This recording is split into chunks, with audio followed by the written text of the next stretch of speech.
on, everybody? Did you like that, Sam? I did. I was getting kind of, excited. Yeah. Yeah. Well, actually, I don't. Now that I think about it, I don't think they saw that because I clicked go live after the whole thing. But that was really for you, Sam. So that's what it's all about. Yeah, that's true. I was like, well, it gets confusing when you have like, you got like a countdown going on in your right corner, and it's like, it starts in like 5 seconds, and you're like, oh gosh, the people are starting. Yeah, let's. How are you, man? You good? I'm good. I'm about to share this video on my community page. Nice, As I smart. often do. Now, in fact, here's what's cool with this upgraded StreamYard. I mean, as you can see, this beautiful logo in the top right corner of your screen. But also, I got to dig into it because I think we as like a group could probably use it to some advantage because it also allows us to stream to, I think, 3 different exported areas. So, like, theoretically, it could also be streaming on... Oh, like on Rob's channel, my channel. Oh, right. Which, I mean, there's probably a use for it somewhere, but well, yeah, I'm looking now because like I'm seeing this. I'm just not noticing this is actual like verbiage that you have in the corner there. This isn't just the logo. I'm seeing like an actual some font. Yeah, right. And that was part of the graphics that my buddy did for me. So that's really cool, man. Yeah, he did a good job. Let's get into it here. Now, any day listening to Genesis albums is a good day, no matter the era. I'm a fan of all eras, but I am curious what eras you were going with because there are no bad. Well, you could argue about good bad eras, but I think it's important that there's a lot of different eras. So, easy, cardboard head guy. He was ready for that countdown. I guess so. Well, you didn't even see it. You didn't see it. Oh, yeah, pretty much, Dan. We do our best. Yeah, we've moved up a few floors. If you get the drift. A lot going on. Matthew, what's up, man? AZ Mick, hey, FBA's in the house. Look at everybody talking. Let's have a moment here, huh? Well, it's for me. Yeah, it's for real friends. Sam, what are you drinking tonight, buddy? Well, at the moment on the stream, I just opened up a nice little Guinness Nitro. It's my first of the evening because you take it easy at the beginning with some lights, and move to the Guinness. Because normally I have coffee this time of night, decaf, but because it's stream night, that means Guinness makes an appearance. Now we're talking. Trevor, hey man, good to see you. Did you get Final Jeopardy? No, it was tough. Yeah. It was real tough. Must have been a repeat. Yeah, thank you, Bob. Bob, they're on, maybe on their way. They might be popping in. Glenn leaves for a trip early tomorrow morning. Rob had some work stuff, I think. So I think they're going to pop in at some point tonight. But Cardboard, as you know, it's like typically they will host, and then the Basement After Dark comes over my way, and so we're just marathoning the After Dark, if you know what I mean. So we're watching the sunset before it gets dark. That's a good, yeah, I like that one. Hey. Yeah. I'm a lot like he is. Okay. Yeah, I mean, hey, there's nothing wrong with 8. I mean, that's Sam's favorite kind. I'll never let him let down. That Invisible Touch is probably a top 100 song for him of all time. It's a top 100, no question. Yeah, it barely squeaks in at like 81, 82, but it's in there. Yeah. It's also in your list. It's yeah. Ooh. Matty L. Now here's the question: vodka, cherry club soda. Now that sounds good, but I'm thinking, what is it going to be? What would be better, vodka with cherry club soda or cherry vodka with soda? Sit on that one, people. Yeah, because the club soda could be heavy with vodka. You don't generally associate vodka with a dark cola. No. So kind of, Trevor, there's a bit of a topic, and you know what? Yeah, see, Sam, we got to give the people what they want. Trevor's been here for 5 minutes. He's like, you guys are blabbing on. We don't have a topic. Trevor's like, you should be more like our Sunday crew and have 5 topics ready to go. Trevor, you're lucky that we're even on. Yeah, we're just making acquaintances, as they say. Yeah, in fact, I messed this up. I was talking to Sam and I were talking about these. I saw so many of the headlines and people posting about it. I saw Music Talk with John posted a video about it. So I assumed that the single was out. Like I thought it got released, opposed to no, we're just announcing. But he was wrong. Yeah. But I mean, it's like his first one in what, like 17 years or something? Yeah, and like I didn't realize John was saying like the one that was 17 years ago was kind of like a mid-tempo, like crooner kind of pop song.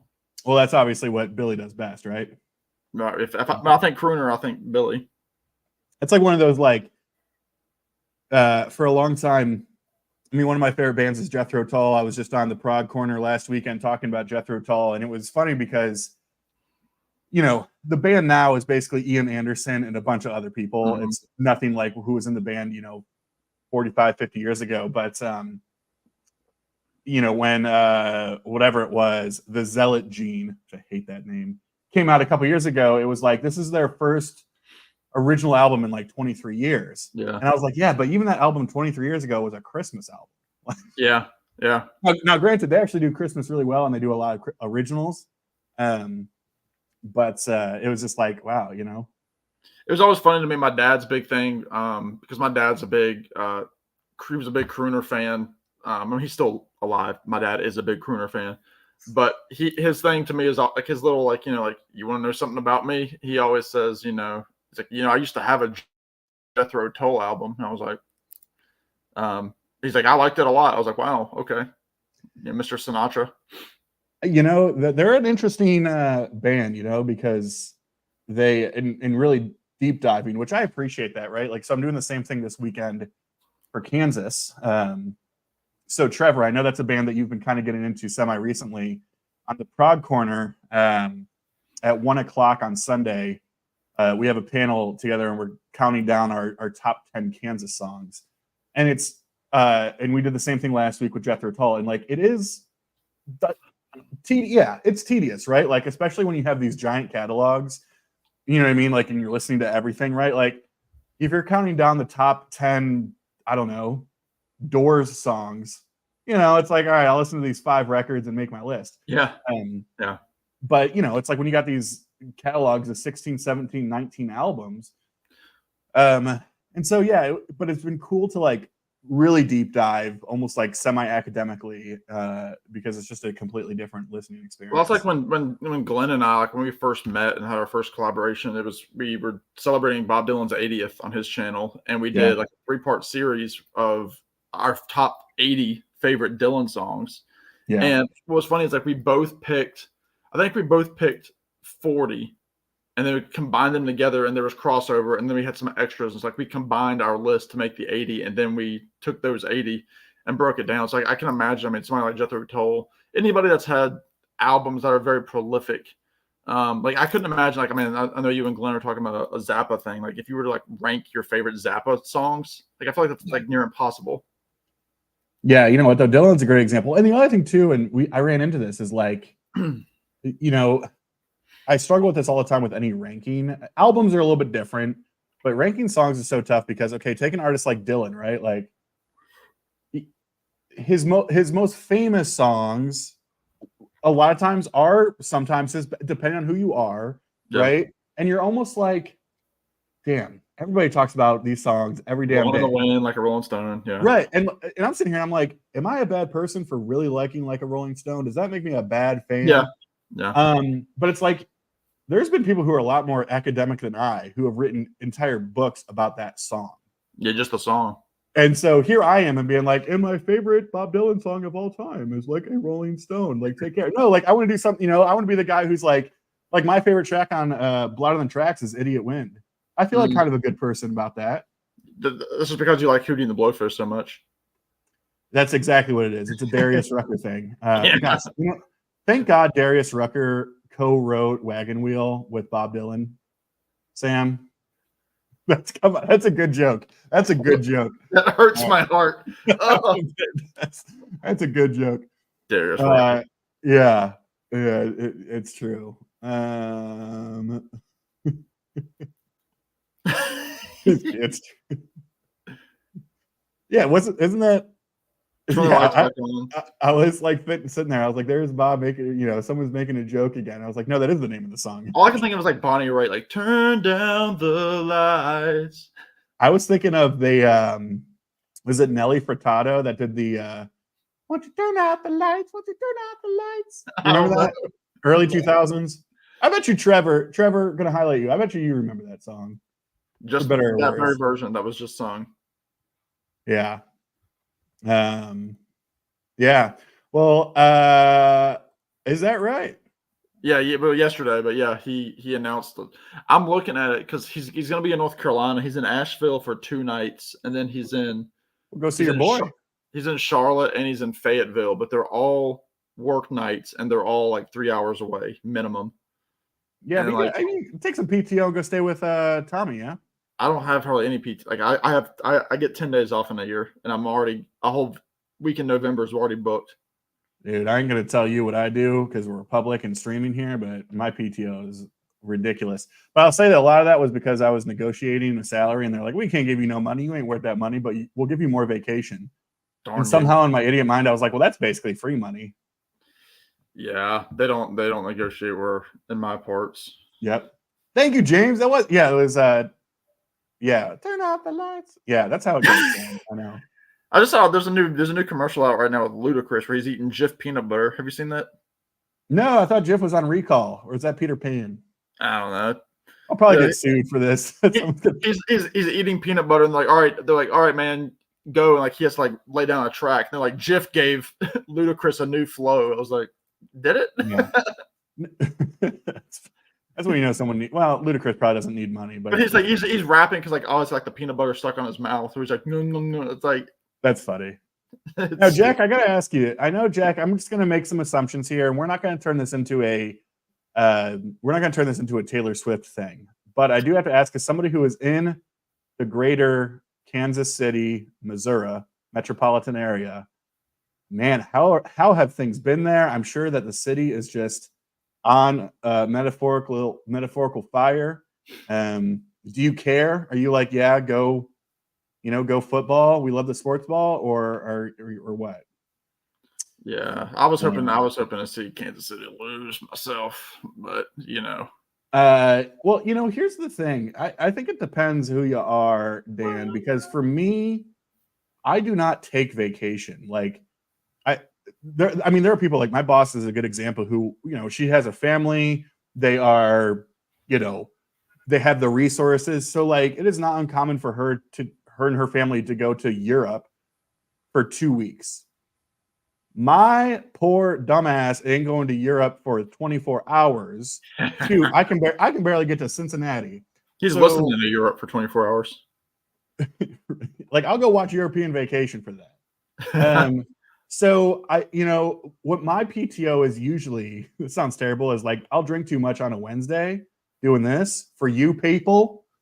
And then I'll be like, I don't want to go to work the next day. I'm going to take PTO. Now, some people call that vacation. But I call it fun. I call it playing the game. Marsha P's in the house. Hey, Marsha, I haven't watched the most recent album exchange, so no spoilers, but also feel free to spoil it. It's not really that much. Hot Green topic. Bay. Now, I hated for a very long time the Green Bay Packers. Mostly because like Brett Favre, asshole. Aaron Rodgers, bigger asshole. But I got a chance to travel to Green Bay for work last fall. And let me tell you, after being in that, it's weird to even call it a city because it's not. Like, Green Bay is smaller than where you're at, Sam. Like, it is basically just like a bigger-ish town. Yeah. But just being there and seeing, and I was staying at a hotel right next to Lambeau. It was wild. That is wild. It was just like, it's just weird that that's a thing. Like out in the middle of nowhere on the lake in Wisconsin, professional team.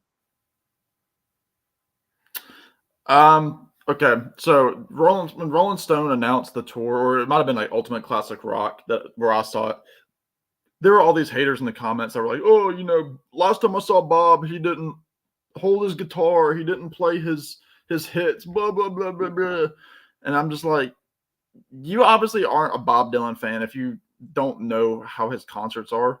Bob Dylan has never been a play the greatest hits concert, not even in the 60s. You got to think about it. When Dylan did his electric tour, he wasn't doing Blowing in the Wind. He wasn't doing Times They Are Changing. He was doing stuff from Bringing It All Back Home and Highway 61, even the acoustic part. Yeah. He was like that when he was 24 years old. So I'm not yelling at you, Cardboard Head God, but I'm saying like I got frustrated with the comments of that when the tour was posted, because if you like new Dylan, if you like the new tour, you have to like Rough and Rowdy Ways, his latest original record, because he does 9 out of the 10 songs from that record. He's done that on every show of this tour, which has gone from 21, and it's supposedly ending this year. So he's already announced his spring dates. He'll probably announce more into the fall, which is what he normally does. So you have to like Rough and Rowdy Ways, and even the songs that are older, he does kind of in that style. But for me, I love it. I absolutely love it. He's not going to play his guitar. He's not going to play, he's not going to have the harmonica around the neck. He plays a lot of piano, yeah? Yeah, he's been playing piano. But that's the thing. He's been playing piano mostly since like 2007. Yeah. Because I think he's got some arthritis in his fingers. Like a rare occasion, he'll play guitar, usually for a song or two. I've never seen him play guitar. I've seen him 6 times. I've never seen him touch a guitar. And the first time I saw him was 10 years ago this year. Yeah. And I would say, I have not seen him, Cardboard Head Guy, but like from what the people who are critical are the one, like based on what I've heard, the people who are critical is never about the show itself. It's like, oh, he didn't even interact with the audience, or like, he just played stuff from his new record, blah, blah. And I'm like, guess what? In 2023 or 2024, that's what artists do. Like, the man's got 1 million songs. He just released this record, 2 years ago? Now, 3 years ago-ish now? Yeah, it's good. I think it was 2020. Yeah, it's gonna be 4 years. And so it's like, but my thing though is like, if you like Bob Dylan, go see him. Like, if he's anywhere near me, I'm going. I wouldn't even consider like, oh, he's not gonna be, whatever. Okay, actually, what though? So this is actually good. So Matthew, I have the first 3. So but they're one of those, and I love those. I have the first 3 records, but I have nothing after that. So if you have, because I don't have a door. Maybe a door is the first one I don't have. I'm not going to pretend to know the discography, but I have obviously Melancholy, I have Siamese Dream, and I have Gish, which there might have been one right before Gish too. But those are the 3 that I have. But would love to know more, because they've always just been one of those bands that I was like, oh, get the first 3 and then everything else is whatever, which is ignorant, but yeah. Marcia says, spoiler alert, the panelists are closed-minded. Well, it looks like I don't have to watch it then. Uh-oh. Oh, boy. Oh, Trouble in Paradise, man. Who would have thought? Who would have thought?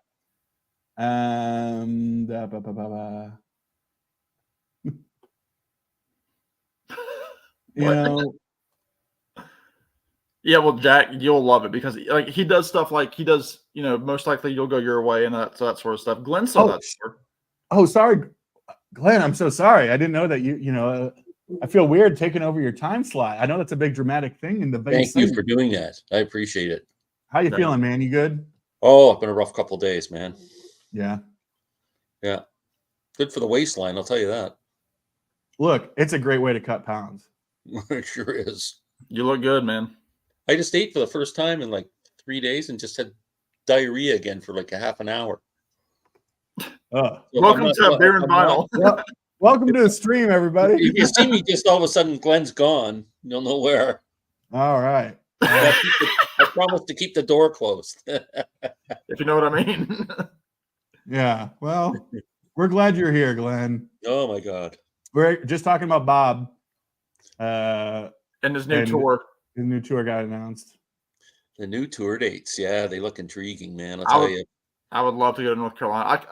If I had the money, I would just drive all the way down, see him in Carolina, go to Florida. I would follow him in Carolina.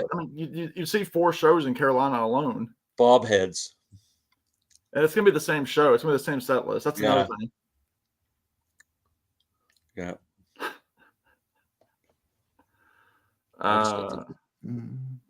Which box set is that? I'm not sure what that is, FBA. I apologize. Dark around the edges. We don't know who that is, do we? It's not Death Toll, is it? It might very well be, but I'm not sure. But I don't think so. I wouldn't know about that. It's a while ago. I will say, Glenn, if you're a Tull fan, that might be the Steve Wilson remix of the Chateau de Orleans things. Sorry, they just announced. Probably. And didn't they just announce an Alice Cooper box set too? A 50th? They did, and I'm a big Alice Cooper fan, but I struggle with those types of box sets, man. I mean, I'm a casual Alice Cooper fan. I like I put the album on and I can't listen. Can't listen to the whole Alice Cooper album. Yeah, I don't know why. I like him, but he doesn't do anything for me. Steve's in the house. Steve, I don't know, but Marsha was just talking a lot of trash about you and Glenn and being closed-minded. It's true. I know somebody put that I'm closed-minded about music. I challenge anybody in the world to have a more eclectic record collection than I have. Oh, anybody. boy. Glenn has every ABBA record you can think of. Just because there's certain pop and rock bands you don't like shouldn't make you closed-minded. There's like only 15 billion of those type of bands. Closed-minded would mean I won't listen to jazz and I don't listen to this. I don't listen to prog rock. I don't like you like jazz has how many subgenres in jazz? Too many. How many different kinds of jazz? And just to say I don't like jazz is like you're not even giving it a shot. Yeah. That might have been about your illness. Yeah, that's okay. I'm in the mood tonight. Let's go. Look, Steve, I hate to tell you, it's still better. Yes, we didn't see it. Yeah. We saw what you had packing. I did ask this question.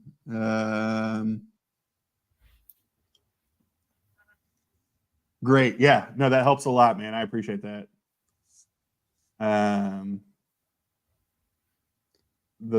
Oh boy. That is okay, Marcia.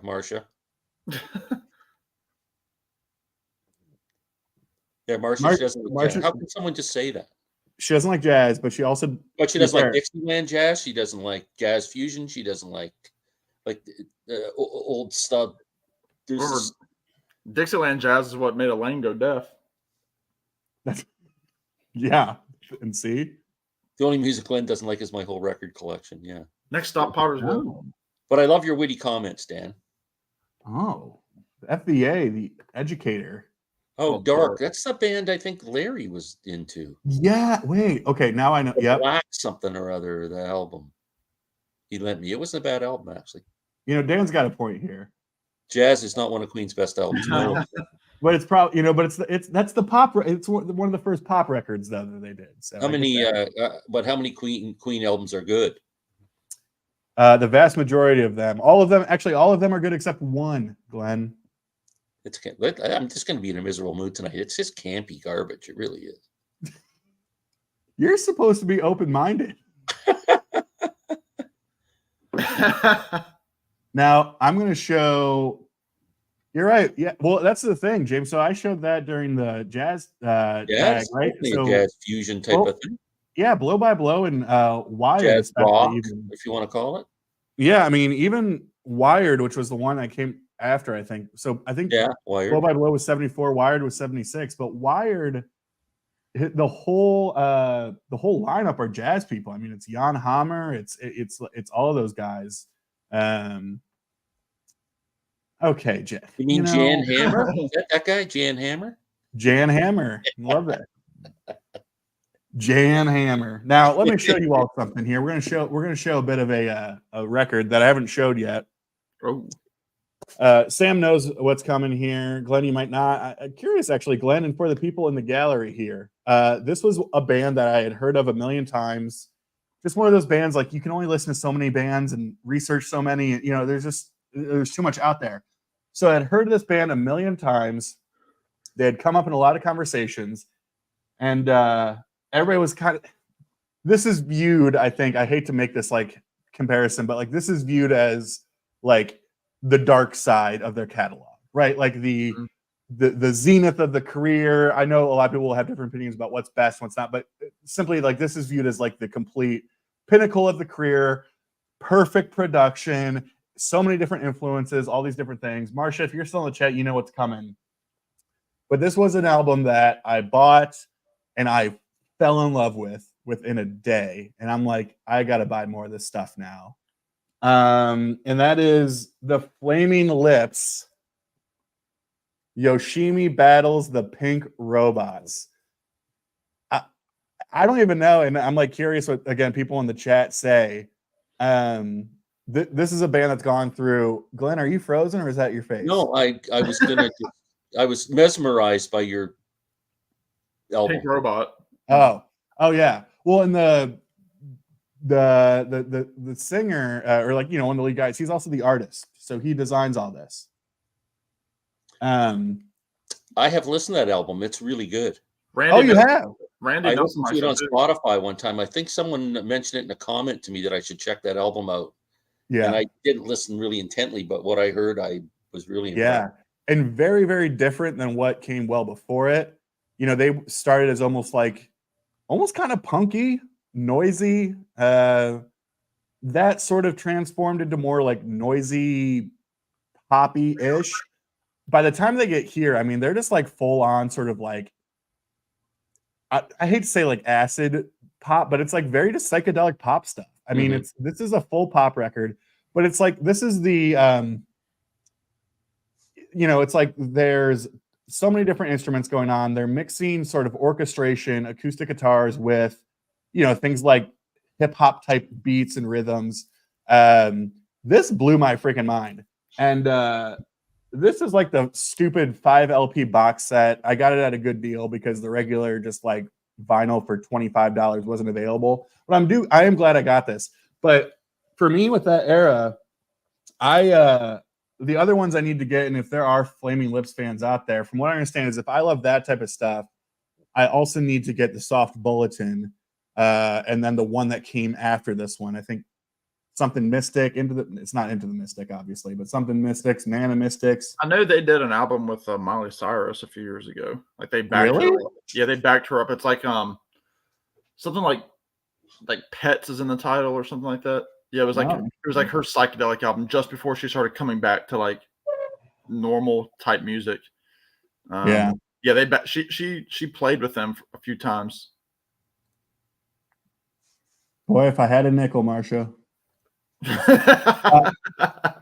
You know, yeah, no, Marsha. I was talking to you about this a couple weeks ago, and it's it's a very, you know, you have like the music, but then you also have just sonically how the record sounds.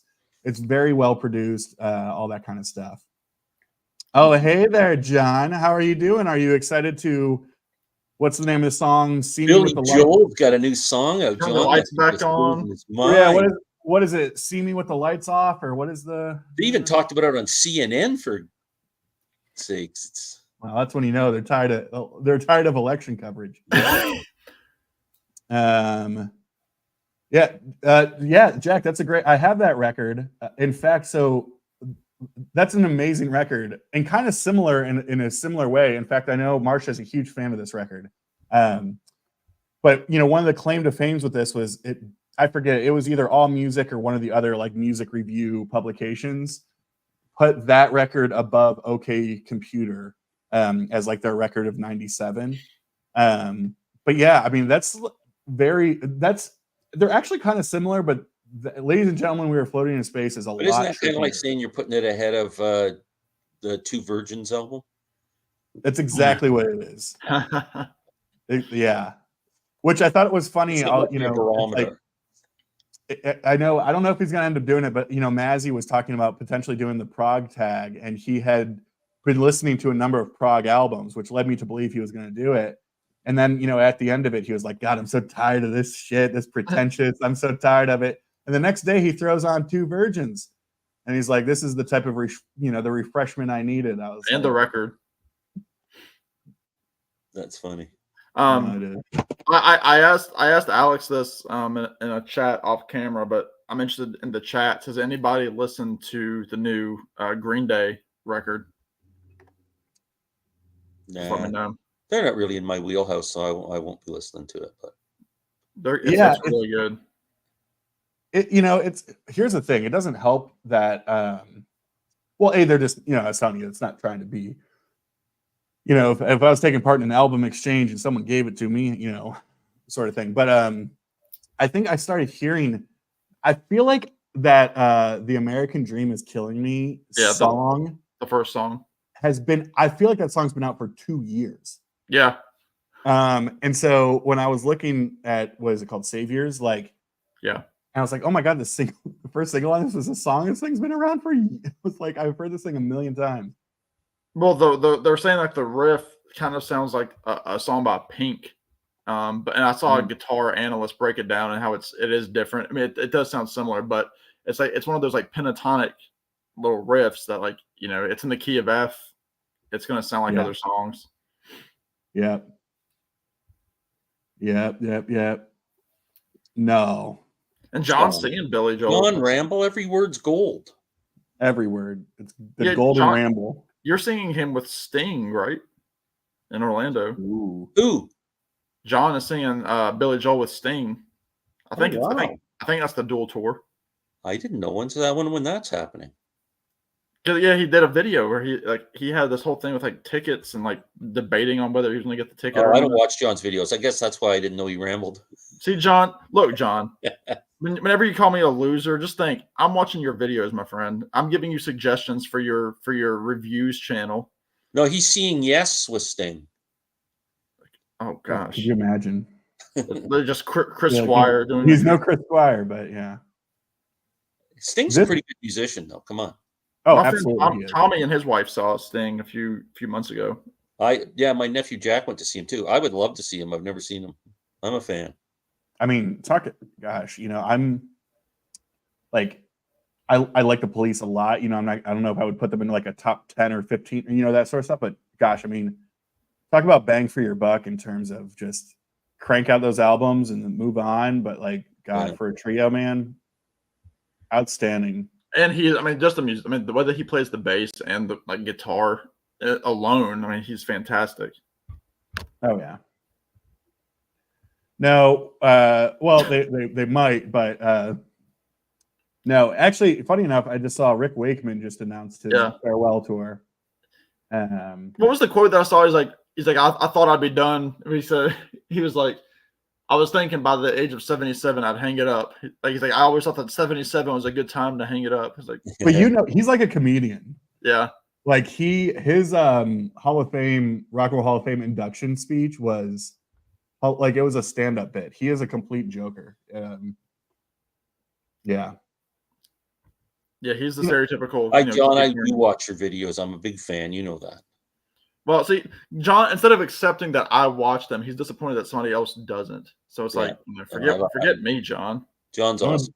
I'll jump to Catherine. Catherine, you got some good concert stories, man. Sting twice. She's great.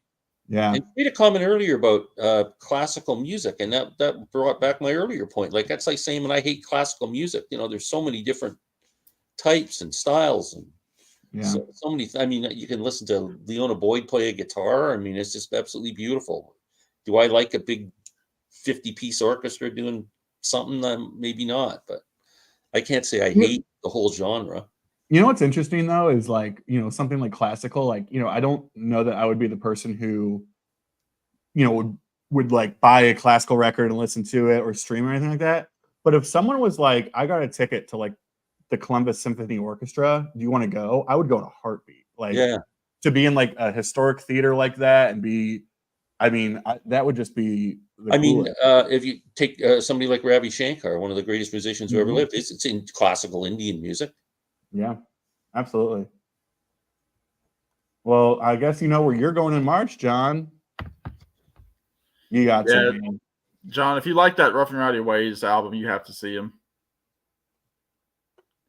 I mean, because again, that's the thing, and Glenn knows this. Like, and I mentioned it earlier. This tour is listed to go through 2024, and so there's a lot of speculation that this is it in terms of like the last big, North American kind of tour. Yeah. Other than doing, shows like a residence like at the Beacon or the Forum or something like that. And there's rumors there's a new album coming out in 2024 too. Oh, is it? Yeah. I'm sure he's got a couple, but where is his like talking about point of residency? Where does he live usually? He has a house in Malibu. He has one out there in LA, and I think he just sold one in the UK, but I think it's mostly I think he's in Malibu a lot and in LA. Yeah. Yeah, both of them are great. I know I've heard of both of them, but I feel like I've heard more of Joshua Redmond for sure. All right, see you, Glenn. Well, you know what's coming. Well, I want to Jackson. I mean, I think they had to they had to cancel shows because Roger threw his voice out, I think. But it's just tough, right? Like, I mean, what are you gonna do? Like in the last 15 years of the Who, I mean, if you watch any Who performance of them doing "Won't Get Fooled Again," during that big scream, Roger's lip syncing that part.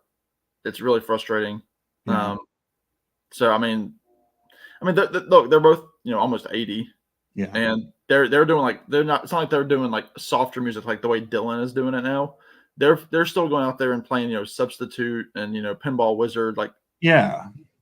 Well, and I brought this up on our streams before of that's why I struggle with people even comparing singers, you know what I mean? Because certain voices are made to last longer than others based on how they work. And so, Roger was one of the original screamer. You know what I mean? So that's a very different way of expressing vocals, and not to compare. We're not going to sit here and compare Roger Daltrey to Bob Dylan in terms of voices, but Bob has made a ton of changes to his voice over the years, and I think he writes the type of music that is suited for. But that's a good point. Oh gosh! Hey, you're having a better night than me. Okay? That's the rock and roll relaxer and some booze. That's always good. Yeah, sleep on your back, Steve. I remember I messed up my back real bad, and I was at the urgent care, and they prescribed muscle relaxers, and because I'm a joker, I was like, and I should drink really heavily on this, right? And of course, they were just like, "Oh my God, no!" And I was like, "I'm joking, but I'm also maybe an alcoholic." No, I didn't say that, but I wasn't. Yeah, that's the thing. It is what it is. They've done 30 farewell tours. Yeah, and I think Dominic Miller is the one. I think I could be wrong here. When Sting did his, for those out there that are Rick Beato fans, I think when Rick Beato interviewed Sting, I think Dominic Miller was with him. I think he was part of the interview as well. I just had deja vu with that statement, just so you know. Oh, good. That was weird. Well, we're drinking PBRs as it sits. I need another one, so I'll be getting up here soon in a second.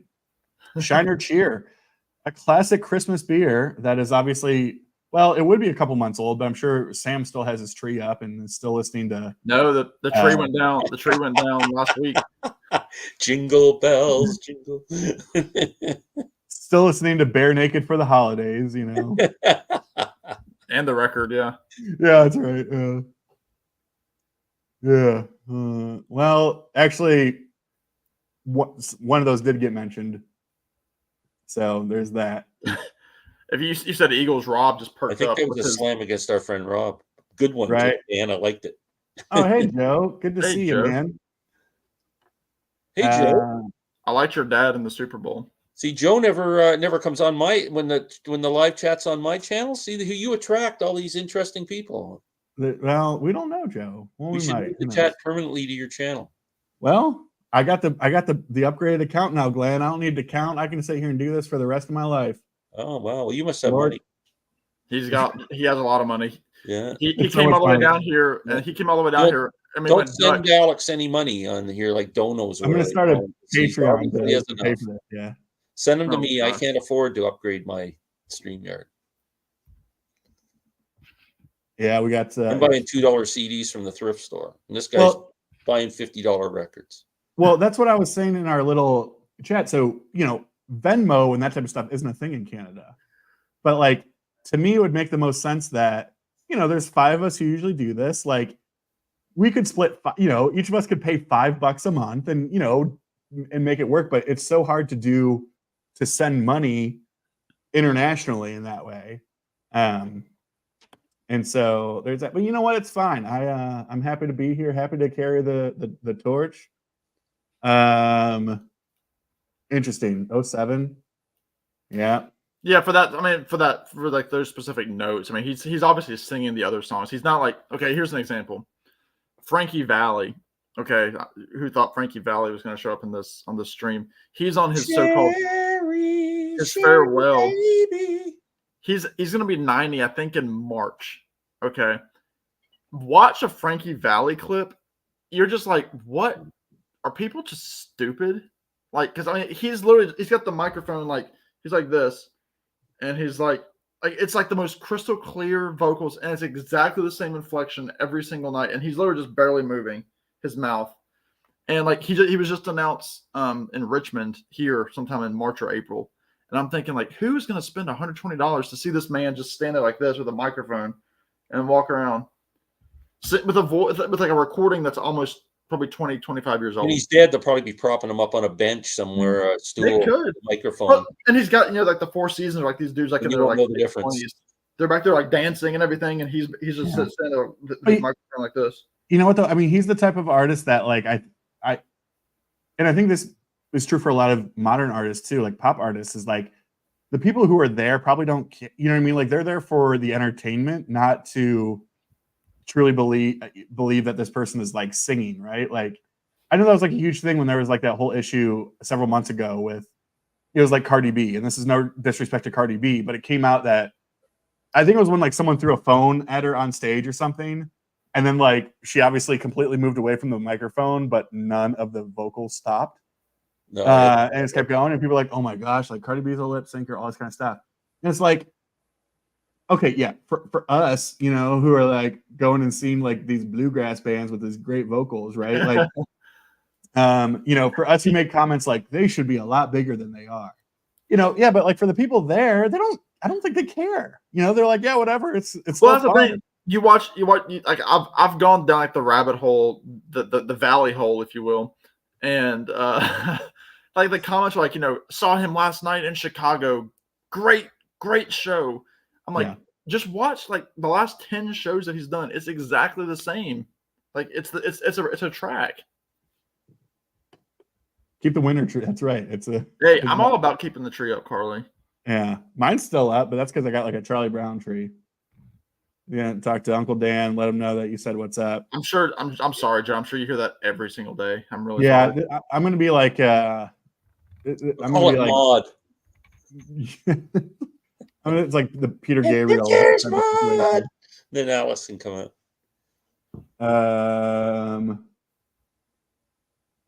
Look at that. Okay, Joe. Yeah. Dang, another Joe. Joe's taking over. Or you could do it. Joe loves Chachi, and we just call it Alex loves Glenn. That's all right. There's a lot going on here, Catherine. You got a parakeet named Sherry because of Frankie Valli. Because of Frankie Valli. There's like every word makes the previous word look like nothing. It's like every word makes that statement better. Every one. Big girls don't cry. Anybody can sing like Frankie Valli. I say we all join hands and sing. Yeah. Some December 1963. Grab yourself between the legs and start singing. Whoa. That's how the Cosmic Torpedoes do it. Glenn, what's the early morning and then what's the travel itinerary look like tomorrow? Because up here, I don't know what it's like flying domestically in the U.S., but here you got to be at the airport like 2.5 hours before the flight leaves. You have to start lining up to get to your flight on time. Yeah, and then you're running before they close the gates. Internationally. Are you able to go? You got a layover then somewhere or no? No. Oh, that's good. Yeah, that's good. But we're so busy because my daughter's working WWE shows in St. Petersburg. So we're landing on tomorrow. Friday morning, we're taking off for St. Petersburg. We're there till Monday, staying in a hotel. Oh, wow. And then come back Tuesday. They work Tuesday and Tuesday night, and then Wednesday, and then I'm flying home. So it's going to be like a very quick trip. And if Marcia and John are watching and I don't get a hold of you guys, or we can't get together, my apologies. So it's just. See, he's these days he bypasses Virginia just to get to Marcia and John. Yeah, by flying. Looks like I'm going to bypass them too this time. It's been a long time since you've been here. So yeah, I need a beer. Talk amongst yourselves, but Sam, we got some business to take care of when I get back, and some discussion. And then we got to talk about something after that. A trip to Columbus would be good too. Yeah, that's what Jason's trying to finagle some way to meet up down here. He thinks Alex and I should fly to him because he says it's too nice. Which doesn't make any sense. I'm like, Jason, so probably fly to Chicago or fly to if you can fly directly to Toronto and then Toronto to Edmonton, and then Edmonton probably to take a flight to Terrace, BC, which is in the middle of nowhere, like northern. Don't go. Yeah, Jason's not worth it. We don't like Jason. Well, what I remember telling Jason at one point is my bucket list trip, like the trip I would love to do before I die, is Banff. And so I was like, Jason, get to Calgary. Like I can get to Calgary, and we can meet at somewhere up there. But yeah, that's like the trip of all trips for me. I would because I love the winter. I love the snow. I love like sub-zero shit, all that. Cracking a beer. Enjoy. Yeah, I've heard good things about Banff. But I mean, I would also. Northern BC is really nice. I've been through. I don't think I've ever been to Terrace, but I've been quite a few spots up there, and it's beautiful country. I just want to go somewhere different that I've never been. I would love to go to the Pacific Northwest. I'd love to go to Portland or Seattle. Yeah, that's me too. I want to go to Vancouver. I want to go to Seattle too. John and Marcia are forgiving me. Look at that. They're making summertime here. Summertime. Yeah, I mean, I know Glenn saw, but Melanie passing away was fitting for Glenn. That was really strange, eh? I've been looking at. I see Melanie albums in bad shape all the freaking time, and I go, it's another scratch one. And then I finally find one, and she dies like 3 days later. It was a sign, Yeah, she had a great voice, man. And one of the Woodstock performers still with us. I saw her the year after Woodstock. And out of respect, I won't even replicate brand new pair of roller skates. No, I think that would be respect. I mean, for that, the more exaggerated and goofy it is, the more respectful it probably is to the original. It's almost Tiny Tim territory. Actually, yeah, it kind of is. Yeah, exactly.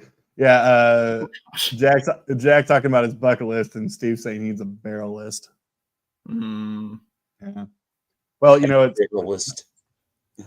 Well, interesting, Glenn. Not saying that this is you because I know you said that there was like a different virus or whatever. But I was just talking. It was kind of deja vu a little bit. I was texting my good friend, and he was like, "Oh, sorry." He's like, "I'm taking the day off work today. Like, I was up all night puking." And this was, like literally probably 20 minutes after talking to you about the same thing. And I was texting him. I'm like, "Are you good, man? What's going on?" And he was mentioning that there's another. He got it from like there's something going on at the daycare with his kid, and but apparently there's like another new strain that like manifests in the GI tract. So like this is like again like another variant that is like messing people. I would wish on my worst enemy. Yeah. But maybe Larry. It'd be fun to see Larry get it. I'm just kidding. Dang. Good Lord. Pour one out for Larry there, Alex. He actually sent me a note saying if you need anything, I'll bring it over to you. You're telling him to go. Larry's a good guy. To go shove it. Well, here's the thing. This has come up across a lot of different things. There are these meetups all over the place, right? It's like Mike at MGK Boston's got stuff going on over the summer. There's always a Chicago group. I mean, I feel like Chicago would be the easy one, right? I mean, there's so many people there. It's centrally located. If you want to fly in, it's easy. I mean, Steve could host. And we could all stay at Steve's house. Yeah. Oh, he would love that. He's got a huge house. He's got more money than Bill Gates. That guy. Than Davy Crockett. Yeah, he's got a huge mansion of a house. You should see it. That's from Forrest Gump, Sam. Yeah. Before you give that look of where'd that reference come from, it's when the scene in Forrest Gump where it turns out that he was an original investor in Apple. Something to do with fruit? Yeah. Or no, it was the Bubba Gump Shrimp. You're telling me that you're on the Bubba Gump Shrimp Corporation? Yes, sir. We have more money than David Crockett.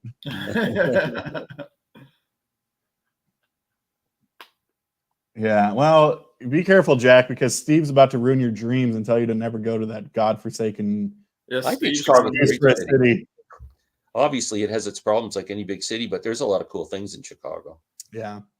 I would love but also, you know, my thing, like any big city, you're exactly right. Any big city, but you know, Chicago is interesting too because it's like the first thing people would be like, "Oh, you got to go to the Bean. The Bean is fine." Yeah, the Beans. Yeah, you see it and it's cool. You see it, and you're like, the Bean and you see yourself in it, and yeah. And then but it is a beautiful waterfront. That Chicago did the waterfront up perfectly. It's really nice. You have the Bean, you have the tower, and then after that, it's like, you know, you got to dig. And of course, you got to go to Buddy Guy's Legends. Yeah. Yeah, I don't know if you saw that, Glenn, on social media, but our good friend Emma over at Avon Low was just there seeing Buddy and met him after the show. He signed some vinyl for her. When I was there, he wasn't there, unfortunately, but yeah, that would have been cool. But he's like, what, 87 or something? Yeah, I saw him. I don't know if it was last year or the year before. I saw him in Orlando. He was awesome. Yeah, I remember seeing him in, God, I might have been in high school. So we're talking like 2007, 2008. Yeah. House of Blues in Cleveland. I've seen him probably a half a dozen times, once in a small club. I've only been to one House of Blues. It was in Myrtle Beach, and I didn't get to see any kind of shows. Yeah. He does a great, I'm sure he still does it, but he does a great version of Feels Like Rain. That's always one that stands out to me. All I can say is that my life is pretty plain. Is that the song? Yeah. That's whose song? What song's that? That was No Rain. Is the name of the song. Yeah. From oh shoot, why can't I think? Blind Lemon. Oh, Blind Lemon. Yeah, I'm trying to I was keeping a Thank you for that, Alex. Yeah. That's too good. It might have been Blind Lemon, but he sound more like a Def Tangerine to me. Cream Tangerine. No. Did you see that Sublime is reuniting with like the guy's lead singer? I mean, the guy's son. Yeah, the guy's son. Yeah, I don't know. That was a band I was never cared much anyway for. What's worse, you know, get the guy's son or get a hologram, you know? I'd rather get the son and then have him sing.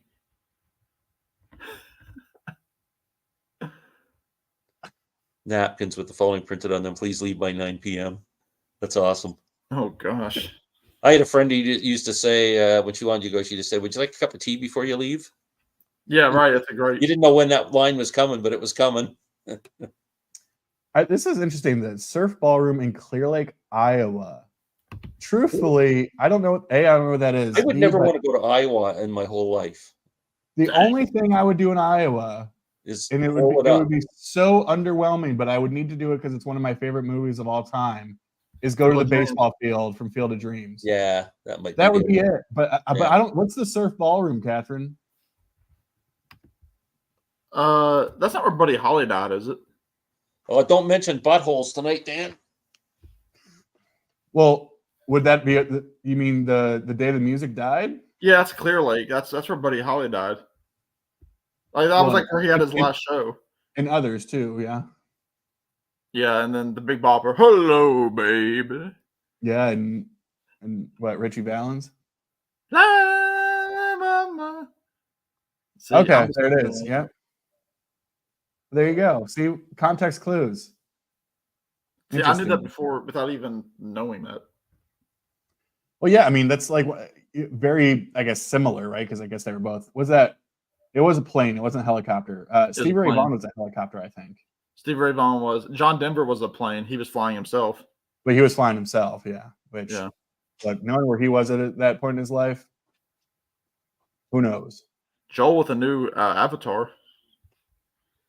I'd say. B-sides. B-sides be doing lots of streaming. And I love it. Love it. Can you feel it coming in the air tonight, Glenn? Yeah.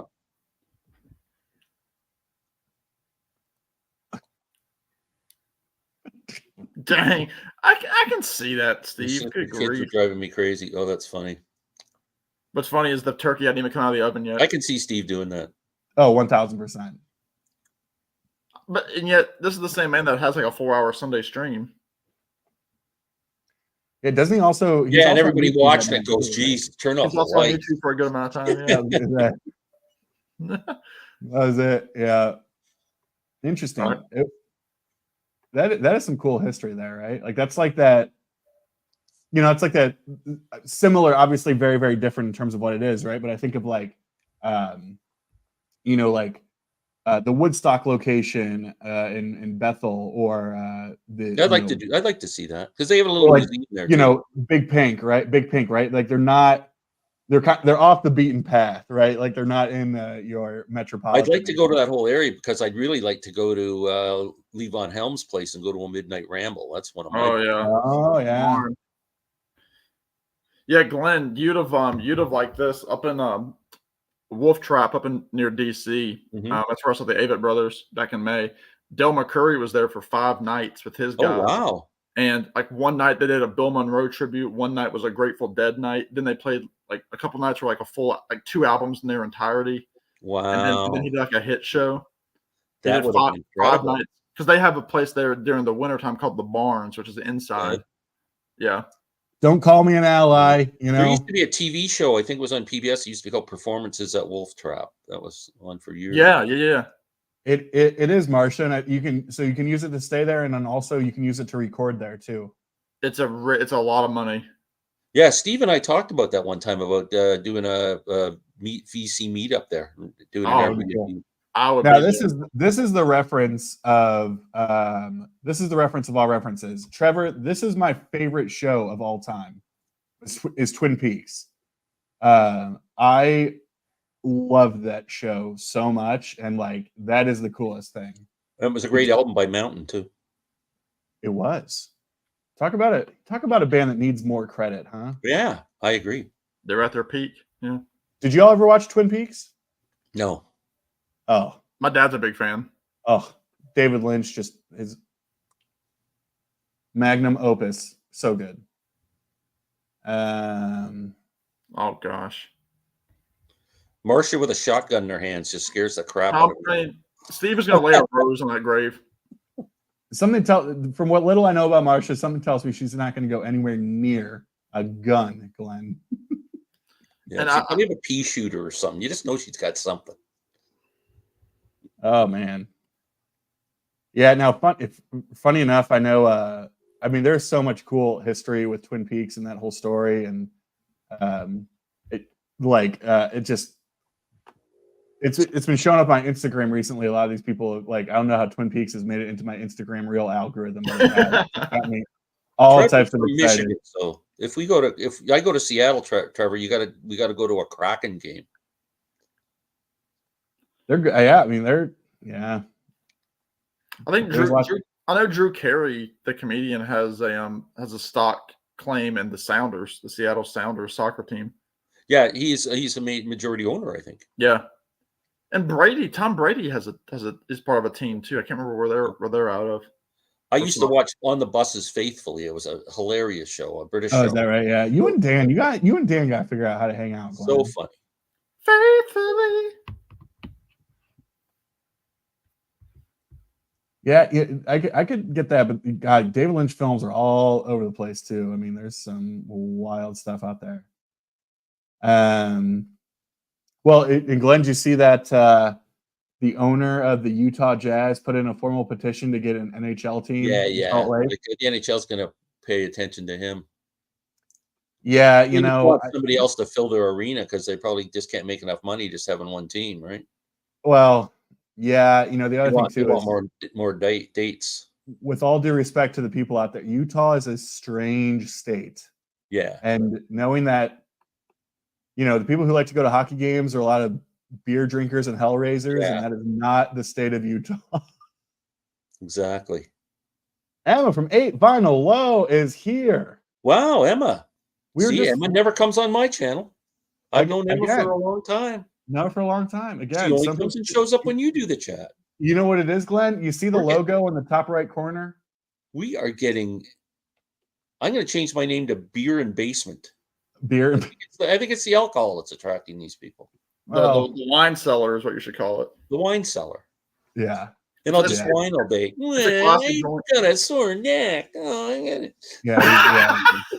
It's your rant channel. Yeah. The movie about June Carter is that? I didn't know there was a movie about June Carter. Yeah, there's a documentary. It's produced by John Carter Cash. Is it Reese Witherspoon? No, it's a documentary. I just got a book on the history of the Carter family, Sam. Oh, really? It's really, really interesting. And so much of it takes place all in Virginia and all that area. Oh, yeah. Yeah. I'm going to send you the book when I'm done with it. I think you'd really like it. You need to, next time you're here for, an extended period, we need to go to Bristol, Glenn. Like I would drive you to Bristol, which is 3 hours for me, to see the history of country music museum. Like that's where they have the Bristol sessions with Jimmy Rogers and the Carters. You would love it. You would love it down there. Now on the border with Tennessee. I'm curious, Glenn, because I know you reached out there. Did you buy? I forget your update on good old Bert Jansch. I'm still waiting for the frickin' album to show up. Really? I just emailed the guy today or messaged him on Discogs. I ordered about 4 CDs from 4 different people all at the same time. Yeah. And everyone's shown up at that one. Canadian seller? I don't know. That's why I asked him a question. Where are you? Like, I don't know. Maybe I don't know where he sends it from. So. Yeah. No, that's for sure. Sorry, just pouring a. Maybe when I'm in the States, I can find one. Yeah. Oh, there you go. I'll let the Beatles guys answer that one. Pepper would be awesome just to see how they do like the artwork and how they got to that concept. Yeah. I'd do anyone if they had the right footage. But I won't do that. Abbey Road would be a cool one. The name of the documentary would be called Streetwalker. Yeah. Yeah. I think I remember telling you this, Sam. I had a phase late high school, early college where I had like a John Denver obsession, not only with like the music, but of like John Denver as like a person. Like I went all in on I was all about him I was obsessed with like him at like the PMRC hearings, and like it was always killing me that Zappa's up there being Zappa and being awesome, and then you had I forget his name, but the guy from Twisted D. Snyder from Twisted Sisters up there doing his thing. And then like the whole idea that was so funny was that all of these members of Congress and the PMRC were all huge fans of John Denver. And they just saw John Denver as like this wholesome, like traditionally conservative kind of like, oh, come on, boys. And so they were all like low-key, they're like, oh, thank God John's here that can come and like knock some sense into these people. And then he went obviously he's a hippie, like anti-censorship with it. And they're like, oh my God, no, not John. I would love to go to his place up in Colorado. I have a friend who's been up there. Yeah. Like the wildlife conservation area. And my favorite quote from that whole thing, Glenn, was Zappa saying that they were that this was the equivalent of treating dandruff by decapitation. Yeah. What's your go-to Denver song, Alex? I'm curious now. I have always there's 3. The 3 that I have loved always in overplay whatever. The first one I probably ever heard besides Take Me Home Country Roads was Annie's song. I still think Annie's song is one of the most beautifully written songs ever. It's kind of cheesy and just a little bit twee, but I don't care. I love Poems, Prayers, and Promises. Oh, yeah. Just beautiful. And then a little bit of a deep cut, but not really because it was on, one of his like 40 greatest hits. But I've always loved Rhymes and Reasons. Great. Yeah. Yep. Matt Street's a big John Denver fan, if you knew that. Oh, is that right? He's a Jason, man. Hey, thanks for stopping by, brother. Jason. I think I'm going to take off, guys, and let you guys get somebody else up here. All right, man. Well, hey, you got to be up in about 6 hours I'm anyway. ready to get out of the picture again. So, let us know that you're okay tomorrow, Glenn. I will. You're looking better, man. Okay.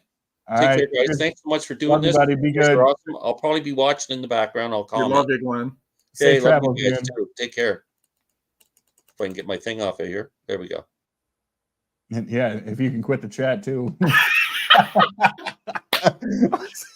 A little after dark preview. I'll say, you ever have those days, Sam, where you turn into like a little bit of a foghorn leghorn? I say, boy, I'll say my favorite Looney Tunes character by a mile. By a mile. My favorite I had another phase where the same way I was obsessed with John Denver, I was obsessed with Foghorn Leghorn. What a quote. This guy, I mean, he's got these montages on YouTube of him saying some of the most out-of-pocket shit ever about everybody, man. That guy's crazy. I say, boys, sit down. I say that. What a quote though. The same time I was obsessed with John Denver, I was obsessed with Foghorn Leghorn. Look what Dan's saying. I'll say. Dan giving shade to Foghorn. Woo, that's funny.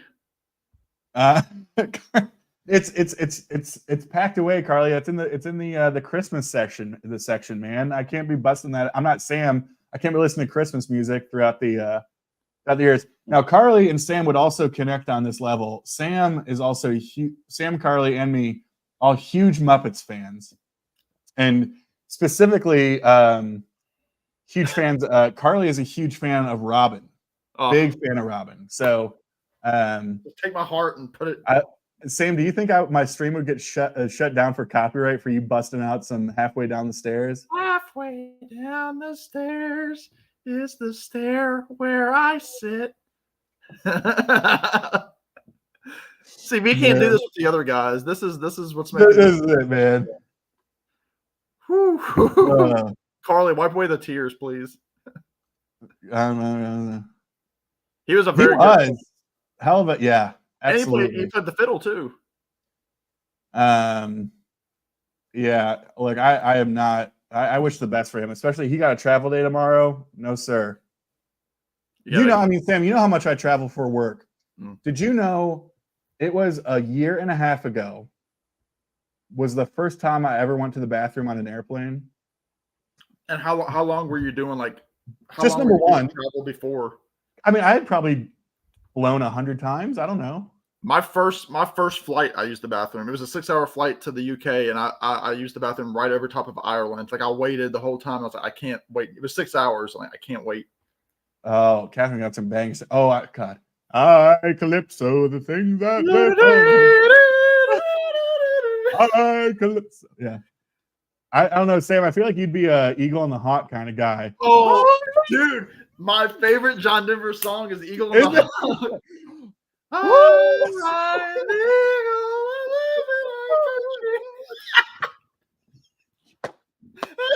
You just don't get us anywhere else, man. Oh, that's so good. Yeah. Do you wear like the diaper and everything too?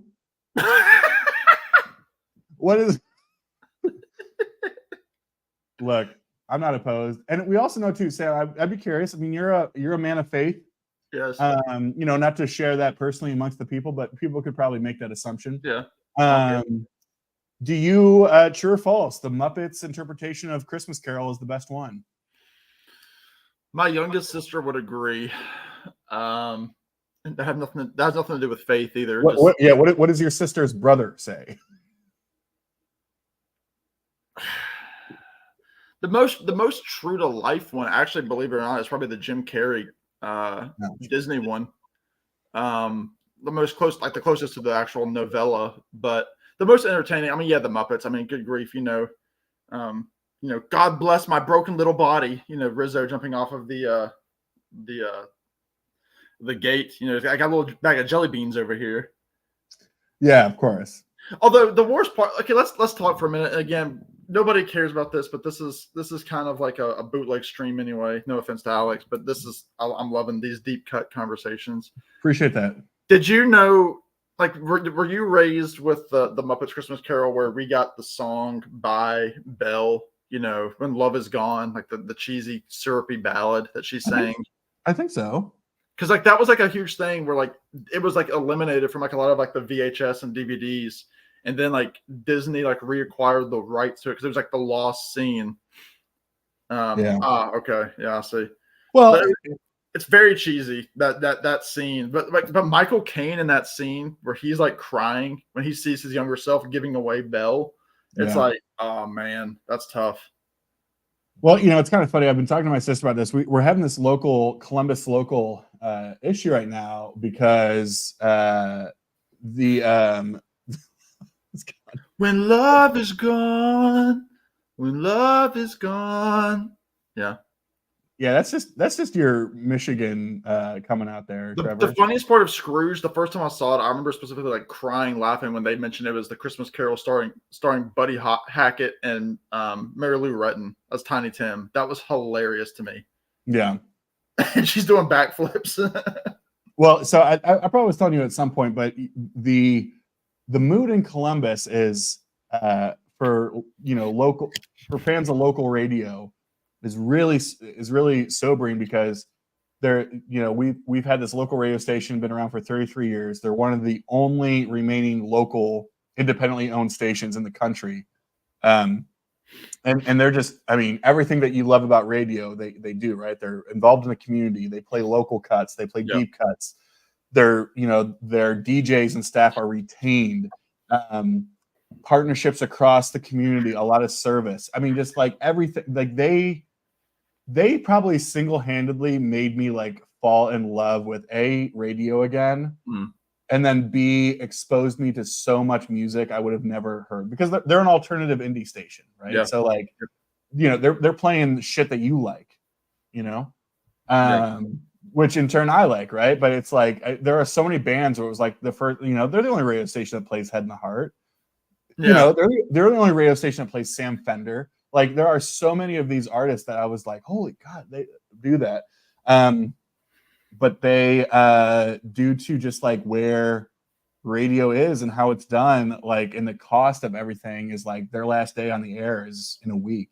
Well, I'm interested because, and people in the comments can tune in on this too. Cause again, like the city that I'm in is, I think it's about like in the city itself, it's like 100,000 maybe ish. So it's a fairly small city. Sure. But and even like the other city is about, close to that, but it has, a big university there. But in the last year and a half, we've lost all of our oldies stations. Like we don't have an oldie station anymore. Like it's gone. We don't have it. It doesn't exist. Like we have like obviously like our NPR like local station. We have, like the adult, contemporary with like, the ones that was playing like, Pink and Maroon 5 and that kind of crap. And like 80s stuff, like Prince, like the 1999s, like the general cuts. We have like a classic rock station, which is not classic rock really. And then we have like 100 country stations, Christian stations, whatever. But we don't have an oldie station. It's gone. And even like we kind of had like, Seattle has like KEXP. We don't have that station anymore. Like our indie station, like that you were talking about, that plays, the acoustic stuff, the songwriter stuff, that's gone. And so it's really sad because I'm like, those are the only like threads of local radio that I would hang on to. They're gone. It's like I don't touch local radio anymore at all. Yeah, it's really disheartening. This might have got shared one of our chats, but Rick Beato did a cool interview talking about how the Telecommunications Act of '96 played a huge role with this, because what it did was essentially consolidated local radio stations into Cumulus and Clear Channel of like, instead of having say 500 independent stations that chose their own playlist, were exploring local artists, like we're trying to break new artists. What you had was two major conglomerates that essentially were creating the same playlist of the same top 40 songs across the country. Like iHeart or any of that stuff. Right. Yeah. And that's the thing is like, these other local stations is like, they might have a morning show, You know, they might have like an afternoon show, but by and large, it's like, no, it's like iHeart controlling all of it. It's Ryan Seacrest, you know, in the afternoons. It's like, it's all internationally or nationally syndicated stuff. Yeah. It's terrible. I was thinking too, because like I'm looking for Elliot. Hey, Elliot. Hey, man. Lazy Dogs Records. Elliot's the man. Elliot's man. And Elliot, I'll tell you this too. Same I might as well I loved his response to your Americana tag. Like I knew he was gonna kill it. There's a reason Elliot was my only pick for that first you know, that first kind of pyramid scheme of, you know, contact another person, which I guess we can go ahead and say both of us, like we should promote, like we both have a tag out. Like I just got a new entry today for my Americana tag. So it's crazy how it's still growing. I mean, I've gotten, I'm sure it has for you, because I mean, I've seen your numbers go up. Like if you look at the analytics, like my Americana tag, though it's not like a crazy amount of views. I mean, for my channel, it's like 600 views. Yeah.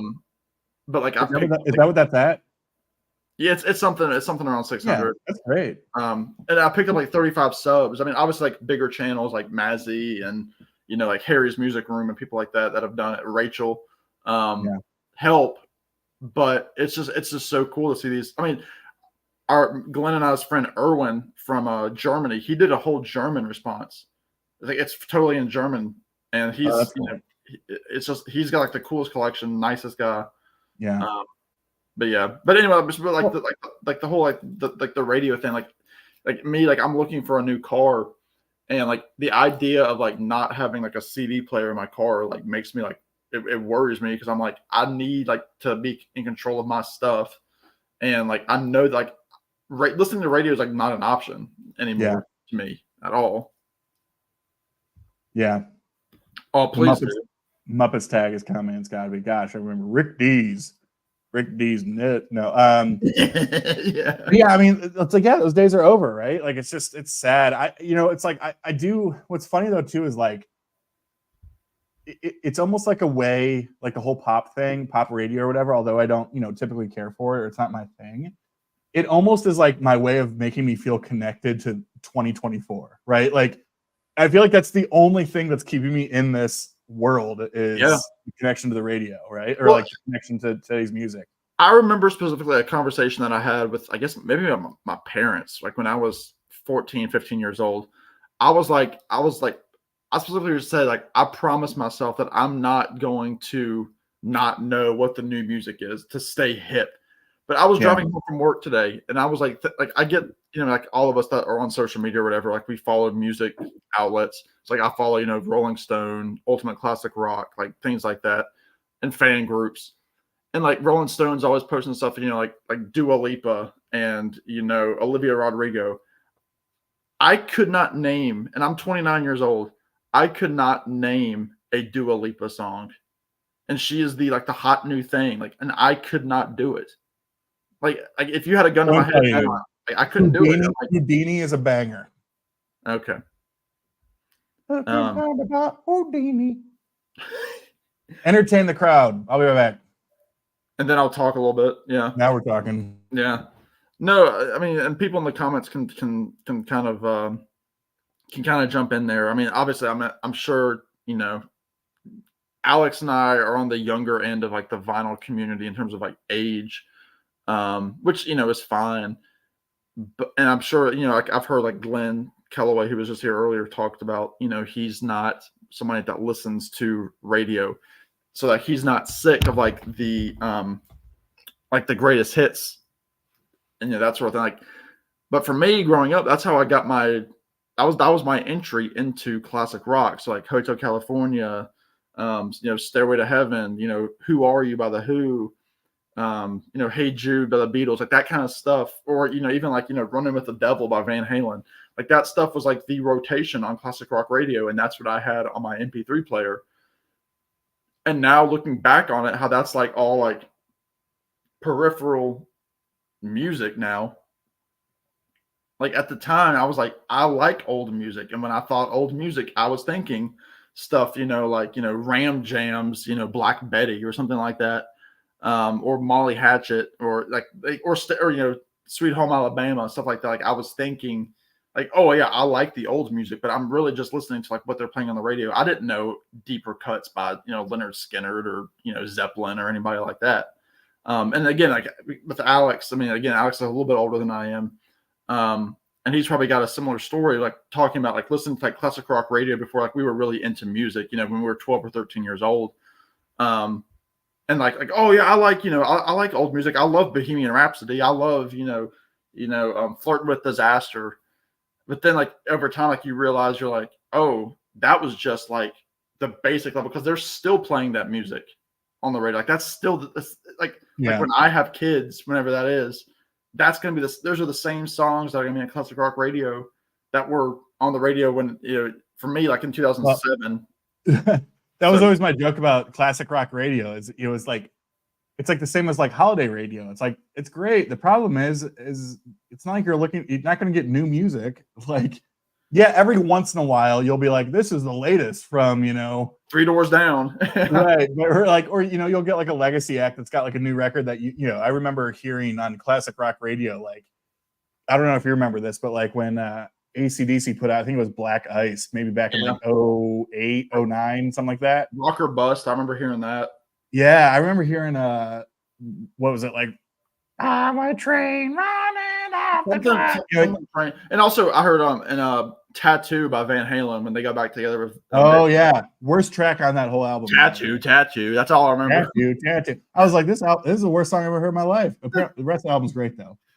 Is it? And people are looking for a reissue of that, and of course, DLR Diamond Dave doesn't want to. But here's the thing, Dan, is if we got to hear the Slade version, we'd be happy about it. But instead we get Slade Jr. and Quiet Riot. I remember being a little kid and asking why it was spelled like that. Yeah. How did you get a good answer? Yeah, it was the weirdest moment of my 25th year. Oh. Look, man, Brandy is one of the best pop songs ever. So I'm all in on looking. Yeah, I mean, like like Dancing in the Moonlight, that kind of stuff, like on oldies stations. I mean, like I said, it's the same stuff. It's going to be played, for eternity. Yeah, yeah. I mean, I do. Yeah, one of my local classic rock equivalent type stations has like, they have like a segment. I don't know, maybe a few times a day that they're like, the saviors of rock. It's like they have to, like, of course, brand it as like this new bands playing old music, and it's a lot of like Rival Sons and like that type of Dirty Honey, Greta Van Fleet, like all these types of bands, which is cool. Like that, truthfully, like I don't want or need to hear Sweet Home Alabama ever again. Yeah. Look, Carly's got a great point. Sam, you got some records over there? Yeah, my criminal ones. Nice. Well, yeah, I mean, it is a music show. We'll show some records. Trying to think if there's anything I didn't show. Well, I guess it could be different people. I'll have a video coming later this week just about new pickups and all that kind of stuff. But I got a couple here. Sam, do you want to show anything? I had like what we had kind of talked about off camera, but I do have one that I listened to just before, and I did mention earlier, and we have some new people in the chat. I am interested of anybody that's been listening to the new Green Day record, what their thoughts are. Because I've got it in my car. I've just started my third cycle with it, so I'm interested to hear what people have to say. So, what do you think of it then? Yeah, I wish I had it on me because it's in my car as CD. It's interesting because it's done with the same producer that did. I do have American Idiot next to me right now. So it's the same producer that did Dookie and American Idiot, and it's interesting because they've done all those records on years that end with 4. So obviously this year's Dookie's 30th anniversary. So that was 1994. It's also my 30th anniversary. American Idiot is the 20th this year. From 2004, and then they just put out Saviors, last Friday. I think it's very, very good. It's political Green Day, like the Green Day that everybody likes. I think Billy Joe sounds great on it. I think I've been obsessed with watching interviews and clips. Like there's a ton of great clips that they did with Howard Stern that are really, really interesting. They did a 30-minute interview with a Canadian journalist. I think it's really, really good, and like it's got the power pop that you like from Green Day. It's got the heavy punk pop. It has a couple of ballads, like he does one song called "Father to a Son," where it's about like his two sons, Billy Joe's two sons. He does one song that kind of deals with his bisexuality called "Bobby Socks," which is actually a pretty rockin' tune. And there's a video out for that as well. So it's got everything that you want from a Green Day record. If you like, American Idiot, a little Freudian slip there. Little Freudian slip, yeah.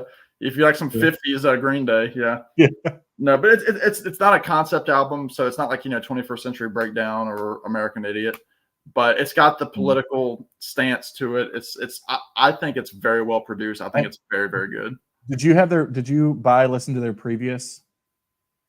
The Father of All? Yeah. No, I haven't. I heard the single when it came I heard that this is kind of like one of those like return to forums, because I think a lot of people struggled with that. But yeah, I mean the cover on it alone is trash. And then like before that was like Revolution Radio, which had some mixed reviews. Yeah. But no, I mean I really like it, but we're talking about records that we have on us right now. Well, I kind of talked about Green Day. How about you go? You can show something. I kind of did my thing. Yeah, let me. I'll jump in these really quick. Dan, I don't have. Did they do 2 records? I don't have either of those Rosenton Collins records, but I want them. They had a female singer, didn't they? I think when they had their stuff going on. Yeah, that was like a big, a ton of record stores across the country. I'm sure elsewhere we're doing listening parties and release parties. That's like the new thing. Like when the day before huge releases, man, and it's a great idea too, because people are there. Yeah, they're celebrating Green Day or whoever it is, but they're gonna buy stuff, and like my places are giving out posters and swag, and they get stuff from the artist and the record label. Well, I know, like Music Talk with John, like down there in Orlando, they had like the special sleeve that came on it, like the clear sleeve. Yeah. I wish my place did that. Like, ours is just like, I mean, you've been there. It's like, it's just, I wish we had more. Yeah. Cool. Well, yeah. So I'll show. I guess I'm going to probably break up my videos in a couple different segments, because I think I'm going to do a dedicated video towards like that $5 haul, right? Like that. Yeah. I've showed a bunch of them. I might show some more, but then there's also like a bunch of newer stuff that's kind of come in to talk about. So I'll show this one because I know Emma's out there. Emma, I don't know how you felt about these guys, but this was on Acoustic Sounds is doing like 40% off of so many of these different titles or whatever. This is the one I sent Jason, Sam. Yeah, I'm hearing you. Yeah, you're good. So this is a band that's on the Karma Chief label. Karma Chief is the sister label to Coal Mine Records. I've talked about Coal Mine Records a lot. They're a record label out of Loveland, Ohio, outside of Cincinnati. Coal Mine is sort of the dedicated label towards funk, soul, jazz. And then Karma Chief is the sister label kind of for everything else. But this is a band called GA20. And this record's called Lonely Soul. So this is really like new school, old school Chicago blues inspired stuff. Not just like, oh, they're a cool bluesy rock band. No, like very, very much old school Chicago style blues record. So one of my goals, I have buying goals because I'm a joke, but one of my goals is to really hone in on a lot of the Coal Mine and Karma Chief releases this year. It's tough to backtrack because there's so many, but I really want to get into this type of stuff across the board. So this is awesome stuff. Again, super bluesy, not really hard rock, but definitely in the vein of sort of that old school, new school Chicago blues. Of course, white boy style, but that's okay too. So yeah, cool, John. I see that you're into it. Yeah. So again, this was $12. $12 on Acoustic Sound. So hell of a deal. Great LP. Into it. Yeah. Oh, go ahead, man. I was gonna say we were talking about acoustic sounds because again, like everybody knows, I mean, Alex and I and a few other guys are in group chats outside of YouTube, and like we're always like helping each other out in terms of like saying like what kind of sales are out there, you know, whether it's acoustic sounds, vinyl me please, you know, merch bar, whatever it is. And I got my kind of my haul in, and to mention, to keep on the Green Day theme, this is one of the records that I got. I haven't opened it yet, but I've heard tracks from it. This is the Billy Joe Armstrong, again, lead singer of Green Day, his cover album that he did during COVID called No Fun Mondays, that has some great pop rock tunes. Yeah, I'll show that. So there he is. But he does a cover of, you know, Manic Monday by the Bangles. He does That Thing You Do from the movie That Thing You Do by the Wonders, which is really cool. Tommy Hanks. Yeah, he does I Think We're Alone Now on here.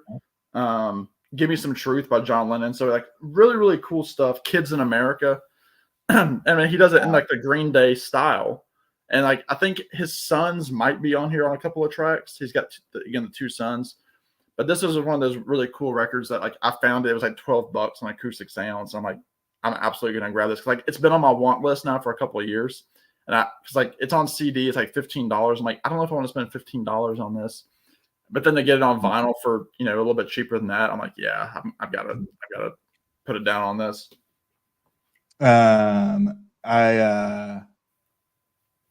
You know who wrote Manic Monday, right? Mr. One of those regal titles. One of those regal. That's really funny. Yeah. No, I just want a lot of people don't know that. So Dearly beloved. Yeah. Dearly beloved. Not necessarily. So Acoustic Sounds is kind of difficult because they're a retailer, but then they're also a record label, and they're also a pressing plant, and they're also so, you know, you can go to Acoustic Sounds and buy any number of just random records because they're a retailer, they're an online record store. Things that are on the Acoustic Sounds label or on Analog Productions will have obviously that premium pressing audiophile quality. That's not necessarily to say that everything you buy off of Acoustic Sounds is that way.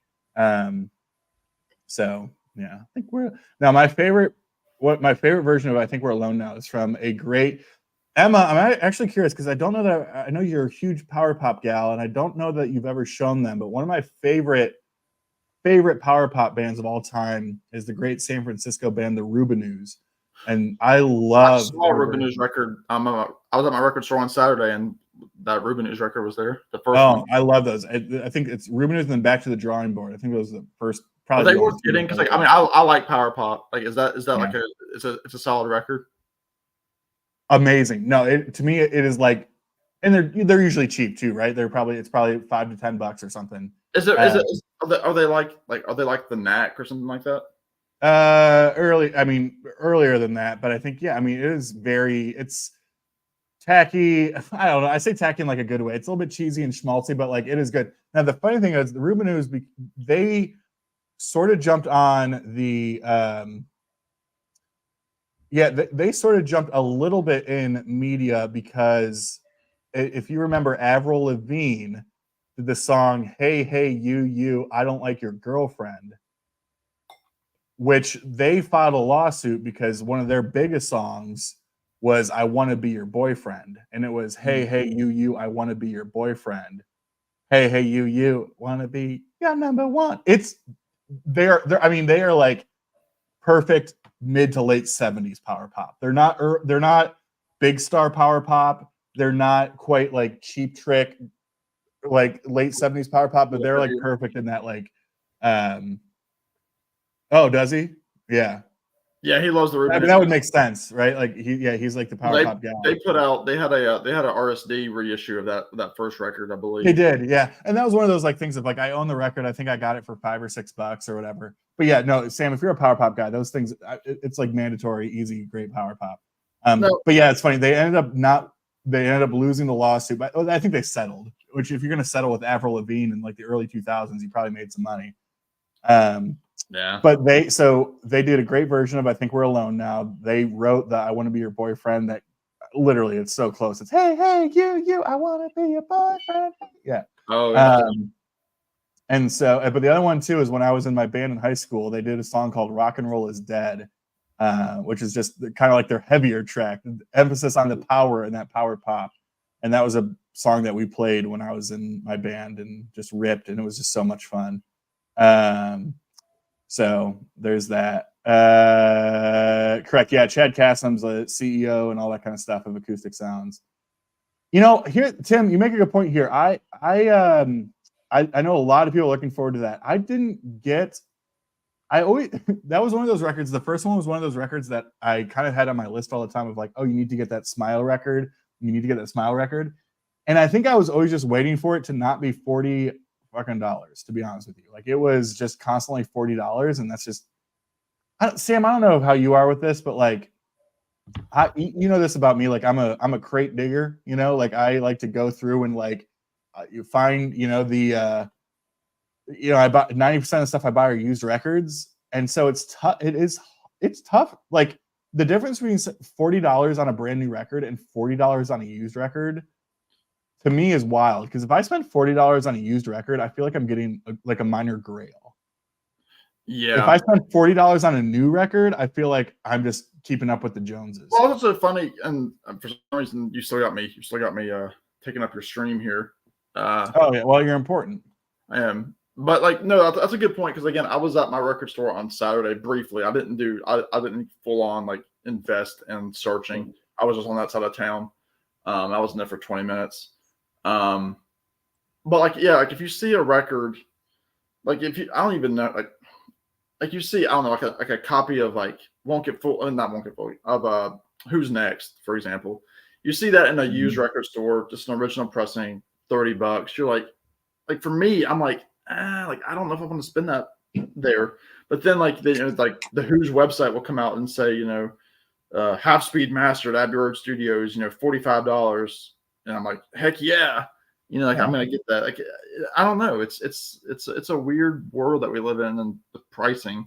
Because I don't do a lot of crate digging. Unfortunately, it's not because I don't want to. It's because again, you can relate because you've been down here. I only have the one store, and it's not like this like whole that's always like bringing in like new grails like into the new releases session. The new arrival section.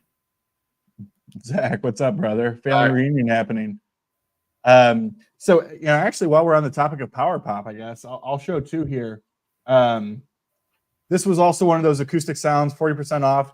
Now, this is an EP. I will say, like I probably would have still bought it. I jumped the gun on it thinking it was a full length, but it's only an EP, so it's like 5 or 6 tracks, and then the B side is just the instrumental versions of those tracks. But this was a band or a group I had heard about for a while because for the power pop fans out there, one of these sort of major, huge power pop bands of the early 90s that everybody's waiting for more on and kind of blew up. I don't want to say they blew up because they were never really famous, but, critically acclaimed and what everybody thinks about when they think about early 90s power pop is Jellyfish. Yeah, we're talking about that. Yep. And so, Jellyfish releases these 2 records, Belly Button and Spilt Milk. They're critically acclaimed. They're incredibly sonically amazing sounding, expert songwriting, harmonies. I mean, they are two perfect power pop records. And so, Tim, listen, Tim, get out of my head, Tim, because what I'm going to show is the Licorice Quartet. Oh my word! So the Licorice Quartet is essentially, I think it's 3/4 of Jellyfish. So a lot of different things that were going on, and in terms of how they broke up and all this. So this is Roger Manning and a couple of other people, and I think it's everybody except like the original like frontman or whatever of Jellyfish. But this was. If you like Jellyfish, you will like the Licorice Quartet. I mean, this is the side project and sort of what became. This is Threesome Volume 1. They did a Threesome Volume 2 and 3, and then they broke up. So, I mean, these were just released over the last like 4 years or so. Yeah, I mean, this is expert stuff here with a Licorice Quartet. So, So Dan makes a point here. So Imperial Drag was they were another huge sidetrack. I've never listened to Imperial Drag, but I know that they're in this universe, like the Jellyfish universe and all the side projects and all that type of stuff. Is wild. But this, again, for an EP that's only, 4 songs. Again, it was about $12. This is expertly done, amazing sounding, just perfect power pop. I think you were asking Alex. It might have been you on my when I did. It was either my vinyl tag. It was one of my year-end videos for 2023. Was this record, Velvet Crush? Yes, I need that. Teenage Symphonies to God. If you don't have this record, it is so good. Like, it is so good. Like it blows my mind how good this record is. It's just, I'd never heard of it. Again, my buddy Tommy, that I've mentioned 100 times from Tommy's Musical Adventures, he has talked about this record, but it's power pop bliss. They do a Gene Clark song called "Why Not Your Baby." Thanks, but I mean, it's just, it's jangly, it's power poppy, it's 2.5, 3 minute pop songs, and they're obviously touching on Brian Wilson here with the title, talking about Good Vibrations being a teenage symphony to God, and even like the artwork is reminiscent of Smile by the Beach Boys. But if you don't have this, it's right in that same vein, that 90s power pop that's just like forgotten. Like these dudes probably had just a few records, and it's a gem. I've never heard of it until last year, and I absolutely love this record. Yeah, I've been kind of on the search for that. It's right up your alley. Yeah. Tim, I only have the first one. Yeah, they did 1, 2, and I have volume 1, and then they did 2 and 3, and then they called it quits. And again, I only came across that because of that acoustic sound sale. It was like $11 or $12. So there's that. Yeah, Joe. Hey, what's up, Joe? Good to see you, man. Hey, Joe. Somebody mentioned it was Cardboard Head Guy. This is good. Well, the ever famous, one of the only double EPs I can think of. A double EP? Double EP. I mean, I don't know. Magical Mystery Tour. Oh. They called it a double EP. Well, that's essentially what Ringo's doing. I mean, he's putting out now at the same time, but he's putting out 2 or 3 a year right now. This is a great topic, Dan. I got a long list of great single albums. And what's interesting about the single record live albums is that much later, when they've done reissued versions, they've come out with the versions, but which is great because I would buy them all. But there are so many classic single live records out there that it's like, why was this? I got some of them here that I was going to show based on a haul recently. Gotta hate that. Well, the original Live from Leeds by The Who was a single record. Yes, it was like 6 songs, 7 songs. Yeah, I mean, God, so many. Live at Leeds, Genesis Live. I mean, gosh, how are we going to get Genesis Live with Peter Gabriel? The Peter Gabriel led Genesis era, and we're not going to get Suppers Ready? Come on, people. Was it wasn't Budokan a single by the Cheap Trick? Yeah. Yeah. I hope we're not wrong because Emma would probably send people to murder both of us. But yeah, she's already on. Yeah, Budokan's one. Yeah, I mean, it's like yeah. Well, and while we're in the power pop vein, I might have been showing this to you, Sam, but this was a recent pickup. And actually, Emma, gosh, just indirect but totally direct references to Emma here. Hey, Emma. Because I know you just showed this on your youngest members of the VC vinyl tag that you posted, I think maybe yesterday.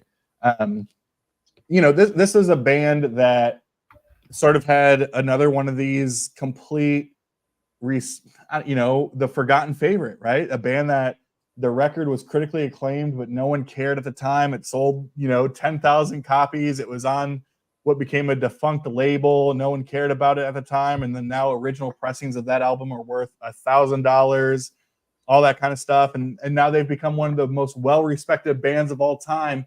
And everyone, especially in the VC, Sam, everybody goes back to #1 record. I have it. No one goes back to Radio City. I need to get it, though.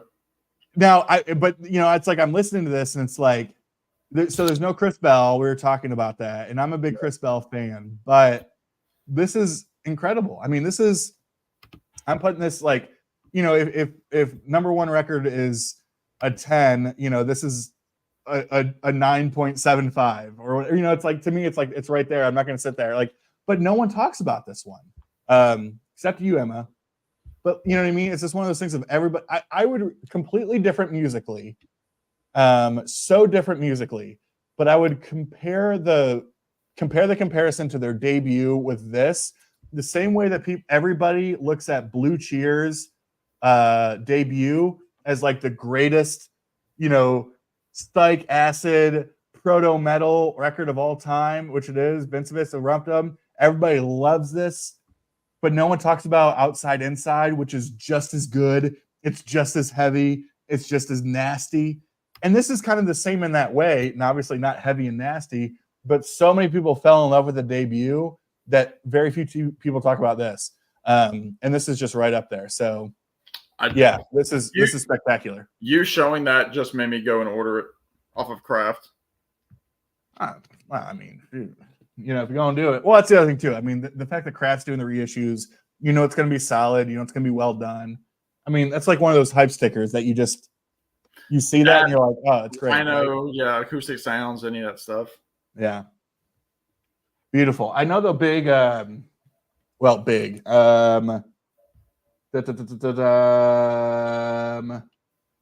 September Girls. That was the big, quote unquote, big. That one of the hits, but beautiful song. Nothing confused with Catholic Girls by Frank Zappa. It's your favorite. You love Frank. Look at that. The love for Radio City. Come on, and it's I don't know what that is. I thought for a minute that was a smile. I was like, no, she just dropped in. This literally looks like an empty battery pack on a phone. That's what I feel like tonight. All right. Well, the night is young. Yeah. There you go. Thank you, Emma. I have a lot of Nick. Oh, Joe. Now Joe's speaking to Sam's heart. Joe, I saw Nick in, I think it was late November, early December for the first time. I'm here in town. I'm on a quest to get all of his stuff on vinyl. I'm getting close. I don't have all the Rock Pile stuff that he did with Dave Edmunds, but like because he's on Yep Rock, which I know Alex is a big fan of Yep Rock. No, I'm thinking of Sub Pop. Never mind. But Nick Lowe was on Yep Rock Records, and they were doing all the reissues, and almost all of them come with an extra 45 of B-sides, which is really cool. Yeah, I love Nick. There's nothing better than introducing a friend to Bat Out of Hell, man. That's the shit that gets it going. Yeah, but Zach, did you introduce him to the artist of the same name? They're like, man, we listened to a lot of Meatloaf last night. They explored Meatloaf, if you know what I mean. Yeah, I'd say that's true. Yeah, you know what? You're right. Now, and obviously no disrespect to number one, but Sam, do you agree? I mean, I maybe this is a topic of an idea. Maybe this is like a stream idea, but like songs that genuinely make you feel something. Not just like, oh, that song makes me happy, or like, oh, that song makes me sad, but the songs that just hit you in a way that result in some form of internal response. Yeah. And to me, for whatever reason, this is like some next level shit here, and maybe it's the PBRs, but probably not, but it definitely is. Like, maybe it's my age and you're approaching my age, like this feeling of nostalgia for an experience that you never actually had. Interesting. So for me, and it goes back to number one, is my favorite Big Star song is 13. Oh. I mean, just one of the most beautiful songs ever. And I was sitting there going, bitch, when you were 13, you weren't doing any of this shit. You dumbass. You know what I mean? Like, I was playing rock band. Right. I was like, I can't relate to any of this. Yeah. But like, I'm feeling this like internal regret, nostalgia, guilt. There's like all these weird feelings that are coming out when I listen to that song. And it's, I mean, that's a top 15 song of all time for me. Wow. I was just introduced, because my friend Tommy, again, I bring him up a lot, but Tommy introduced me to Big Star and that song 13, the first time I met him. And just hearing Alex Chilton, the way that he sings that song with like that, ooh. Yeah. Oh. Well, and it's like, especially after, because, Radio City is all Alex. Like, Alex, he did not have a, like, I feel like he's one of these singers that the beauty in his voice is like the weakness of it. It's weak, yeah. It is a fragile, like kind of compromised voice, but that doesn't mean it's a bad one. Like it is just there's that kind of vibe to it that just I think supports the music. Well, it's kind of like it's like somebody like Jeff Tweedy, or even like a Jerry Garcia. Jerry Garcia did not have I think both of those perfect. Yeah, when you said Jeff Tweedy, I totally yeah.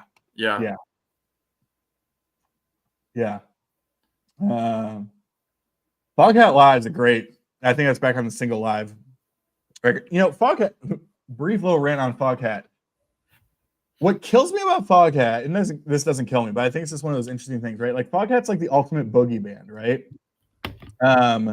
Like you would think that this would be a band from like Atlanta, like Shreveport, something like that. And it's just so funny that like the boogiest hard rock band of all time is British. I always forget Foghat's British because they are the most American sounding band to me.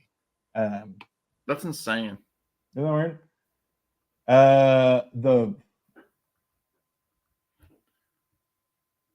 Interesting. Is that the Thugs? Nah, I would say probably with a. No, yeah, I'm an idiot. Okay, interesting. Appreciate that. Well, yeah, I was like, I think the Thugs are a band. I got you. But that's with 2 G's. Yeah. Yeah. Well, he don't know how to type sometimes. Are you ready for the comment of the night? Oh gosh, I say it's a slow ride. I say it's a slow ride. This is I've been a fool for the city. I'll say that. I'll say this now while we have people on there. While we have people on here, this has been one of my favorite streams that I've ever been on. I've done a ton of streams, especially like when I was first starting out on YouTube. This has been so fun. I'm so glad, Sam. Thank you. Yeah, this has been great. Music in the house is in the house. Welcome. I'm the Cosmo. So there's a I don't think they still have it, but it was there for a while. This is one of those, for the collectors out there, right? Like collector is on a spectrum. There are people who are collectors, and there are people who simply buy things and have them. Yeah. But there was a local store who had an I Am the Cosmos promo 45. Dang. And this was a 7-inch 45 promo, and he had like $200 on it, which is absurd for a fucking 45. Yeah. But still was like $150 below like market value. Mm-hmm. And I was just sitting there, and every time I'm looking at it, I was like, I would never spend that much on a 45. I wouldn't spend that much on a record. But it's just like the collector in me was like, well, see, that's how I am, and this is a whole other topic entirely. People that know me know I'm a big Nick Drake fan. I love Nick Drake. Yep. It's like my dream, and I'm not a collector either. I buy a record that sounds good. Like I don't need 10 copies of Abbey Road. Like I don't need it. Yeah, it's fine if you do. It's great if it brings you joy. Great, because when I was a kid, I collected coins. Like it was the same kind of thing. But with Nick Drake, like for me, like my dream is to find like original. There's 3 Nick Drake records. I have the imports that came out like in 2011. I have those on vinyl. I got lucky with those, but to find one of those early Nick Drake records would be just like, I don't know, man. It's that thing. Especially like UK presses. And they only made like 2,000 or 3,000 of each. If I don't even know how many they did. This would be an interesting. This is kind of like a deeper level. stream topic, but another artist that I think blows some people's minds when they learn that he's British. Is Nick Drake? Yeah. Yeah, you know what I mean? Like, it's somebody that I think a lot of people probably just assumed based on the music that he was American. You know, it's like that sort of timeline and the type of music he was. Well, also he's on Island Records, which, you know, you have like, that's like, I really like Island Records because like they have like I thought it was like Traffic and Jethro Tull and all those people. eccentric, because like, I mean, Tom Waits was on Island, and so was Leon Redbone, who I also really, really love, who's like the ragtime, you know, guy from the 70s. And like everybody that saw Nick Drake, like the few people that got to see him live were just saying like, you know, he was just the shy guy. He hated touring. He hated recording. And like, for me, like if Nick Drake is on it, like I'm at that point where I'm like, if Nick Drake touched it, I want it. Yeah. So you keep this train rolling. Are you oh, sorry, you're walking away. We'll come back to Emma's comment about Roger Earl. I don't know, Raj.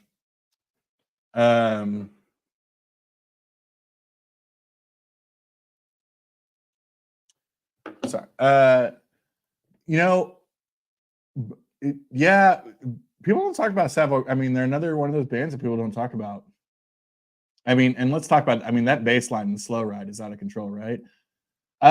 This is a good point. I mean, talk about kind of musical chameleon type stuff. We were talking about this on, it might have been a stream a couple weeks ago. Like, I'm all in on Nick Cave sitting down at a piano singing ballads. I am not a huge like punk, post-punk noise kind of person. I don't dislike it. It's just not really my thing.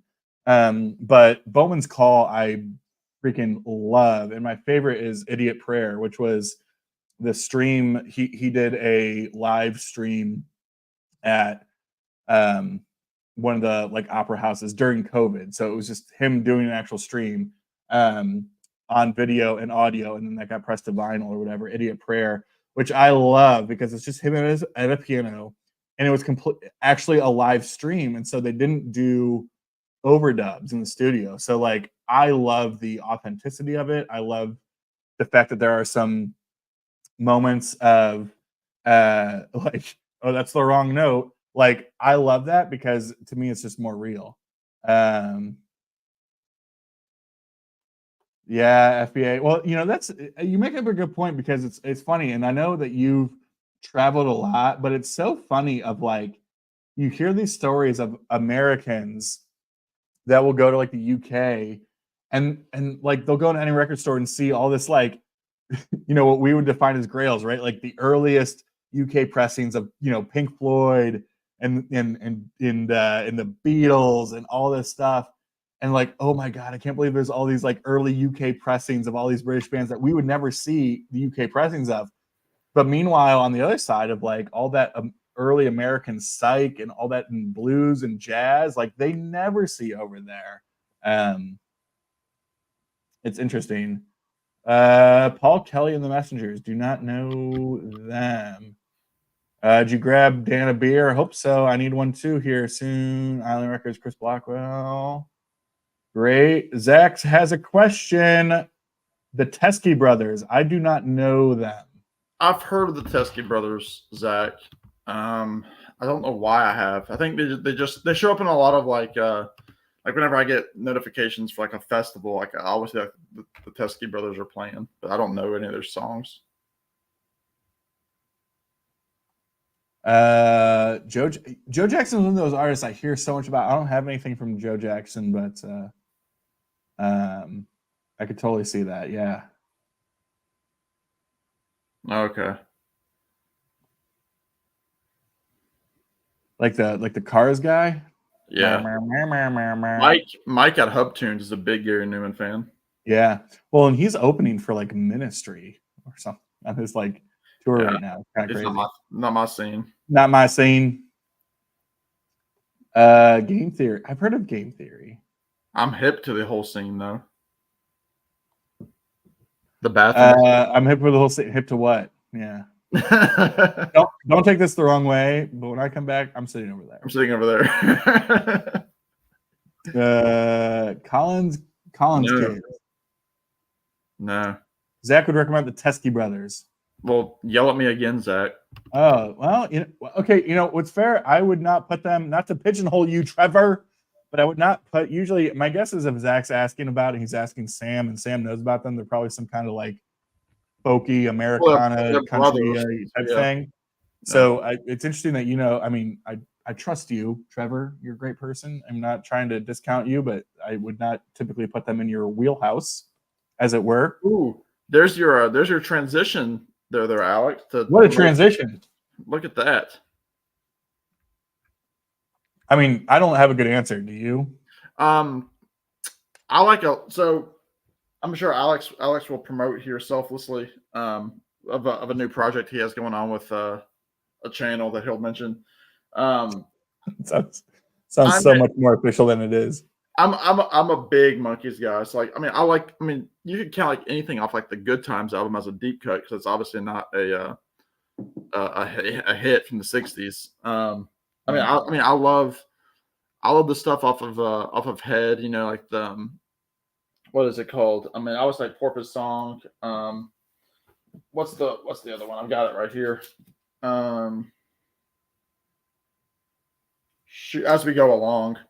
So I have some Monkees records here, and Alex is going to talk here in a second. This is the soundtrack to Head by the Monkees, and this is one of those bands that like a lot of people give a lot of flack to. They say that they're manufactured. They say that they didn't play their own instruments. Blah blah blah.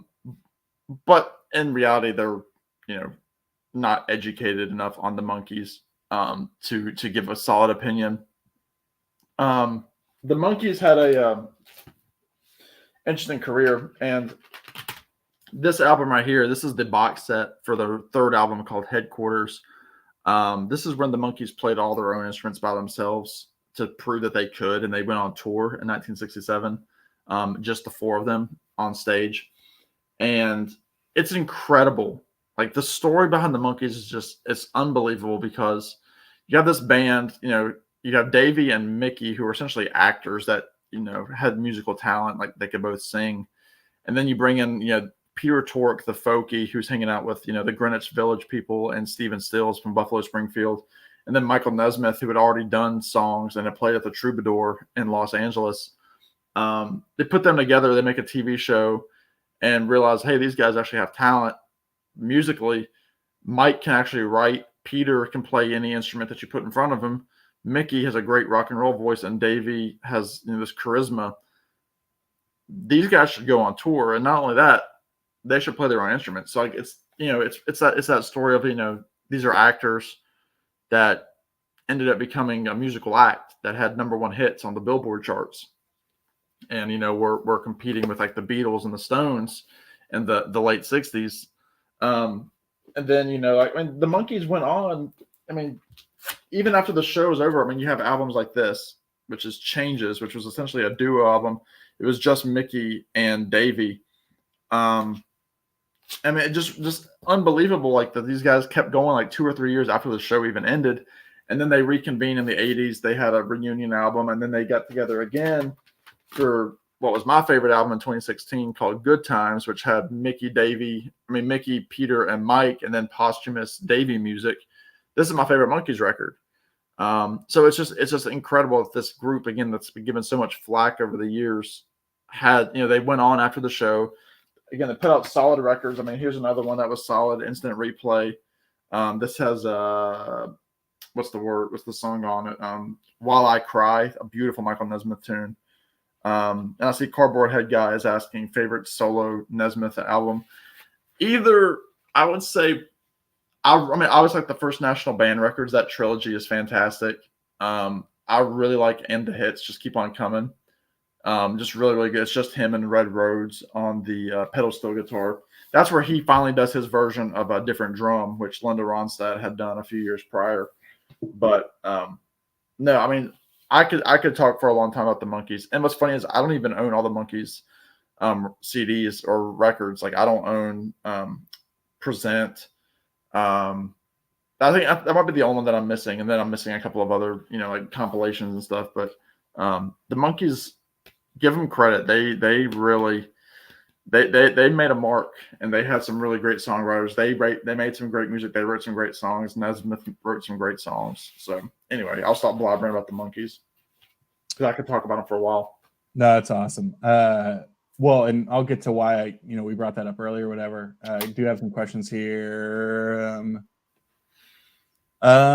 Yeah, Sam. I mean, you got a great tag going on right now. Have you been taking notes? Because I know, I'll speak for myself. I got the Prague tag going on. And it's so funny of like, yeah, in a very like non pompous way, like, we would create these tags because we would say like, we're fans, right? Like, you're a big Americana fan. I'm a big progressive rock fan. Yeah. And then you watch these tags from across the world and you're like, Jesus, I don't know anything. I'm like, I don't know shit. Yeah. No, well, it's funny. Yeah, it's I did buy one thing, and I'll pull it up now. From Brian from Shamrock and Records. He's up in Maine, and Brian, I don't know if you follow him, Alec. Yeah. He's good. I think for a while he worked at Bull Moose Records, which has a huge online presence. Me and him, like our taste is, I mean, it's almost neck and neck for like exactly what we're the other one's listening to. But I mean, obviously you don't want somebody to be exactly the same as you musically. So he's pulling in stuff that I'm like, okay, I don't know as much about this person. But then like he'll talk about Tom Waits and the Avett Brothers and the Decemberists or people like that. But he showed a single that I didn't know existed. And I showed this to Alex off camera about a week or so ago. It's the Avett Brothers 45. They did a CMT Crossroads episode with Randy Travis, the country singer.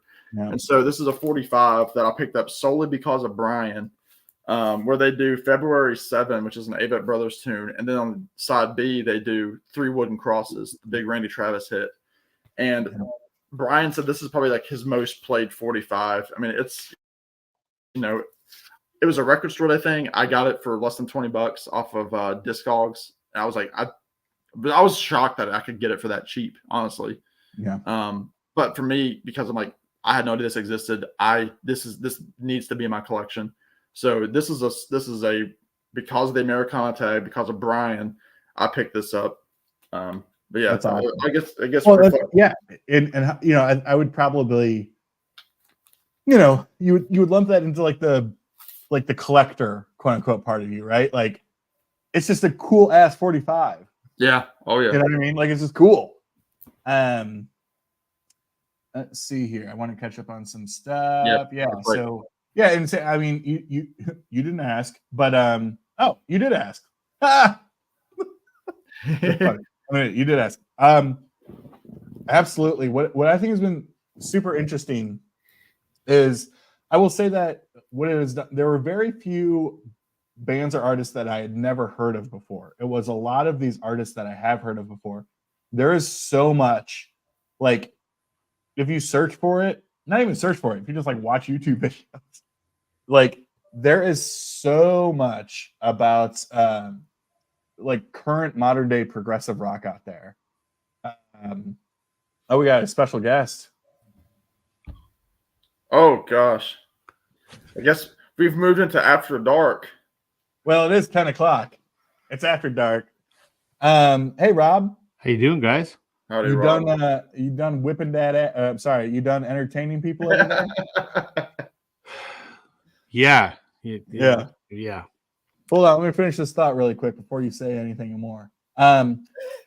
It's like to me there are two. If you're into these niche styles, like progressive rock is out of control in 2024. There are so many artists putting out so much stuff that I cannot keep track, and it feels like 75% of them are from Norway. Like, the Norwegian progressive rock thing. Now, and that's the point I'm getting to, is that what I've loved about watching so many of these, and it's probably a little bit different for Americana because it's, Americana.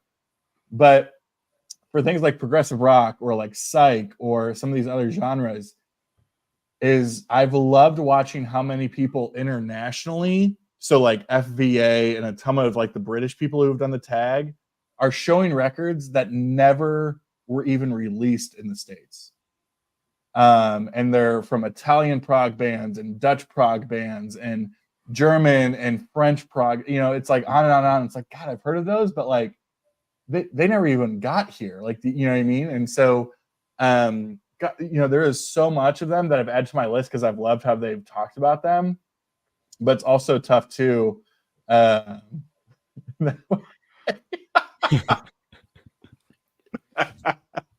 probably put you out a few bucks. There's that. Yeah, well, you know, they gotta do a box set. They gotta do a cocky box set, huh? I gotta say, I was very happy that I educated so many people about prog. Oh my gosh. I'm just glad I'm just glad people got it, right? They did. Everybody got it and everybody loved it. Wait. Go back to Joe. Go back to what Joe just said. Did you see that? I'm guessing you're referring to the Monkees? Yeah, about Peter Tork. Oh, Peter Tork. Sorry. Did you see this? Well, Joe might be joining us here soon, so you can have that conversation with him directly. That's ridiculous, man. Was he up? He had a house up in Canada. Who's Peter Tork? He's one of the Monkees. Who are the Monkees? Okay. That band that featured Peter Tork. Yeah, it's that band that, you know, did the White Album. The only thing I know, Peter Twerk. Okay, it's what it does on a Tuesday. Okay. Welcome to Basement After Dark. Yeah. Also, yeah, for the youngins out there, we have now formally entered Basement After Dark. I mean, so we'll see those viewers go down. This is where we go into the. Gosh, I don't know. I forget how I framed it on the video I posted, but I said it was the poor man's version of Skinamax. Yeah, you did say for the people who remember that, which I started thinking about that. I was like, I regret saying that because poor man's Skinamax is not. Yeah, there's no such thing as poor man. That's what it was. Yeah, I mean, I know your neighbor over there in Quebec was very thankful for your work with that. I got to tell you, that was probably the most fun video to make ever. Zach, who was obviously talking about it, he texted because I sent that I made sure that my sister and my brother saw that, and it was probably a couple days later that Zach texted me. He goes, "I'm still just laughing my ass off, thinking to myself, just the phrase, and for this one, I'm gonna go with Cocky by Kid Rock." I mean, just the delivery, everything was perfect. You know we got what's another funny? Canadian here. Let's get it. Okay, well, hold on. There he is. Joe from Racer Records. Gentlemen. Joe. Hey, Joe. Sam wants to know more about Peter Twerk. Twerk? No, Torque. Come on, Alex. Yeah, I mean, I'm old, and I fully admit that. I'm not quite old enough to have actually been in my house when he was in the house across the street, but his dad was a professor at the University of Regina, which is here, obviously, in Regina. And the house right across the street from us is where they lived. And not often, but every once in a while, he would come. And then every once in a while, there are stories, anyway, of the whole band being here. So it was 69. So I would have been 4. I was around, but not in this house. So yeah, because by 69, because Torque left the group in 68 is when they did Head. So like, I mean, it was in 69, it would have been like Mickey, Mike, and Davey. But I mean, they were still like amicable to each other, as far as I know. Enough. You just gave Sam a music boner. You did. Well, I'm not sure if that's what I was shooting for, but I'm glad that it was a positive moment for him. Like, it's not a goal, but it is a result. You know? Exactly. Yeah. See, I never got to see the Monkees. I mean, I saw Mike and Mickey on their farewell tour. Peter had already passed, and obviously Davey had passed. So like, I never got to see them as even like a trio. But I mean, that's what an incredible story. Now, Sam, what a great segue. So Sam and I were kind of talking, this was sort of a bit of a hodgepodgey live stream, obviously with I'm playing third fiddle, as they say, third chair fiddle. Because, Glenn was out, Rob was out, and they're like, oh, we really got to bring up the benches here. And so, that's why I was, that's why I'm on the, doing the thing. Oh God, what is happening? Sorry, I'm messing around with stuff. But Sam and I were like, okay, well, maybe we should have some kind of like music related topic or something, so it's not just us, making fun of each other and other people for 6 hours.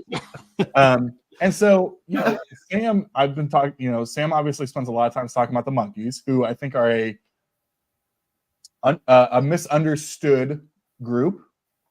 That would maybe be one word to use for them, right? Like, I think that the common misconception is that they were, but like, just a bullshit fake group that was manufactured, put together, and everything was fake and none of it was real. And the reality is that was true for their first record, and then by their second and third record, it was like, no, they're actually writing a lot of stuff and they're great musicians and all that kind of stuff. And so I started thinking, I hate the term guilty pleasures because there's nothing I feel guilty about. And I think a lot of times when we hear guilty pleasures, we think of like, oh, just like the things that I can't believe that Rob would listen to Taylor Swift or whatever. But like those artists out there, and Joe, you might have to think on your feet for this one. Kid Rock's obviously the only answer. For this one, I'm going to go with answer for everything. I'm going to go with Cocky. Kid Rock is not the answer to everything, Rob. Just to clarify. I'm sorry. And I have that album. It's over there. I could go and get it, but it's not the answer to everything. For the record, Joe, I don't like it either. But we both own it. Well, hold on. First of all, we were no discussing devil my without, prog video earlier, so it's no devil without a cause. I mean, no. I saw him live. Anyway, go. Maybe some of those artists that are, I don't know, help me out here, Sam. Misunderstood. Okay, it might not be the great word, but that would be one of the words. But like, ones that people would look at you of like, people have like made fun of these artists before. They've laughed at them. They've become the butt of the joke, right? It'd be like the Nickelback, and you're like, I'm just going to say Nickelback, right? But you're like, you know what? Like, they're probably pretty good at what they do. No, they still suck. No, but they're good at what they do, though. Yeah, it's like shitting razor blades. No. Now, Rob, you don't know this. I talk about Mike Portnoy on every one of my streams. Yeah. He almost drummed for them 2 years ago as a hired gun. Their drummer, Daniel Adair, was getting shoulder surgery. Wow, that's hard to say. Yeah. Shoulder surgery. And they called Mike, and they're like, we have a festival coming up in Vancouver, because they're from Vancouver, I think, yeah? Who knows? Oh, they're from Alberta? Gotcha. We don't want him anymore. That's why we gave him to you guys. Yeah, well, along with Justin Bieber and Celine Dion. But the festival got canceled, so he never did it. But Mike Portnoy was scheduled to drum for a festival for Nickelback. To be fair, again, another band that they know what they're doing. I mean, you can't. It's like, but here, all of the great answers. Now, Sam, the other day when you sent Jason that Rockin' Monkey song, I forget what it was. Purple Sky. Yeah. The first thing I thought of was Crazy Horses from the Osmonds. As like the Osmonds doing a metal song. Purple Sky. Is that it? Yes, from this record. Oh man, so good. So yeah, the thought is, and this is obviously up to interpretation, right? Like I feel like you could probably you could lump Kiss into this, right? But I'll start first because last week I was on the Prog Corner. Scott Lade over at the Prog Corner talking about Jethro Tull. I got invited back for reasons unknown to anybody, but this weekend I get invited. I'm the prog expert. You're you're right. I can spell prog. This weekend I'm getting them back, and we're counting down the top 10 songs from American progressive rock band Kansas.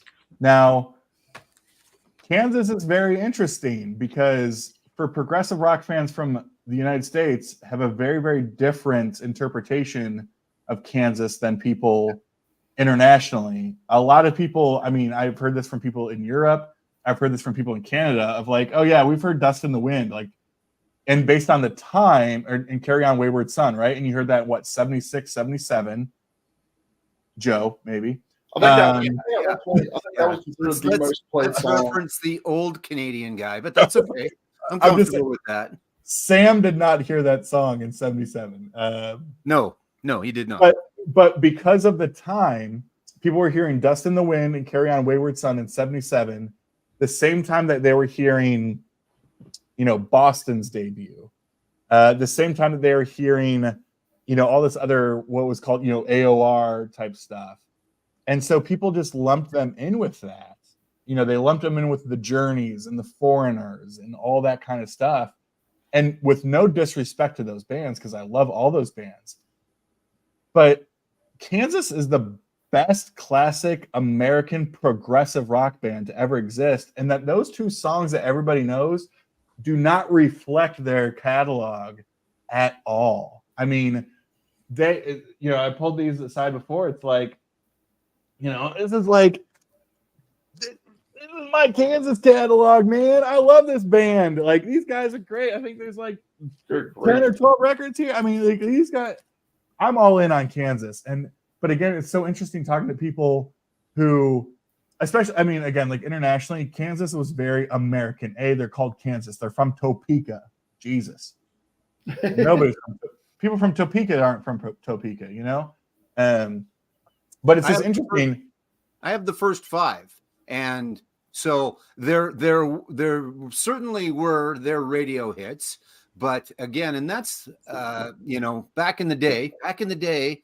Here's the old man coming out. Back in the day, the bands, and still a lot of bands are doing it now. We're making albums, full albums. We got the singles, but they were making full albums, and Kansas made very strong all the way through albums. You have to expand a little bit. And arguably I expanded because I picked some up with some other things, but as long as you give it a little bit of time and you give it a little bit of a listen, and you're right. They're not Carry On Wayward Son, and they're not Dust in the Wind.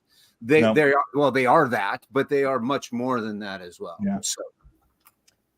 Yeah, and so that was sort of the informal-ish, just because that episode's coming up, and I know Sam been listening hard to the Monkees, but Rob, Joe, are there those artists for you? I mean, not to put words in your mouth, Rob, I don't want to bury the lead here, but I feel like you too could totally fall within this of help me understand, where does the hate come from, right? Yeah, I don't get it. They're not a band that, it's uncool to like U2.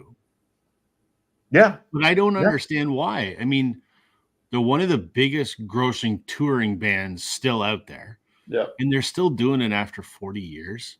And their music's changed a lot.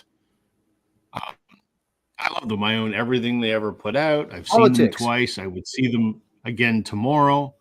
I mean, Bono's a little full of himself. He's an asshat. You know what, Bono? Put the politics shit aside. Stop being this fucking political martyr horse shit and just fucking write songs. That grates on me. Stay in your lane.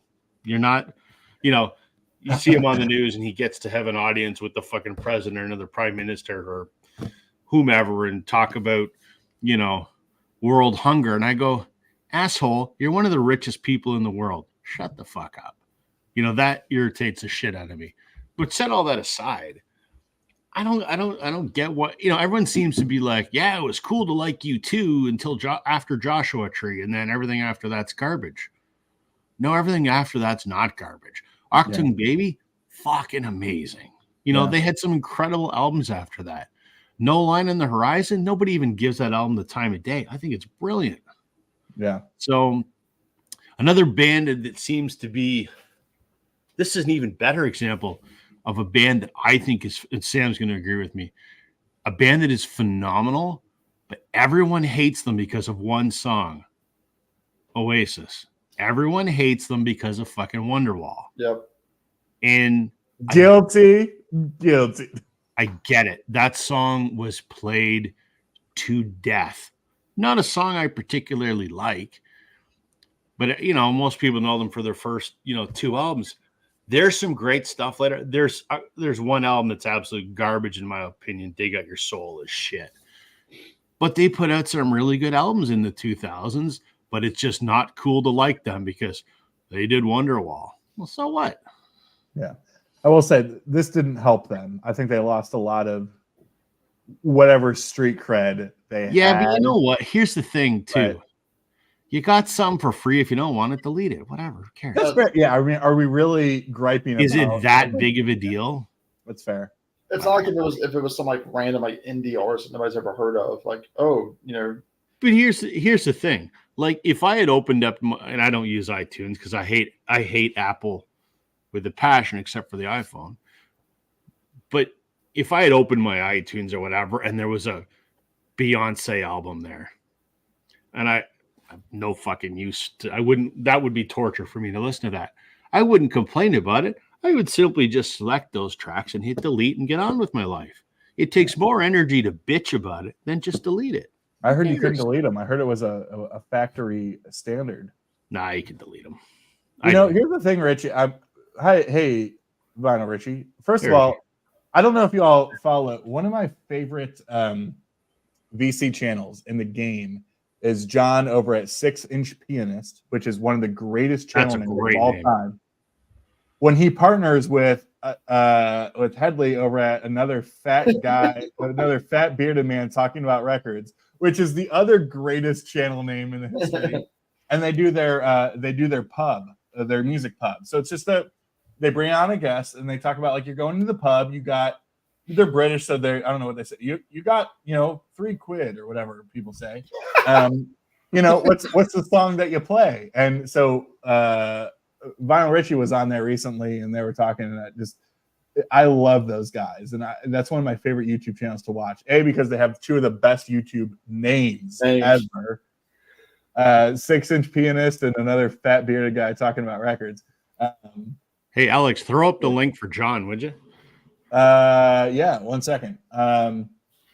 But yeah, I don't know, Rich, because I don't know enough about you, but it's like I would say that Dust in the Wind and Carry On Wayward Son are not exactly indicative of their song. They're a full American progressive rock band. They got some boogie stuff. I mean, some of these songs they got 11, 12, 13 minutes long.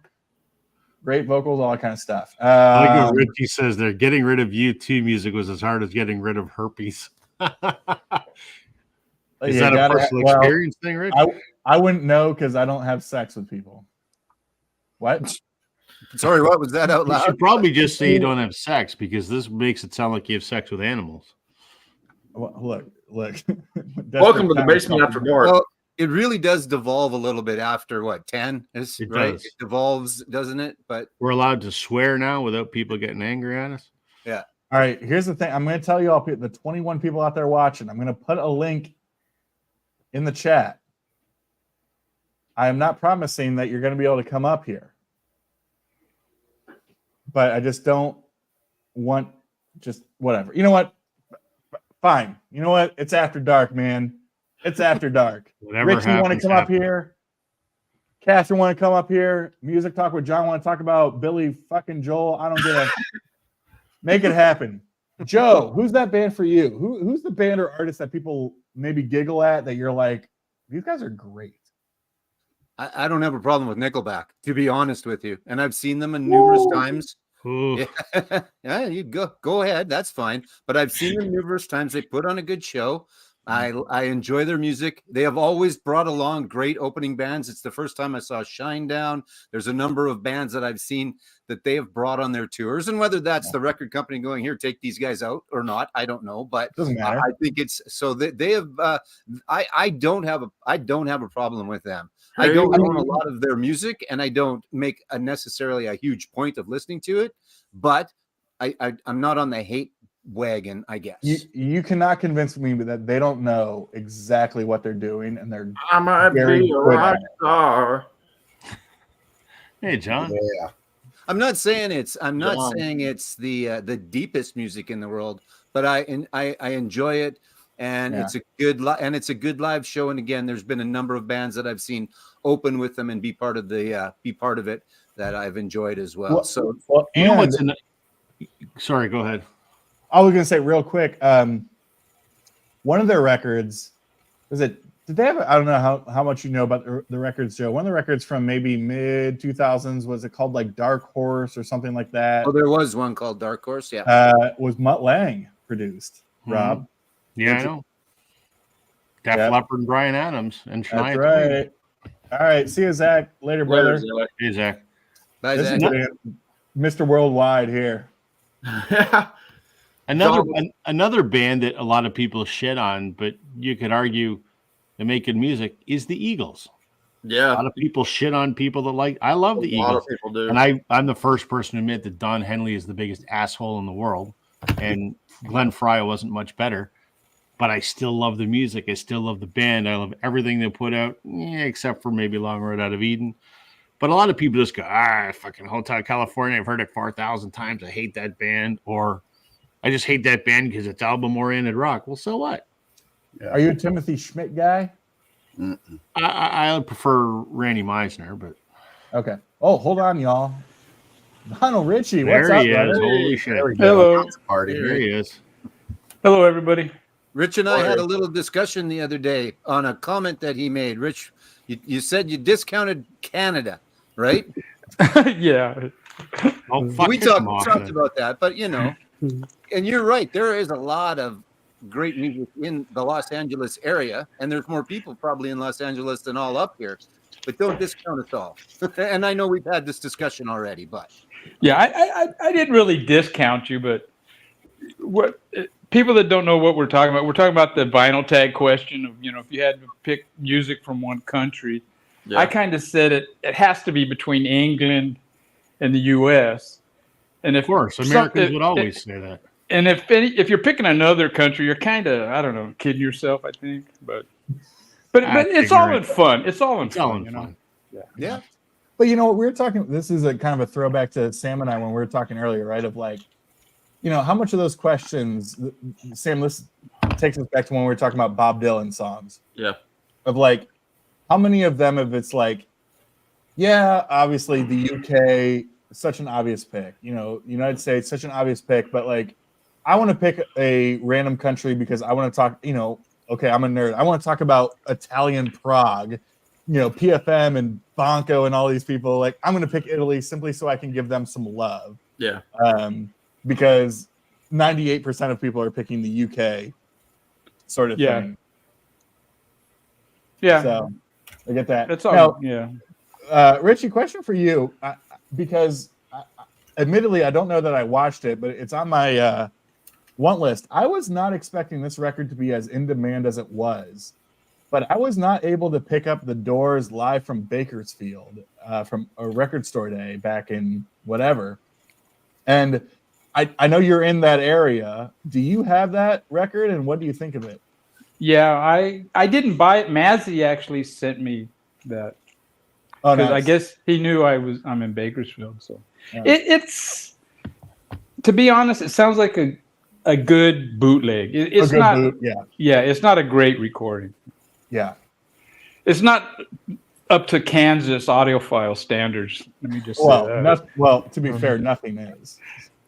That's that Topeka action. So, John, what's going on down there in the Panhandle? By Panhandle, I mean Peninsula. By Peninsula, I mean Florida. What's going on down here? We're having a heat wave. That's what's happening. Oh, that's all I need to know. I know we had these nice days where it was like, I know, Rob, you don't want to hear about the weather. But it was like nice and cool, but now we got I had to turn my AC today. It was insane. It's like, ugh. We just love hearing that, don't we, Joe? Yeah. Bet you a little bit more about how hot it is. Go ahead. Yeah. Well, I mean, how hot it was. Bundled up, and I'm in sweater, short sleeves. Rich poking the bear. I'm barefoot. How hot are you talking here? Oh, come on. For me, it doesn't take much. You get high 70s, and I'm not happy. So, 70s is perfect, I think. It's a dry heat over there, though. It's 50 here, and that's too warm.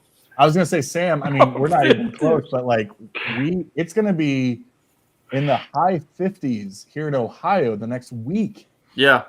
Here too, and full of rain. At least rain through Saturday. Yeah, it's gonna rain for a week straight. Yeah, I got down to the mid 50s last week, and I was the only one around here walking around in shorts. Everybody else is all bundled up. Like, what's wrong with you? Well, because John, you walk around at night anyway, so nobody really cares what you're wearing. That's true. Now, John, I want to hear from you directly. I watched your video; it was wonderful, it was great. But I want to hear from you live, just how excited you are about what is it? Turn the lights back on. I want to hear. What are you thinking about this Billy Joel first song in 17 years? I've had to change diapers many times today. Yeah, right. Excitement.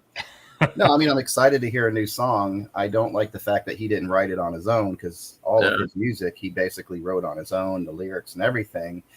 and there's 3 other songwriters on this. Yeah. And he's getting like the Desmond Child, type of. I don't know who they are. I was just looking yeah. up. There was one worked with like Ariana Grande, and one worked with all these David Foster treatment. Yeah. I don't know if it's that, but Phil Spector. Yeah. So I don't know. I'm apprehensive but excited at the same time. I went ahead and ordered the 45 just so I could. Heck yeah. I mean, it wouldn't be the first time we spent $20 on one song. Yeah. Although, did you notice that, John? You might have noticed this because you're obviously like in depth into like the Billy Joel fandom or whatever. The graphic that I saw with the 45 that you can buy, it looked like it almost like it was 2 songs on the one side. Yeah, no, it's actually the same song both sides, from what I can see. Is it like an instrumental or is it like an acoustic version on one side or something? The dance redux. Yeah. No, usually it's weird because even all my life, the 45 for that had like a song from the 70s live or something on the B side. There was something unreleased or whatever at least. Yeah. So this one, all I've seen is just the same song twice, not like remix or anything on it. You would think they would put something on there from like one of his like Madison Square Garden shows in the last 10 years. A live track of whatever. Yeah, and to me, one of his best live albums is that 12 Gardens Live that he did, that 20 years ago almost? I don't know. But that's when he started doing songs like Laura Live. He never did that before. So. And when's your show, John? February, 3rd week in February. Okay. That's the one with Sting? Yeah, Sting's opening up.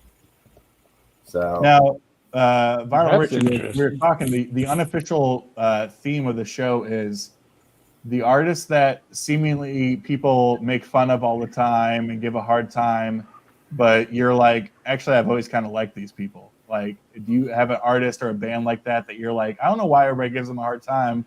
I love these people. Yeah, I like Art Garfunkel, I think, more than Paul Simon, actually. So, whoa, wow, I think that would be. That's a bold statement. Yeah, you're gonna have to tell me your thought on that because I listen to Garfunkel and I'm like done. I can't. He has a nice voice, but I can't find something. Yeah, he only has like 3 good albums, so I mean it's kind of ridiculous to say that, but yeah. But okay, another one is Shania Twain. Is it the country? Shania Twain. Yeah, I mean she's kind of poppy, but I actually like her music. I'm with you on that, Rich. I am. Are you talking like the '90s Shania? Yeah, not the new stuff. Yeah. I haven't heard the new stuff, but the stuff she did with Mutt Lange, she did 3 albums with Mutt Lange. I've got all of them. They're fantastic. Come on over with a monster. Period. I probably have 5 or so of her albums on CD, but I like them all. Yeah, she's Canadian. She's Canadian, yeah. She's from Timmins, Ontario, which is right next door to where Santa Claus lives. That's how far north it is. Oh, really? That's way up there? Oh, fuck. So it's probably 8 hours north of me. Wow. I'm near Toronto, so she's not one of the 98% of Canadian residents that live within 50 miles of the U.S. border. No, sir. Wow. Well, she probably does now.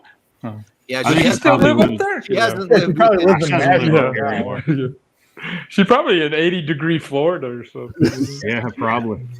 I'll look it out. Keep an eye out for her. She's still looking pretty good. What record was that? Come On Over? Was that the name of the record? Yeah, that was the big one. It had like huge. 10 singles on it, and it's the biggest selling female country album of all time. I bought it back in the day. This is gonna sound terrible. I mean, that's also Mutt Lange being Mutt Lange too. I mean, they were married. They were. Yeah. That's a great record. I just saw her twice last year. Yeah. Great show. Again, great show. Fantastic band, and played every hit song that you could think of, including a couple from the new one, which I don't dislike either. I wanted to go see her, but ticket prices were ridiculous up here. Yeah, she was part of Ottawa, and then she was in Saskatoon twice last year. So the second time around, they were a little less. So I just figured I had the time, so I'd go. But she was part of Blues Fest, and that's where I saw her the first time. But yeah, but her band's great. I got my Toque stuff on. Corey Churko is her fiddle player and one of her guitar players, and he's been with her for a long time. And yeah, she just puts on a great show, and I got no problem with Shania. I know her drummer is like a viral person, like female drummer that anymore does a lot of clinics, a lot of videos, and people love following her on like I mean, and I think that she gets a lot of love. She just changed drummers this year. Oh, well, probably a different person then. Yeah. Listen, Richard, I'm all in on this. I'm a huge Styx fan. I'm sure Richard loves Styx. I'm sure it's right up his alley. But yeah, I mean, another one of those like AOR bands that takes a hard time, but I love them. Now That's this is Styx is one band, like a Grand Illusion. I like that album. Yeah, Grand Illusion and Pieces of Eight are the bangers, right? Yeah. I've heard the ones that came out before that are pretty good too. Before Dennis, like hey, what's up, man? They've got a Canadian, Larry Gowan is playing with them now, and that's right. He had a phenomenal solo career here, and then he just took over for Dennis DeYoung, and I think Rob, I don't know if you've seen them, but just fit in perfectly. They do a couple of his songs as well, and really good. Joe, I've met him. I remember I've seen Styx a number of times, but I met them both. I met Lawrence, who's incredible. I met JY, Godfather, and I met Todd Zuckerman, who's their drummer, who's an insanely good drummer. I mean, he's a clinician, just outstanding. But Lawrence was the perfect fit for that band. Yeah. I mean, you could not make up a better replacement for Dennis than Lawrence. I mean, Gowan, he's outstanding in that role. Yeah, he just stepped right in and, was a great performer on top of that and brought his, they haven't really done a lot written. I think they've got a couple of albums since he's joined, right? I would tell you the two most recent ones, Crash the Crown and The Mission, are outstanding. Yeah, and he brought Crash the Crown came out 2 or 3 years ago, and The Mission a couple years before that, outstanding records. And Tommy Shaw's still killing it, people. Oh yeah. He sounds, I mean, he's almost 70. He sounds incredible. Did you see that there was that it was like that live show where it was him acoustic with the somebody else with like the choir or like the orchestra. It was on. They played it on Access TV quite a bit. It was very good. I'm not even a Styx guy, but it was very good. Well, and what's funny is, so this was like a very specific Cleveland reference, but in the mid to later 2000s, 06 to 08, that range, Styx did a show in Cleveland at Blossom Music Center, just, like 30 minutes actually south of Cleveland. But they partnered with the Cleveland Youth Orchestra for the show. And I had a couple of buddies in high school who were a part of that orchestra. But they did, back when I was in high school and we were in bands, we did a version of I Am the Walrus. But we actually Styx did a cover version of I Am the Walrus. I think it was called Big Bang Theory. It was, how all these bands do like a later career covers album? Yeah. That was them for Styx. I mean, they did a ton of great stuff, but they did a version of I Am the Walrus, which was killer, and added some stuff in there. And that was the version that we ended up sort of covering or whatever. But it was cool, like having people that I was going to school with who were musicians that were part of the youth choir, that were a part of that show at Blossom with them. And so, yeah, I mean, it was, and they said that, I mean, they're just the greatest of people. And Tommy's almost 70 now, or he might be older than that. Like, he still sounds out of this world good. Well, I was like Paul Rogers for the longest time was like that. I think Paul Rogers' age is just now catching up to him, but he was like that up to a point. And I saw Paul Rogers when he was touring with Queen back in 05 or so. Oh, you saw that tour? I saw that tour. Yeah. I know it was like really like poo-pooed on. Like, people hated that. Yeah, but you know what? What I appreciated about it, I think I said this before, was like, and I'm all in on Adam Lambert too, right? Like, I think he's great. What I appreciated, Rob, you and I were talking about this, of like, they build it as Queen with Paul Rogers. Yeah, that makes a difference, I think. For sure, because like Paul, I'm not going to compare Paul with Freddie. I mean, honestly, I'd probably put them in the same category. They're just so different, Yeah. Paul's the ultimate old school hard rock bluesy voice, which doesn't really fit Queen, but it kind of worked. I think that was a mismatch. Yeah, that was kind of mismatch. I think I never got Paul Rogers with Queen. Adam Lambert works perfectly for that. Oh yeah, style. Mr. Flamboyant. He's I think they both work really well. It's just different, and people have to, in both cases, it's not Freddie, and stop trying to compare it to Freddie. It's Queen wanting to play Queen music, and they need a vocalist. Right. And they had a different spin on it, and I love them both. I saw Mark Broussard here a few years ago. I'd never heard of him. He was very good. And Seth Walker, I have one of his records because he's produced by one of my favorite groups, the Wood Brothers. They play on some of his tracks. He does a great version of Buckets of Rain by Bob Dylan from Blood on the Tracks. Yeah, I want to know if Scott's going to see Bob Dylan.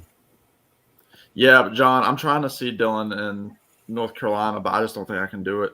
His tickets aren't bad either. I was looking at the prices. They only but they're work nights. And it's like 3.5 hours for me. I'm like, I can't do it. Yeah, and I've just never seen them before, so I'm like, I need. If you can do it, especially if you like that last album.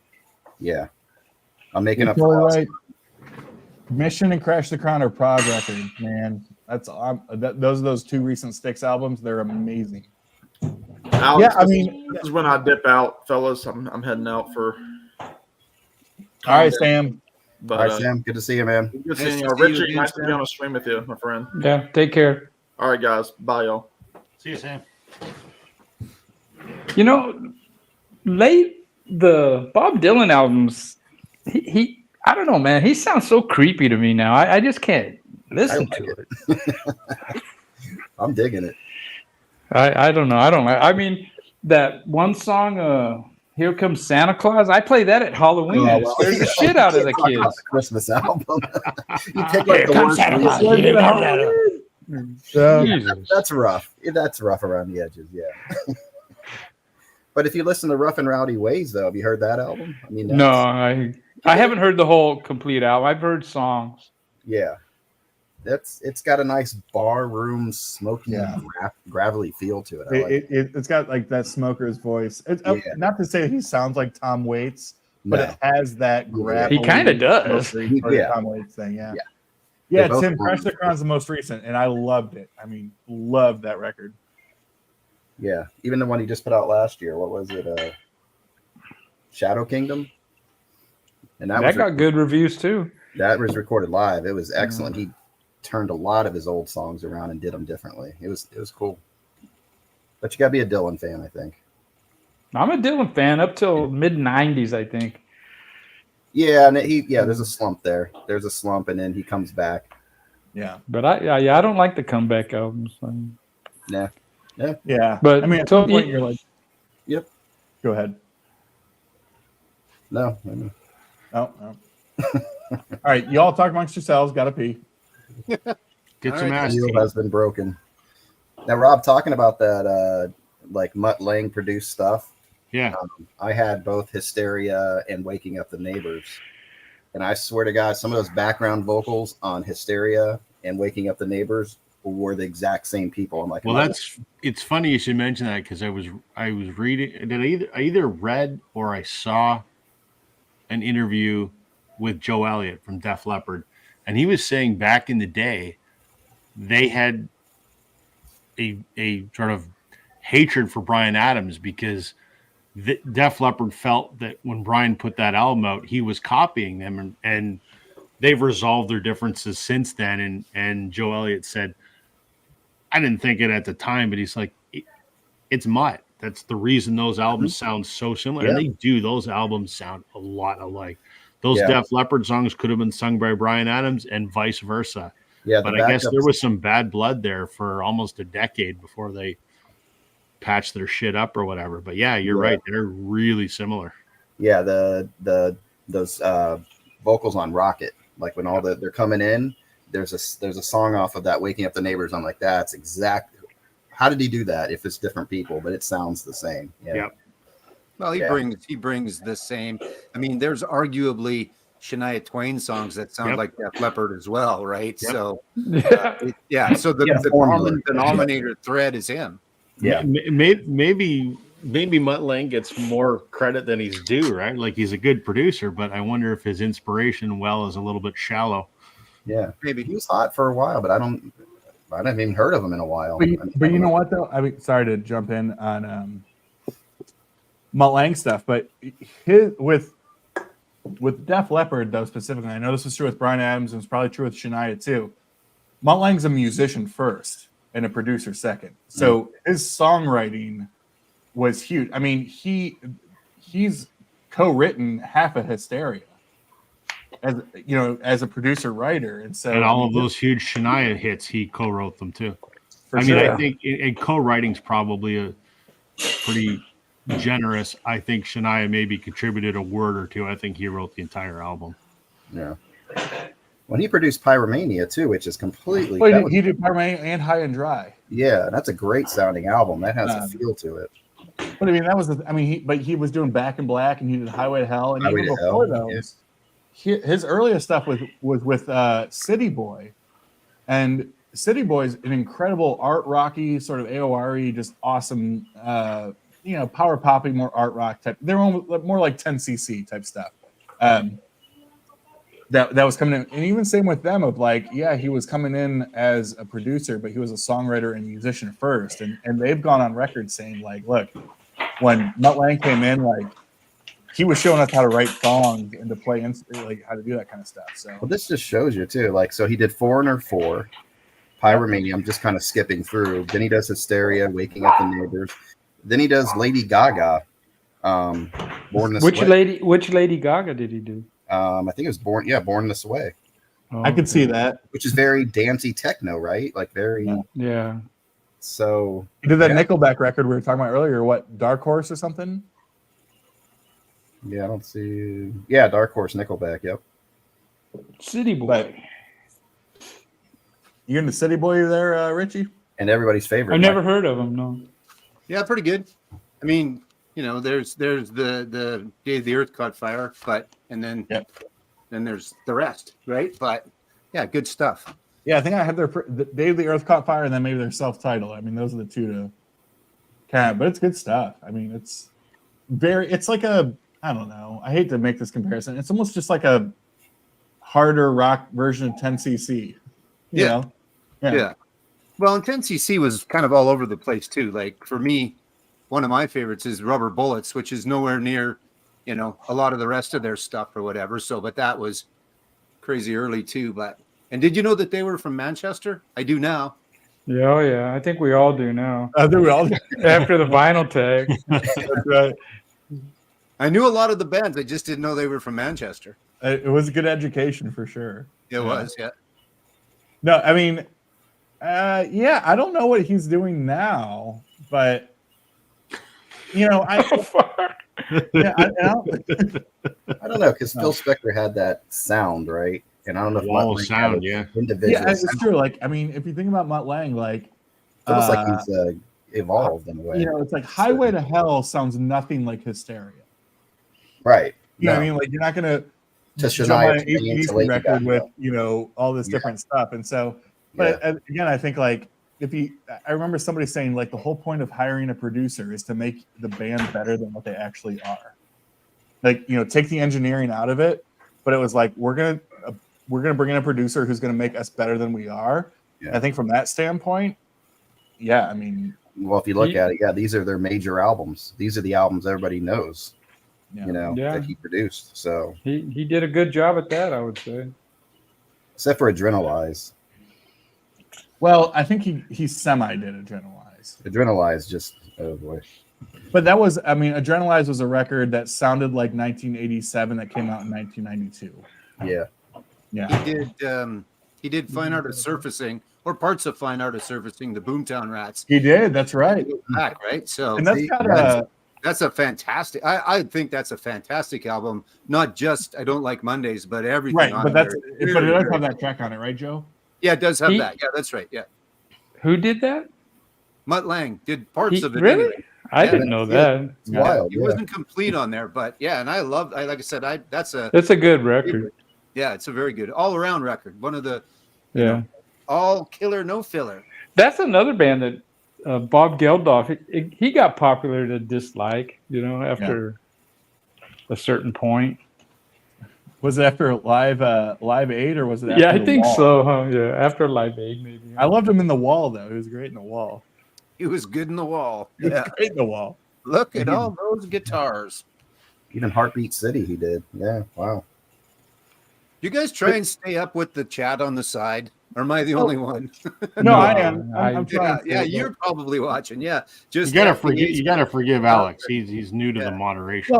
Well, listen. Okay, first of all, and he's drinking. you know.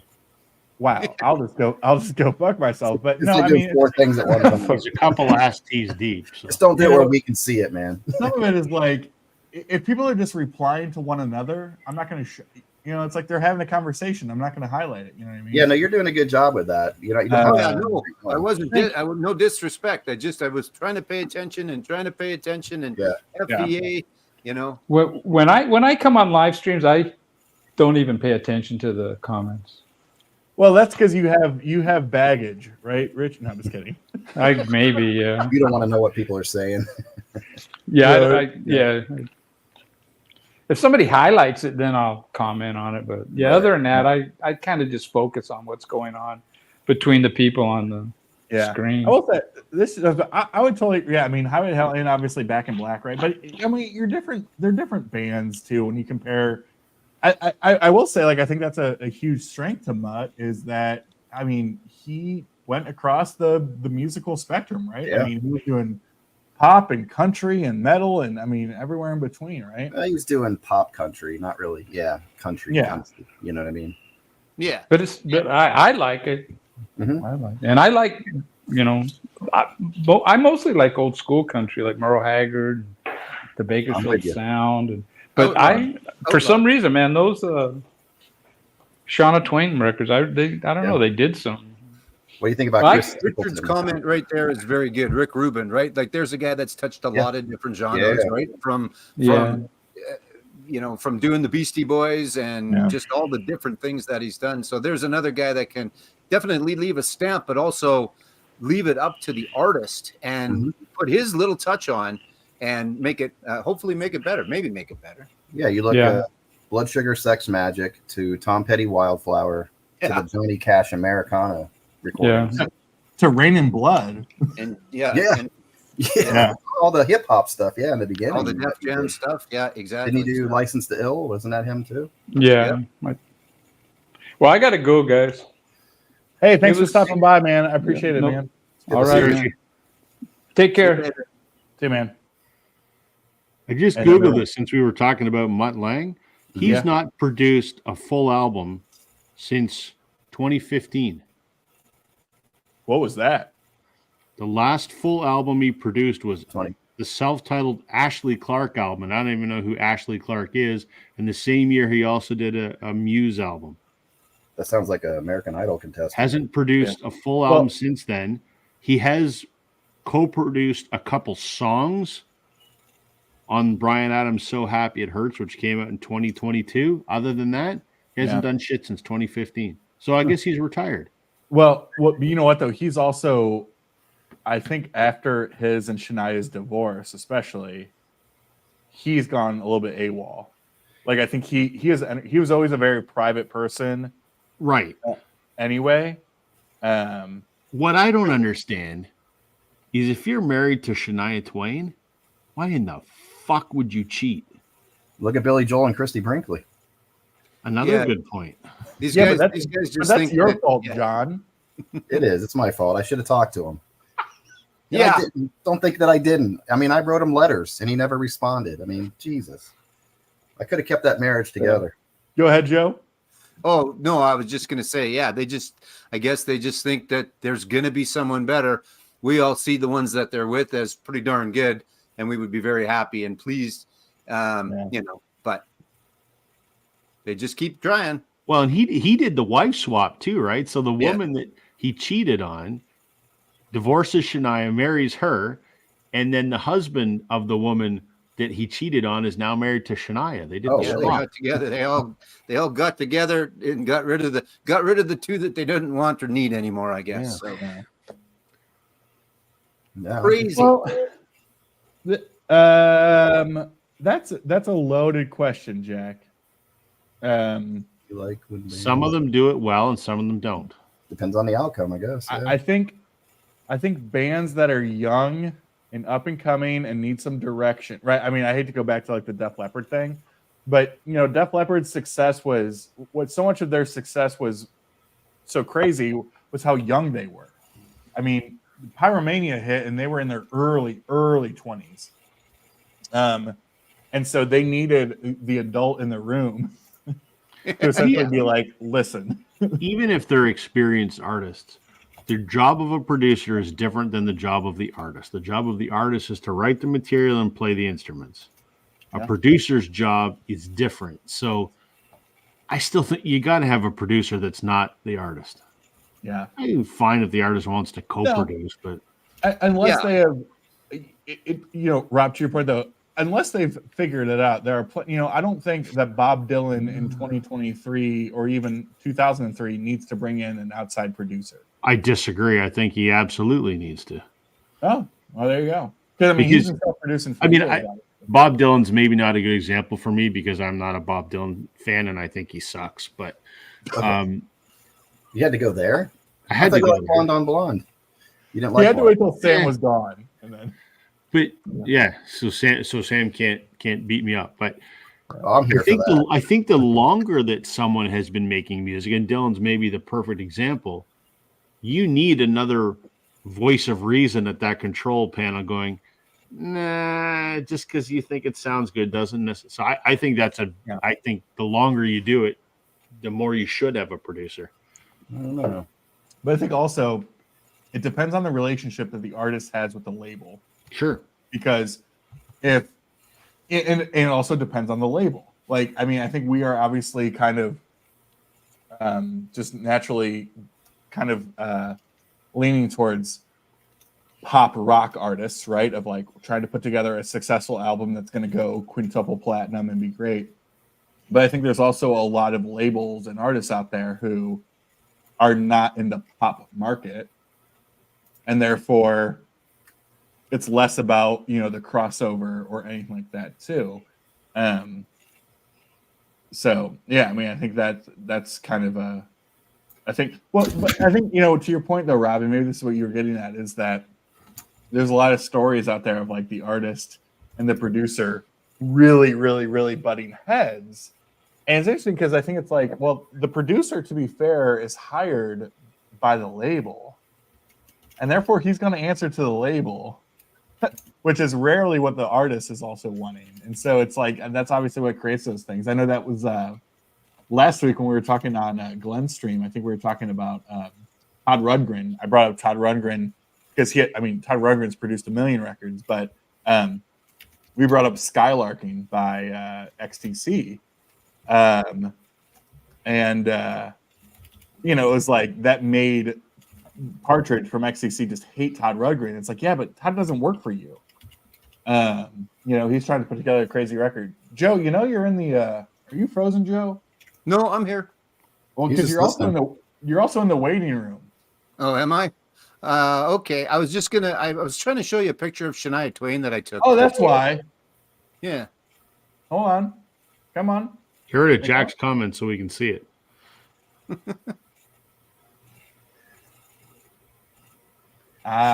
that me doing it wrong? I don't know. It's not coming. I'm just getting a big black screen. Was it in the dark when you took the picture? It was. Okay. It was last night. No, that's not. Anyway, yeah, no, it was just a picture that I took. Here, I'll stop it. Yeah, just a picture that I took. I think we discussed one of the nights that we were on when I saw her in Ottawa. She was just, from me to you away, and it was nice. Just I was trying to still wrap my head around why the fact Mutt Lange did what Mutt Lange did, because I was able to look at Shania, who is now close to 60 and still getting her done, Yep. But aged, but nicely aged, yes. Yeah. I wouldn't kick her out of bed for eating crackers. Daniel Lanois is a good point.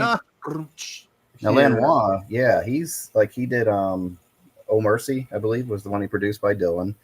But there's a Neville Brothers that he did. It's excellent. And he did the awesome stuff he did with you too.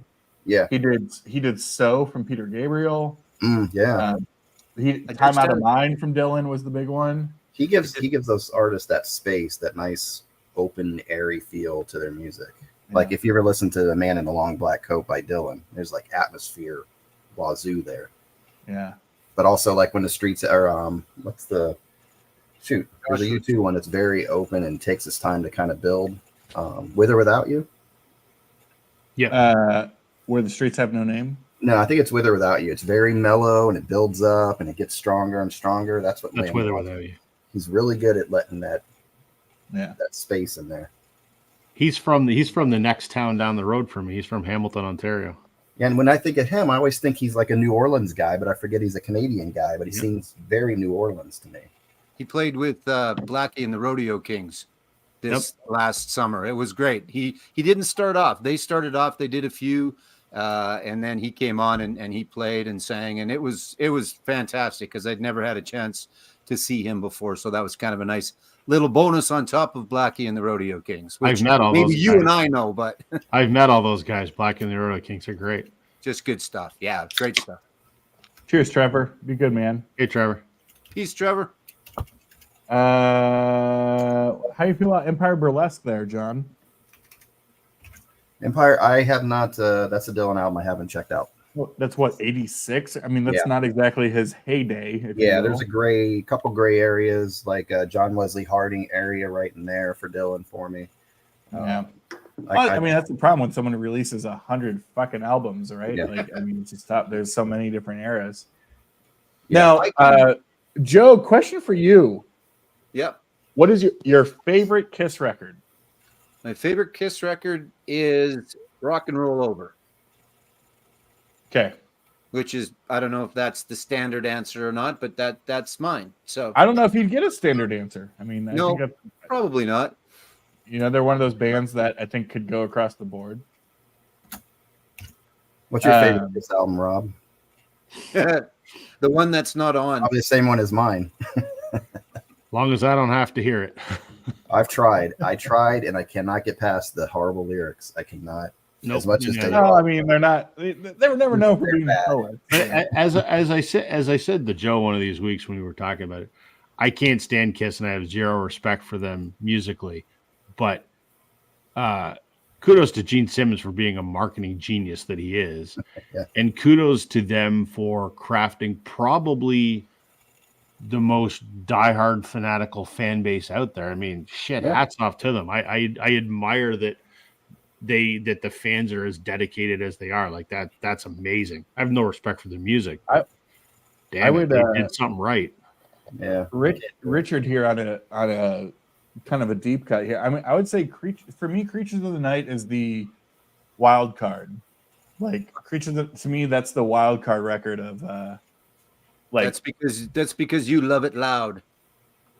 I do. I mean, it's just such a heavy record, you know what I mean? I mean, who knows who knows, who cares who's playing on it? It's all over the place. It's That's the thing. I think the only constants really were Paul and Gene. That was about the only true honest constants from the start, really. All right, we're good night, FBA. But CFBA. They're an acquired taste, but unfortunately for me, I acquired it early, and Gene has a lot of my money. But you know, that's the thing is like that. I mean, I'm not a part of the generation, but I've tried my best to appreciate the people who are that generation. For people who grew up and were in their, you know, I don't know about you. Sorry, Joe, could I ask what year were you born?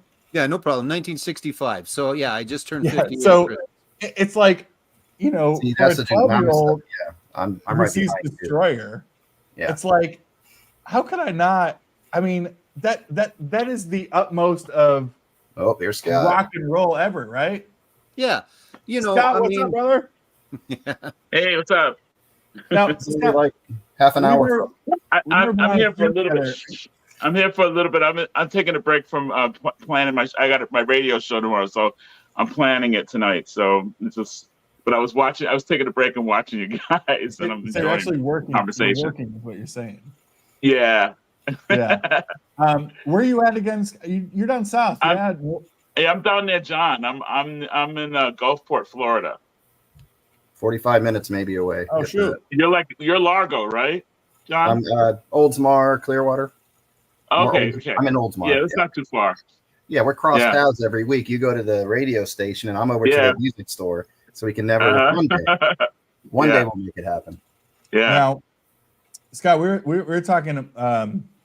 We're corresponding because I might have put this record aside here, but I know you got the soul tag going on right now, so we'll pimp this out a little bit. That if you're a soul fan, DJ Vinyl got a great soul tag going on right now. Yes, I'm gonna do one. Thanks. Yeah. And people are getting into it too. Yeah. Oh hell yeah! And It's you know, up. my thing is, as I was talking on the when I was commenting, Coal Mine is about 90 minutes from me. Wow. And they are. That would be dangerous for me, man. And it's going to be dangerous for me this year because my goal this year, if it's a Coal Mine or a Karma Chief record, I want to order it. Absolutely. I just sight unseen. I don't even have to hear it. Most likely, I'm going to trust it. Right? Know? That's the thing. Yeah. If it's on the label, I'm going to trust it. Those guys are phenomenal. They just know they have the pulse on what's hot and what's new in terms of that I call it retro soul kind of thing. You know, it's just amazing what they do. You know, GA20. I learned about GA20 through them. Yeah, and I made my station book them for our last festival last year, and they were like the hottest band, and everybody was like, "Where'd this band come from?" They're fucking amazing. Just 3 guys, and they just have this sound that just like. I was just showing this earlier with GA20, man. Yeah, it's insane. I haven't seen that. So good. I have their other one. It's like a foil-looking cover. That's the latest one. Yeah, about 2 years old or so. Yeah. Okay. I love them. It's a heavy feel. Yeah, it's good though. It's like horn. I just love watching the guy with the afro with the afro when he just bounces and he moves his whole hair just moves when he rocks out. He's amazing. It's like it's just cool. They're just really cool. Guys. Cool, man. It's good to hear that. There's another one coming up too that let me see who that was. Jack, that is so the band is GA20. This is a live album. Is that? Oh, yeah. We have the other one. I don't have those two. Live in Loveland, yeah.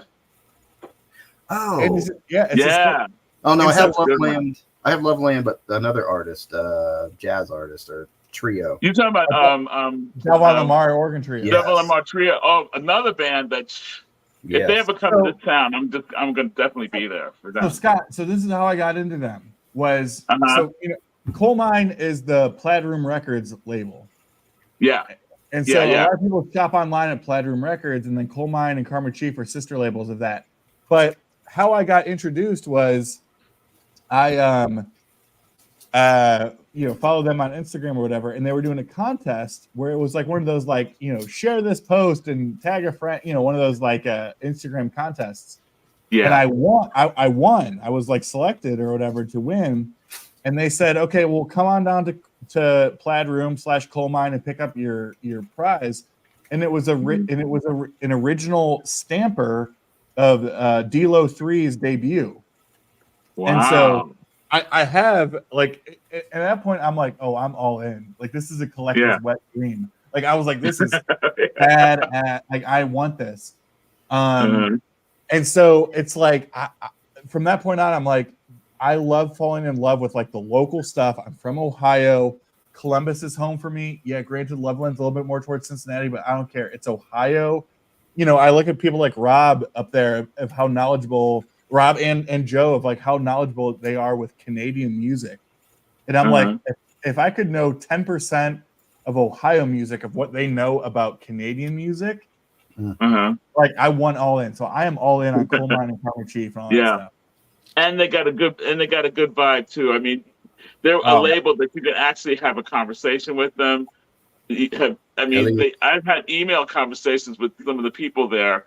When they mess up on a delivery or something like that, they're so cool about like fixing it, and just it's like you're hanging out with friends when you're dealing with them. It's really cool.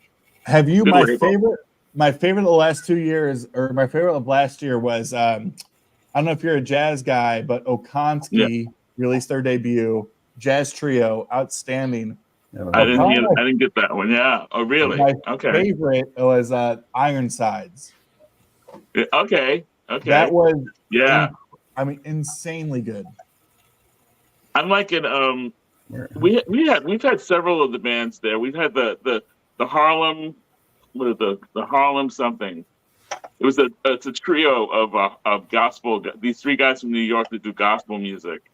They're kind of strange, but they were really exciting. Harlem Gospel Travelers. That's what they're called. Okay. Yeah. And they're on the label. Yeah. I did just pre-order. I know it comes out maybe in the next month or so. The new Ghost Funk Orchestra. I know that's coming out. They're really good. That's heavy. They're Yeah, really I like good. that too. Yeah, they're like a heavy horn thing. Yeah. Yeah. And there's organ. I'm also like I like also Be Sacred Souls. Yes. Yeah, they're phenomenal. Yeah, those are all right in the same. Yeah, the same vein. And they just In the announced same a new- circle. Yeah. And they just announced a new debut, the Sinceres, something like I forget. I'm messing that up, but they Those just are announced. Those three girls. No, it's like a big soul jazz ensemble. Oh, There's like yeah. I just saw that. I just saw a pre-order right now. Yeah. Yeah, I think it comes out in Yeah. March. But yeah, it's just. It looks but pretty again, good. It looks the pretty whole good. idea is like, I don't even have to stream the music. I just have this like, oh, if they're on there, and I'm Yeah. in. I'm in. Yeah. Elliot Cruz. Hey guys, Here he is. Elliot. I've been lurking most of the night trying to do all my evening chores, and I finally got them all done. Did you wash your dishes and dust your floors, man? All kinds of stuff like that. Yeah, man, it's a lot. Yeah. But, I'm so glad to see Scott on here because Scott, after I got all my chores done, while I was listening to the show, I got my Soul Tag records in order. Nice. Oh. Nice. Got my questions, my prompts written down. I don't know if I can read them. I was gonna say that's pretty small, Elliot. It is. I'll mess it up, but Yeah. I've got all those ready, and so I'm not going to stay on long. I just wanted to drop in and say hi to everybody. Very cool. So that I was lurking and I was enjoying listening to all the conversations, and Yeah. So, Scott, I have a question, if I may. Alex, or you were going to say something? No, Yeah. go ahead, bro. All you, brother. So I started to look through, and I can do some of the questions. So are you looking for those of us that can do some of the questions and then, skip a couple? I don't think. Oh, you can skip.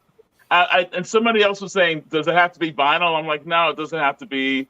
You could whatever you're into, whatever your product is, that's fine. It could be CDs. It could, even if you just don't have it, but you just know of it, doesn't matter. Okay, good. Okay. I didn't have Aretha Franklin got the gospel record, The Amazing Grace. I have it now. It just arrived, but I didn't have it when I was doing my tag, so I showed the CD. So I just wasn't sure. The thing about tags, yeah. No, even if you skip, that's fine. I was just trying to get. I found after I did it, I found that there was some other previous soul tags out there. I just had never seen them before, so I just thought I'd do one just to get people to do something that's a little bit different. But I realized people have been doing them in the past, so I started to see those. But I just wanted to show you guys this year if you hadn't done it though, Scott. So we appreciate it. Yeah. I bought this yesterday because it's hard to find now. This is the guy that I went to see yesterday, Mark Broussard. Yeah. This guy, Bayou Soul, he's kind of like a blue-eyed soul singer. Unbelievable dude.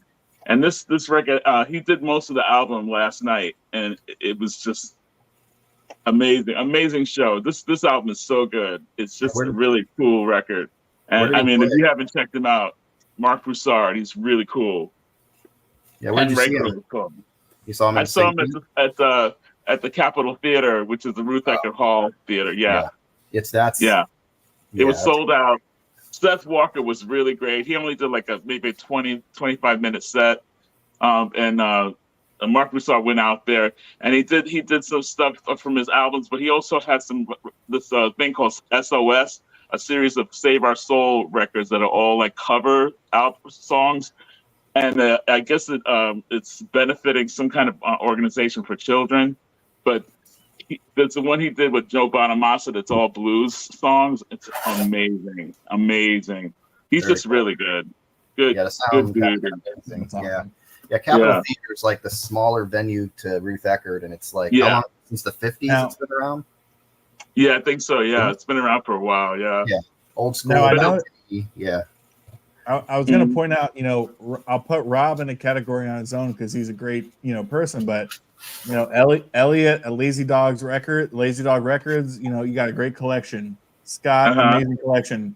Music Talk with John, I know your collection. Joe, incredible collection. I'm so glad y'all are talking about these tags, but none of you except Rob wanted to jump on my progressive rock tag. Well, that was the same thing. That I'm afraid I'm just kidding. I think I could do it. I actually did that a while back, a couple of years ago. I did a progressive rock tag or progressive music tag, and there were the only progressive, the actual prog record I showed was the Moody Blues. The rest of them, I would show stuff and I'd say, you know, this is progressive bluegrass or this is progressive folk or whatever. There you go. I'm gonna try it this weekend, but if I could still do some CDs, because when I got into progressive rock, it started when I was buying CDs. So you know, I've since been buying some progressive prog rock in vinyl recently, but yeah. I mean, all I will say is I'm the last person that should do a prog video, and I did, so the rest of you can do it. Yeah, no, it's on my list. Sam's also. I got to do both. Hey, one of my favorite albums of all time is by the supergroup UK. So. Oh come on! I mean, I love that album. It's incredible. So much street cred is with that record, man. Oh my God, it's a brilliant record. So.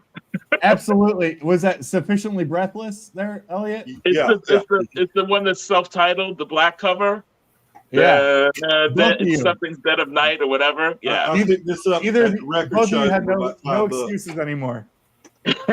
And played it the other day, and I actually liked it pretty good. I'm not a big prog person, but this was actually pretty good. I enjoyed it. It was more on the folk progressive side. A lot of acoustic guitar in that first couple of tracks, I believe it was. That's kind of, you know, that draws me in. And Elliot, is Gentle Giant considered prog? Absolutely. Yeah, right. I have 3 Gentle Giants. Yeah. Okay. What are you waiting on there, Scott? You have a lot more. I blur the edges with like maybe some Pink Floyd. Yeah. Is Gentle Giant considered prog? Is Taylor Swift considered pop? I mean, literally, I mean, they're the most proggy band you could think of. Does it count that I showed a Gentle Giant album recently? Does that count in any way, shape, or form? Absolutely, it all. Well, you know, in all seriousness, I don't actually. What's interesting, I don't actually care that people jump on the tag, but Scott, maybe, and I don't want to put words in your mouth, but for me at least, you know, when you create a tag like that, I don't care at all what people actually show. Yeah, I just love listening to what they interpret musically. I like their perspective. Exactly. I like, and sometimes they'll play. Sometimes they'll showcase something that I'm like, I thought I knew everything. Wait a minute, where'd they get that from? Like, it's amazing. You know, and that's gonna happen. It's amazing. Yeah. There's a guy. There's a guy. His name is I think his name is Riley. Last name is. He's 81. He said he's like the oldest guy on the VC. Yeah, I know Riley. Cool guy. Yeah, cool guy. He did it yesterday, and I was just like floored. I mean, he knew stuff that I had never. Like, obviously, he's been around longer, so he's seen some soul stuff that I've never even imagined existed. Yeah. I was like, wait a minute. That's what I like. Whoa, I thought I'd do it all. Yeah, every time you learn something new, and you go, oh, yeah. Like you. I think what we learn in the VC is that we may think we know a lot. Yeah. But we learn very quickly that while we may have a little niche, we don't know a fraction of what's really out there. Yeah. And that it just opens the world of music to you if you participate in the vinyl community. That's right. I've learned so much about so much music that way. I have to tell you, I used to think that I knew everything pretty much that was, you know, vital in all genres. And then I became a radio DJ, and I realized I only know like this much because I learned so much more. To my view, to my you have to of listen to viewers so out there. much. Uh-huh. And when I say hundreds of viewers, I mean the 14. Can you talk about you're a DJ, and I mean, tell us a little bit about obviously your experience and what you do. The station, is it streaming? Do they have to be local? What? No, you can stream it. The radio station is a local radio station, listener supported, so there's no commercials or anything. It's commercial free, and it's a local radio station. But you can streaming from any. We have people from, like in South Africa. We have people from China that listen to us. So it's WMNF. It's 88.5 FM, and I got involved with the station as a volunteer in the early 2000s, and just helping out with their festivals and helping out at their shows and stuff like that, carrying water around, carrying towels for artists at different festivals and stuff like that. That's what I was doing. And one day I met one of the DJs when they were moving to the new building that they have now, and they were moving CDs. And they said, "Do we need somebody? We need people who are kind of like OCD about CDs." And I said, "Well, about moving records, like library stuff." And I said, "That sounds like me," because I organize everything in my house. So I went and helped them out. Met one of the DJs. Long story short, we had both had an affinity for Wilco. Me and this young lady, we had a real affinity for Wilco. And we became friends. She invited me to her show. I started hanging out there and started reading some of the underwriting for her show, coming in every week. And the next thing I know, the program director's asking me to sub for somebody. And then I ended up getting a show. That's how it happened. Hold on. We have a question. We have a question from Rob. You said you're a big Wilco fan? Oh, yeah. One of my best friends used to be in Wilco. No way. Bob Egan played on their first couple albums. He was their pedal steel guitar player. Wow. Good friend of mine. He's been at my house many times. I've made videos with him. He lives about 20 minutes away. Yeah, I'm big on their early stuff. Well, I like the stuff that he was in because I love a lot of the early stuff. Yeah, he was on Being There, and he played on Mermaid Avenue with Billy Being Bryan. There is, to me, the definitive album. That and Summer Teeth are the definitive records. After that, I like everything up to like the one with the egg on it. Yeah, me too. I can't think. After that, I kind of lost. They get a little weird. Yeah, they were boring. They got boring to me. Yeah, but not. I think the new stuff that's out now is really good. The last two albums are really. Yeah. They're coming back into form. You know. Yeah. I think Jeff kind of got lost. Jeff kind of got lost. You know, for a while. So I think so. I also like the pre-Wilco stuff when it was Uncle Tupelo. Uncle Tupelo, yeah, huge fan.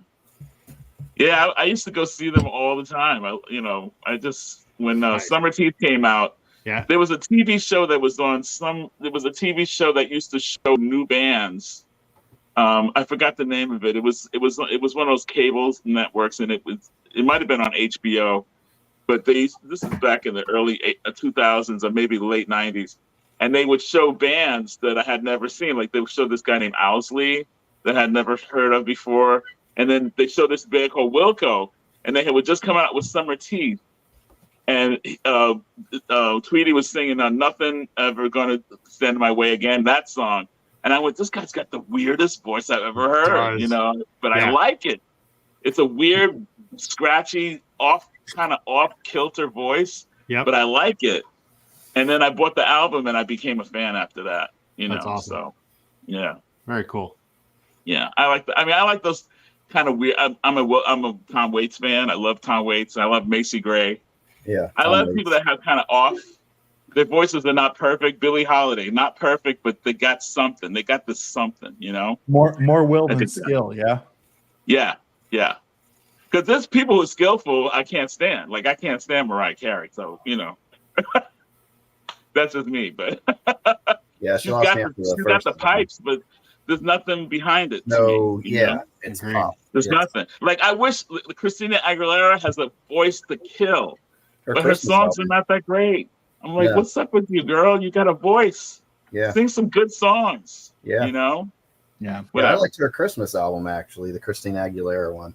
Her double LP that Steve Winwood is on, that one, which she sings she does kind of like 40s kind of stuff. She does all kinds of she does like a James Brown type tune. She really is good on that. I think it's an incredible record. It's a double LP. If you ever see that one, that's amazing. Yeah. She sings her butt off on that one, and the songs are actually good, but normally her stuff is bubblegum. I just don't I don't dig it. I think she's a soul singer. They're putting her in the wrong category under pop and whatever. But I think she's more of a soul. Did you ever hear her on that album that Herbie Hancock did with all these different singers? No. He did this with Joss Stone and with from the Rhythmics, Annie Lennox. But he has her on there doing a Donny Hathaway tune, and I'm telling you, it gives you chills because he knew how to rein her in. Yeah, and just like she just came from the heart. It was beautiful. It's a beautiful that's a album. good category of artists that are in the wrong genre. There's a lot of them that end up. I think a lot of the pop singers, female singers especially, I think one problem is they try to oversing too much. Mm-hmm. You're right. They try to do every trick, vocal trick in the book, everything you can show off with, all crammed into a 2.5, 3.5 minute song. Right. Every time. Well, great artists, I think, are the ones that are able to give you less is more. And when they give you something extra, it makes it special instead of being, just what. Speaking of like this on an earlier record from Christina, I forget the name of the female producer. I forget, she was in a band, and not L7. She was in a band, and she's now a producer. She produces a lot of people. Linda Perry, Four Non Blondes. Yes. She produced that song "Beautiful" for Christina Aguilera. Yeah. She said that they were fighting so much because Christina was and she goes, "You don't need to do that. Yeah. Just sing the song. Just do it. Do one run for me without doing all those crazy runs. Just do it straight on." And she goes, "But that's what they expect me to do." And she goes, "Do the unexpected. Just be you. And that became a huge hit for her. Huge. Now I want to go to Rob. You had something. I was just gonna say it's getting late, guys. So I've had a long day. I'm gonna say goodnight for the evening. All right, Rob. See you, man. Give you that space. I'm trying to think of the jazz pianist. I can't remember which one it is, but one of the great jazz pianists, Carol Sloan, jazz vocalist, was doing a 2-week show engagement as the opening act, and the jazz pianist who she really respected, the guy that goes back to the bebop days. Each night he would call her up there to sing one song with him. He asked her to sing this song, and she would feel what she said. She'd get up there and she'd try to do everything, try to make it so special. And when she said every night she'd sing the song, just trying everything, and he would just nod and he said, "Thank you, Carol." And he called her up there each night for like a week. Yeah. And she was like running out of ideas of what to do. So finally, she just sang it just straight. She didn't try to, do anything special. She just sang it straight. And when she finished the song, just as he did every night, she turned and looked at him, and he smiled, and he says, "That was it, Carol." And that's when she knew not to try to showboat, with just to sing. Mm-hmm. Now, I want to be sure here, because I wouldn't be a good host, streamer, etc., unless I did this. But I want to make sure that you all know each other here. I don't know that everybody knows each other. Elliot, Scott, I know you both. I know Elliot, and I know John, and I know you. Yeah. Oh, you don't know fucking Joe. Okay, so Joe. Joe, I've seen you before, but I don't really know you. But that's the thing, y'all have this discussion. It's like this is inclusion, family, all this stuff. So, Joe, fairly new still, but again, as we said before, taking it by storm. Well, that's why I didn't. That's why I haven't done a prog or a soul tag. I don't do a lot of videos. He's down to 3 videos a day. He's cutting it back. Not quite. So. No, one a day. Yeah, but Joe Raines. Joe Raines from Regina, Saskatchewan. Yeah. Oh, that's right. Okay, I remember that. I remember they were. I know you're both frequenters on Rachel's stream. I know Rachel's Joe was on there a couple of days ago. Yeah, I was on Monday morning for a little while. Yeah. That's where the first time I saw Joe was. I watched some of Rachel's stream and saw Joe there. That's what it was. Yeah. I'm not sure I know John though. Music Talk with John. I think I may have been on a stream with John once, twice, and I know Scott from Rachel's Ghost. Yeah, we've been on streams together before. John, I love how John like will listen to songs while he's taking a walk, things like that. That's when I started watching you. You never know where I'm going to be. Yeah. It could be night. Yeah, I could be on the railroad tracks. You never know. Now I'll throw it. Yeah, I mean, because that's what this is all about, right? Like, yeah. You know. Yeah. So yeah, I mean, Joe, what's going? Not to put you on the spot or anything, Joe, but anything hot and fun going on in your world in terms of the YouTubes? No, just same old, doing a bunch of videos, but a couple of I got into the challenge or the thread thing a little bit, and I'm enjoying that because some folks are playing along with that. I've got that Vinyl Fast 5 thing that I got going on, and more people are playing along with that. I think you and I maybe are kindred in the fact that we're here for some relationships and to talk to some other people, right? Mm-hmm. That's and the music and things like that. So that's been fun that way because people have kind of gotten to playing along. I get them to pick the numbers and there's stuff like that. So it's been good. And then, you and I have been talking about a little something that's maybe coming up in February. And, we started doing it. We started doing it here tonight already earlier. Right? We started talking about live shows. So can you tell us about I know Fast 5, I feel like that you're on episode, gosh, I feel like pretty hot, for a fairly new channel. What is the Fast 5 series? Yeah, the Fast 5, and I don't know if there's many that on here that don't know what it is, but basically it came from Dylan's 20 albums that tie together, right? Where he took one and then he tied it through to the end, and that was like the second video that I ever did. And then I decided, you know what, I'm kind of having fun with this. I think I'm going to do it on a regular basis. I didn't want to do that, but I take 5 and I try and find one thing that ties them all together. Well, I don't try and find. I know what the one thing that ties them all together is, but I want others to see if we can figure right? it out. Like that's the idea is that you say like what's in common with these 5 records, and then we. Oh yeah, that's cool. Well, I did a link. Great thing. Idea. Like I linked an album to an album to an album, but you have just albums that have things in common. Period. Right. Like I did the link from an album to an album, and then but yes, so this is Tuesdays and Fridays. Yeah, I take 5.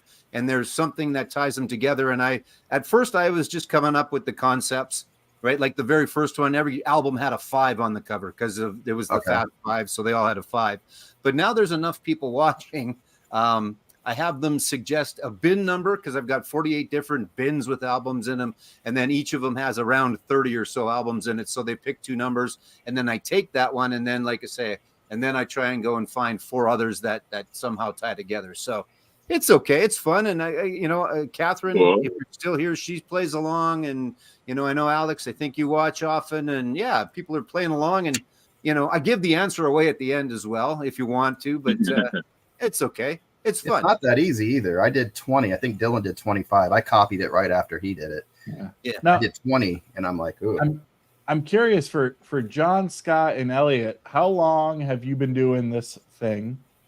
Because I started in October. Joe, you started probably close-ish to that? Yeah, about that. Yep. Yeah. But Scott, Elliot, John, when did you start this whole YouTube extravaganza? I think I started about a year ago, but I didn't really get into it till I started a channel and then I just didn't do anything with it. The reason why is because first I started watching too many records, and then I found Mazzy, Norman Maslow, and I was addicted to Norman. I got a little bit much with too many records. It just didn't gel for me after a while. But Mazzy, he just, I don't know. I just didn't get it. I kind of lost interest in his show, his channel. But Mazzy, I was glued to everything because he had so many different categories of things he was doing, and he was so passionate about everything he was talking about. And I was like, wow. I mean, that's how I feel about my records. This is really cool. So I felt a kindred spirit with him.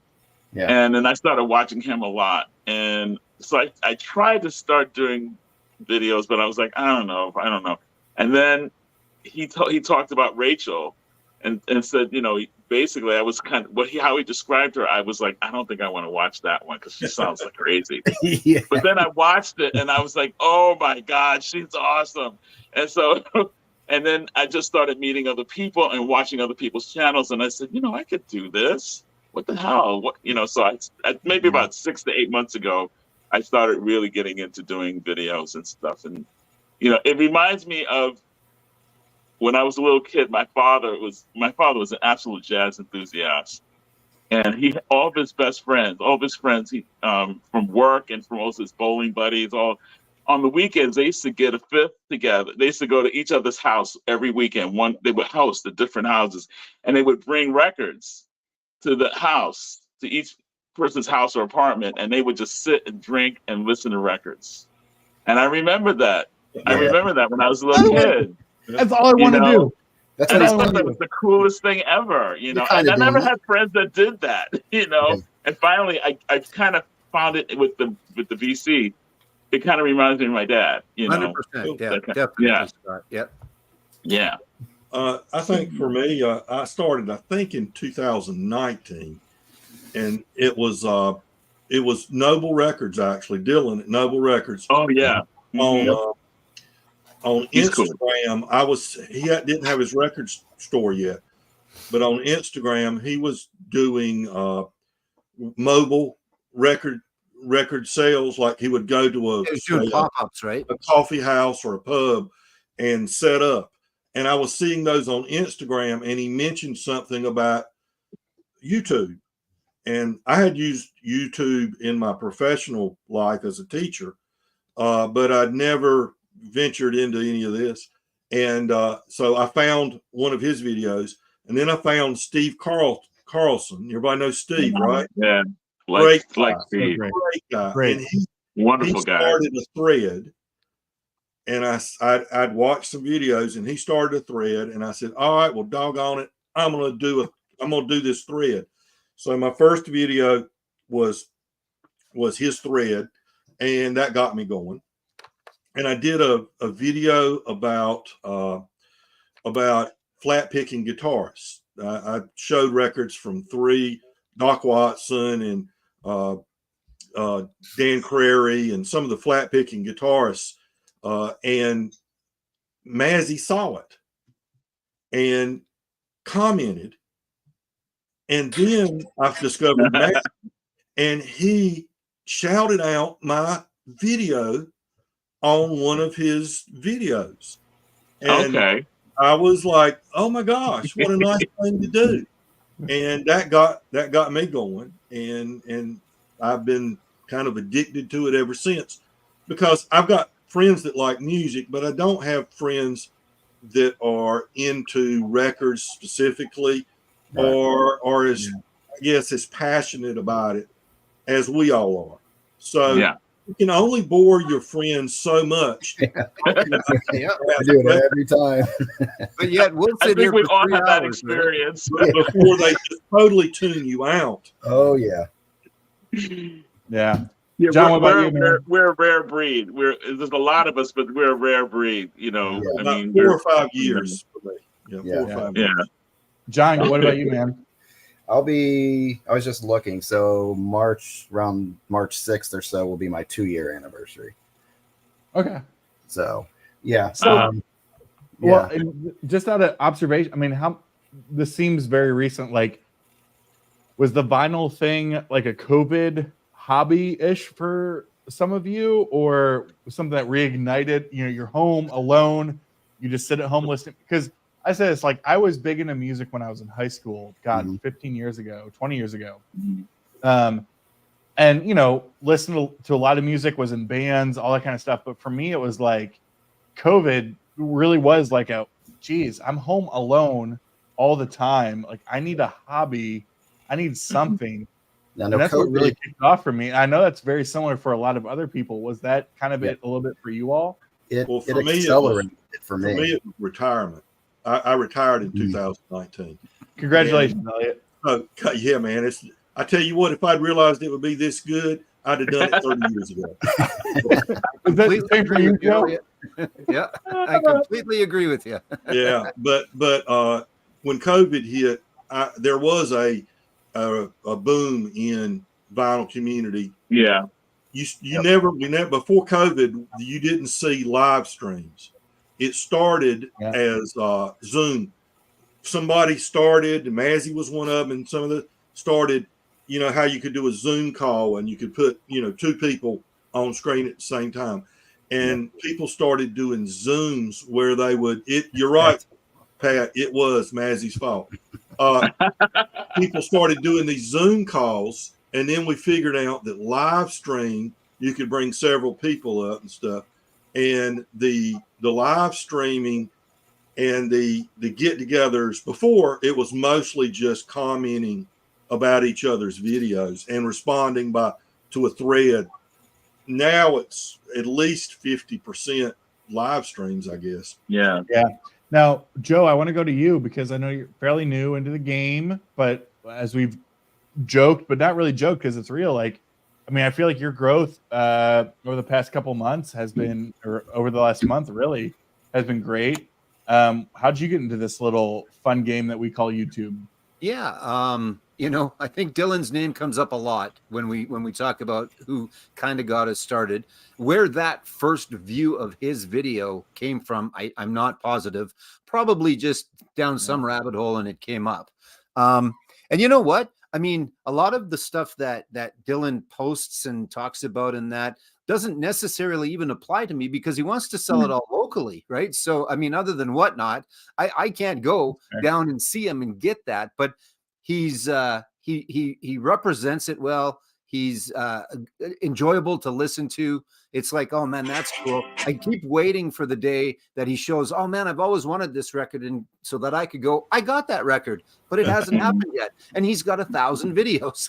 So, but it was that. And then, I mean, Norman is part of it as well. There's a great gentleman up here in Canada as well that's been doing it for a long time and has some really good stuff. He does a couple a week. It's Frank from Channel 33 RPM. I'm not sure if any of you guys watch it or not, but Frank's got some good stuff too. And even Abigail's got some good stuff. And Abigail, I think, really knows her material, or she presents it very well. And I'm gonna say that she knows her material. So for me, it's never here's the encyclopedic knowledge of the album. For me, it's experiences and you know, the concerts that I went to, or where I was at, or the party I was at, and the music I was listening to, and things like that. And there's lots of great videos that do that, and I appreciate those. And then there's lots of videos like mine where it's just, you know, blah blah blah, but hopefully it's entertainment, blah blah blah, not just blah blah blah. So it was kind of those. I think those are some of the big ones. There's a couple other ones that I watched that are bigger, Melinda, that I wasn't a fan of, and I don't bother to watch them still. So I like, what I like about Dylan is that he has a humility about himself. There's no ego, and that's what I like about him. He admits when he doesn't know stuff, and he talks about how things that he didn't like before and he likes now, and he's opened his mind to stuff. I just like he's very humble. And for somebody who has a lot to be proud of, he's very, very humble guy. So that's what I like about him. That way, yes. Yeah, I agree completely. Unlike he's got a really good origin story too. When he talks about how he started listening to records as opposed to CDs and cassettes and things, and you know, it was an old man in a nursing home that his parents had him go visit, that had a few records and a little stereo. That's how he got started with vinyl as opposed to anything else. So, I mean, that's a neat story, right? Just right there. Just get that vision of this, you know, 10 or 11-year-old kid sitting down in a room with an old man in the nursing home and listening to records with him. And I say this all the time. I don't know how it is. I can't speak obviously for you, other 4 channels, but you know, it kind of is related to Vinyl Richie's part here of, you know, I think, you know, Dylan, huge channel, Mazzy, huge. I mean, relatively speaking, it's funny. You talk to people outside this community, they're like, oh, 30,000 subscribers. What kind of pleb is that? But, you know, in our world, that's huge. Whether it's, you know, Too Many Records or Mazzy or, you know, 33 RPM, like all those different channels. But, you know, for me, and again, I can't speak for all of you, but it's like, no, just my favorite memories as a kid kid, you know, we're sitting around the campfire with my best friends talking about music. Yeah. That you know, in a small way, that's what we're doing now. You know, it's what, Wednesday night at almost midnight Eastern time, and it's just a bunch of dudes hanging around a friggin' computer talking about music. Well, and not, you know, this honest to Christ, excuse me, this is not blowing smoke up your ass, but the new one that you did with your buddy, the new series that you've got going, was just fantastic. It was no, honestly, man, it was like, it was an hour that just went by because you could just tell the enjoyment that you guys had talking to each other, for starters, but your love of the music that you were talking to. And frankly, I didn't know a lot of the bands because I'm old. Remember, I'm old. So, but I know I'm comfortable with it though. But I thoroughly enjoyed it. I really did. And I don't know if there's anybody here watching or you guys that haven't watched it yet, but it's really, really good, Alex. Really good, man. Really good. I appreciate that. That's what I like. I like when people just enjoy the music, enjoy each other with the music. Like this I don't know, this channel, Man Cave, something for the Man Cave. It's Chris. I think his name is Chris. There's two guys. Yeah. North Carolina. I think they're in South Carolina. Yeah, there's a guy, something from the Man Cave. From the and Man Cave. They cut up so much, and they listen to a lot of jazz, mostly jazz and some country. That's Dave. Isn't that Dave? Isn't that Dave? I can't remember his name. He has a beard, and he talks about his little daughter all the time. But the funniest thing, he's a friend. The funniest thing. Speaking of Kiss, he bought his daughter a Kiss record because she wanted it, and it was Love Gun. And the other guy was like going, "Dude, you know what Love Gun means?" And like his daughter's like 6 or 7, you know. He goes, "Well, if she asks me, I'll tell her." I mean, they're really fun. They talk a lot about music and they know a lot about jazz, but they have such a good camaraderie and they bring you right into it. That's what I like about a lot of the channels. I think that guy's from South Carolina. I knew you were talking about. To address what Pat actually, but Vinyl Richie was saying, it's I think we can all tell the difference. There are channels that have a whole lot of subscribers, like like Melinda Murphy, and a few others that have a whole lot of subscribers, and there are other channels that have a whole lot of subscribers. But I think we can tell the difference between someone that's got a whole lot of subscribers because they're passionate about music and they're wanting to share, and the ones that are simply trying to push a product, right? And are not telling you a story, not doing a video for entertainment. They're doing a video for clicks. You know, I mean, to me, it's so obvious when somebody is doing this for money, and I don't mean it's fine if somebody's got enough subscribers and they can get a few pennies for ads that run on their. I'm not talking about that, but the ones that are their sole interest is I'm going to make money off of YouTube. Yeah. They're not in it for the love of music. They're in it for either for money or sometimes they're in it for the ego too. That's the ones that turn me off. And I'm never going to name names because I don't believe in doing that. But I mean, there's some channels that they kind of inadvertently they ostracize people by being like, we know more than you. And I'm not talking just audio, because audiophile, there's nothing wrong with being an audiophile. There's nothing wrong with that. But there's certain ones that just feel it just feels like they want to make people feel like, well, you just don't know anything, and I know everything, and I don't like those kind of channels. I want to put this out there because we are streaming on my channel, which is important, which means I have to mitigate this. Is that I totally agree and appreciate and validate what both of you all are saying, and very important is that, you know, what I've learned over my very long career of doing this for 3 freaking months is that there's a lot of different ways to do YouTube, and there's a lot of different ways to do this hobby, and I think everybody has their own personal way of doing it, and I think it's probably easy to sit from a perspective of like, oh, like, you know, I show this record and it's so great, and I got, you know,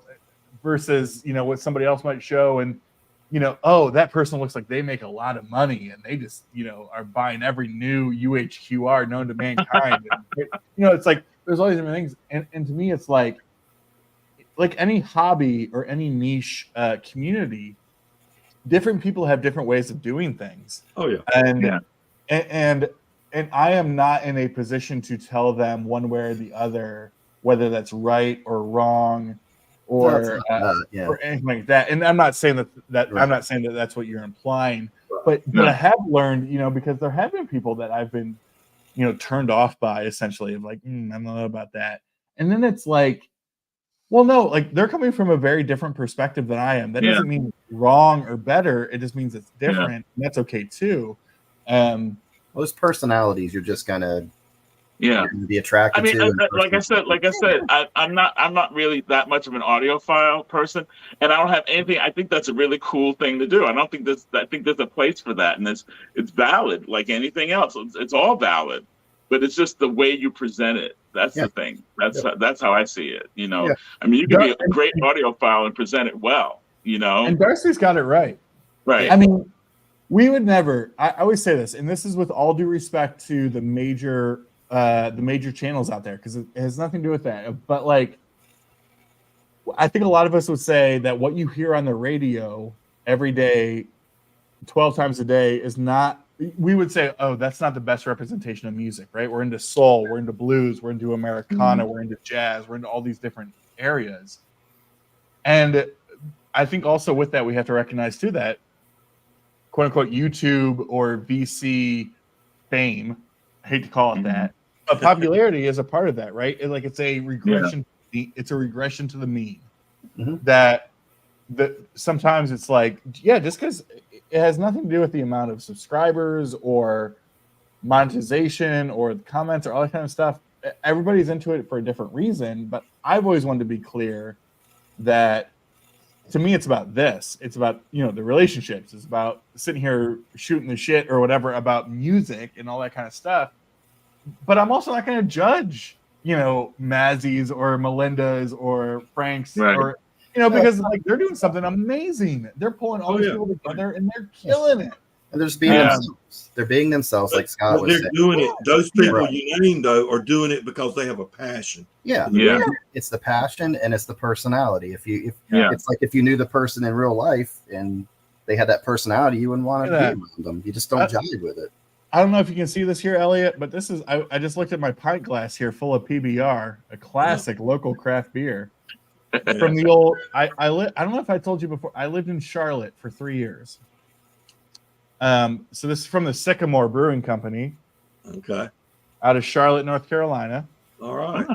And I loved it. I love Charlotte. Charlotte's an incredible city. It's just too damn hot now. Oh, it's too hot. Oh, wait, I'm the only Canadian left. Never mind. Go ahead. Go ahead. No, it's fine. Well, where I live in North Carolina, you can't get to Charlotte from here. So I bet I've been to Charlotte. I'm 65. I bet I've been to Charlotte 5 times in my life. Where? I mean, you don't have to get too much. I'm in Eastern North Carolina. I'm near Fayetteville. Fort Bragg. Okay.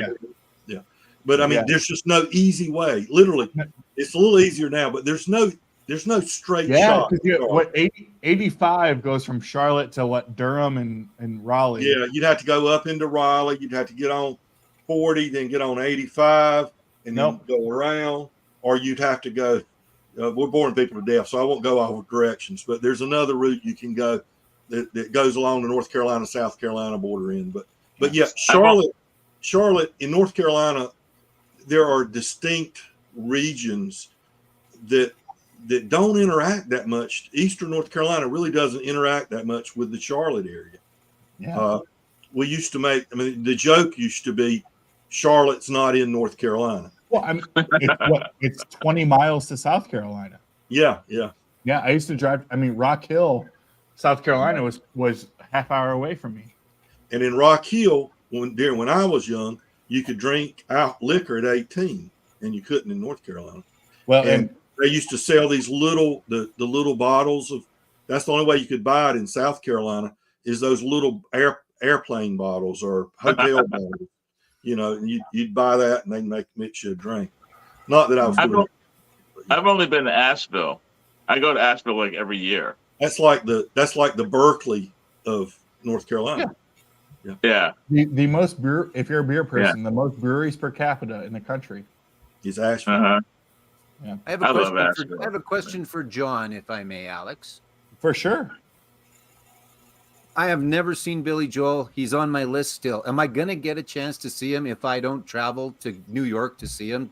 Like, do you think he's got another tour of any size left in him? He was out with the single, of course. Year, right? With the single, that's it. Yeah, that one song. Yeah. I heard that he was. Isn't he planning a tour?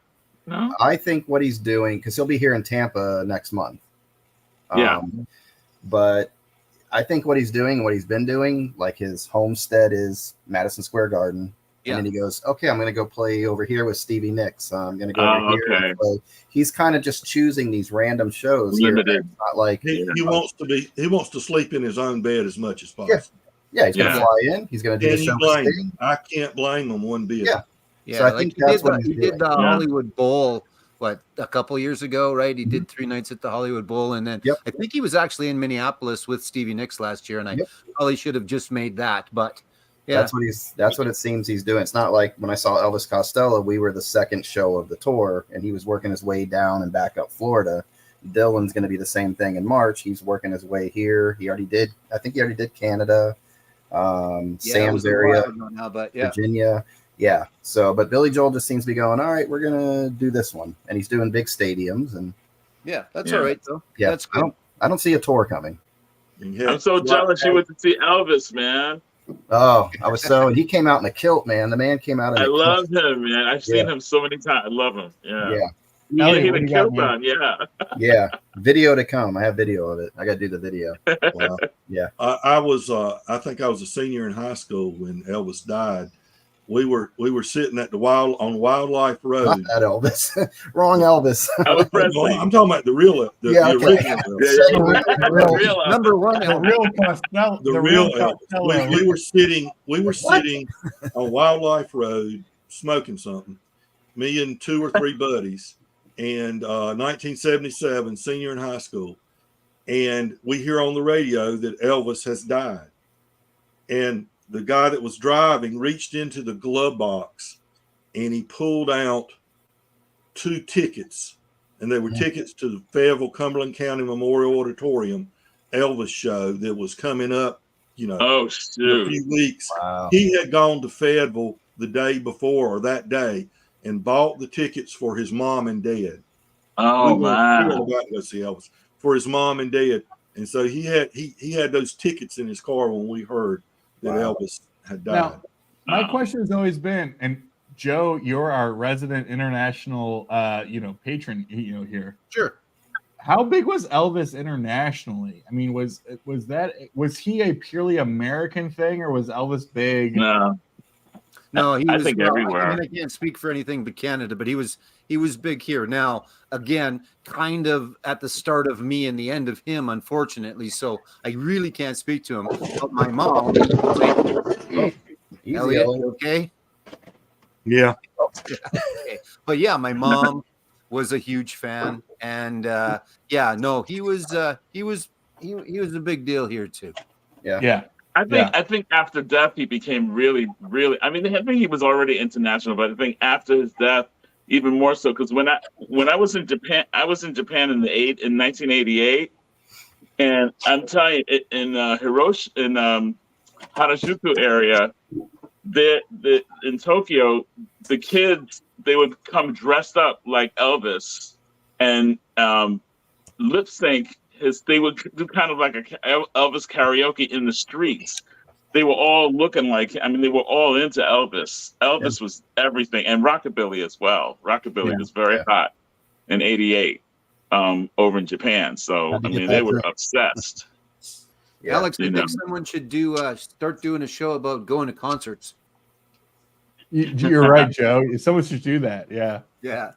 Yeah, someone should jump on that. I'm gonna jump on Joe. Geez. Don't jump on me. I gotta go pee. Right. I'm with you, man. Well, I don't know if anybody else can comment on this. This is more up my alley. I'm a huge, Deep Purple, and obviously, Richie Blackmore through the mid '70s, and then was replaced by Tommy Bolin for a record. Then he came back, and et cetera, et cetera. Dan, I'm a huge Steve Morse fan. Steve Morse is like a top 10 guitarist for me. I mean, I love the Dixie Dregs. I love everything he's ever done. I think he's just absolutely outstanding. So those albums like, Whoosh and Perpendicular and all that kind of stuff, I love all those albums. I don't know that I would prefer them over, in rock or Machine Head or all that kind of stuff, but I think they are sorely overlooked and underrated and not appreciated. Here's what I'm most excited for, Dan, which I know you'll appreciate.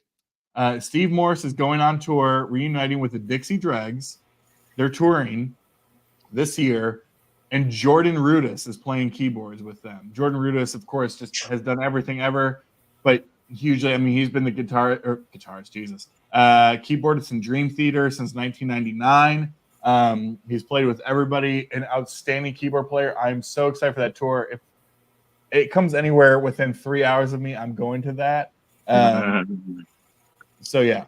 The only Morris I ever listened to was the Dixie Dregs. I've never been a Deep Purple fan. But I mean, the stuff on the radio, the classic rock songs with you on the radio. Oh, but you've heard the Dregs, though, yeah? Oh yeah, the Dregs. I've got several Dregs albums. I've always liked his Dregs albums and his and his Steve Morris band albums. Yeah, I mean those Dregs albums. So he could blend so many different styles in there. I just saw on something popped up on YouTube, and I was shocked.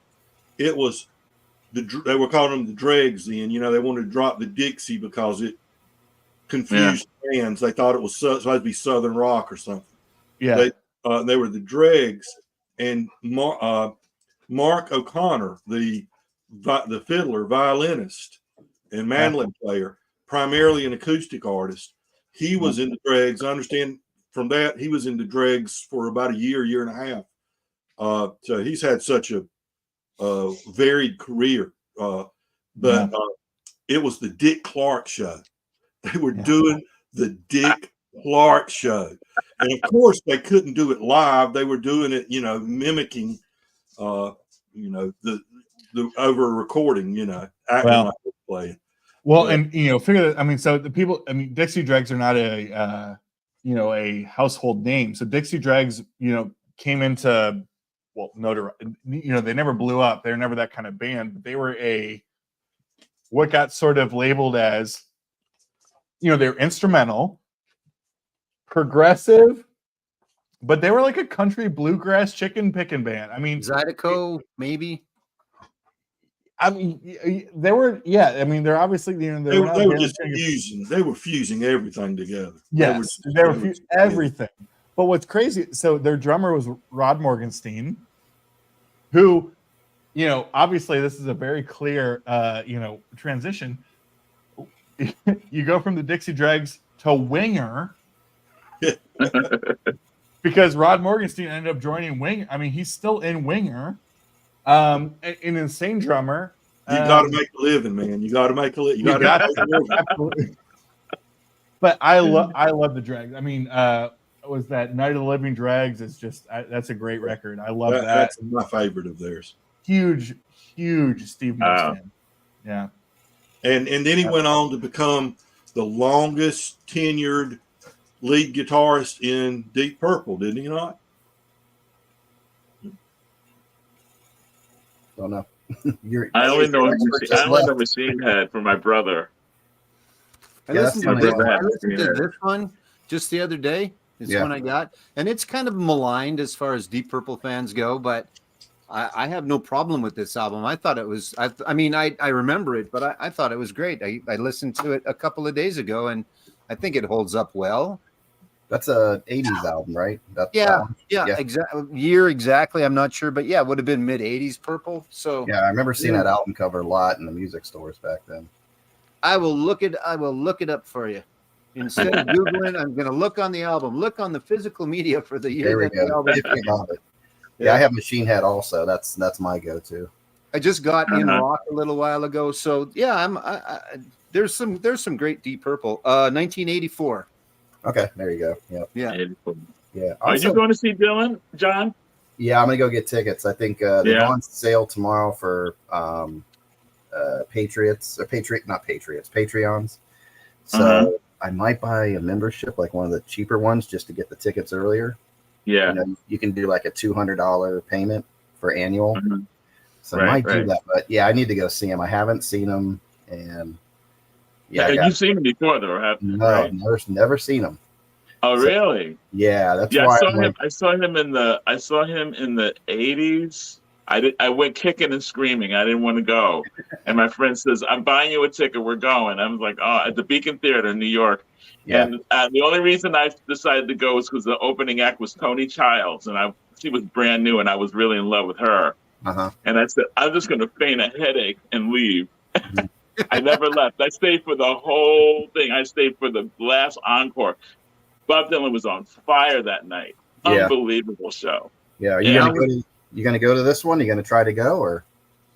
We'll see. I have to look at all the things that are going on because I end up spending so much money. Last year I did my bucket list. I saw the Stones. I saw Bruce Springsteen.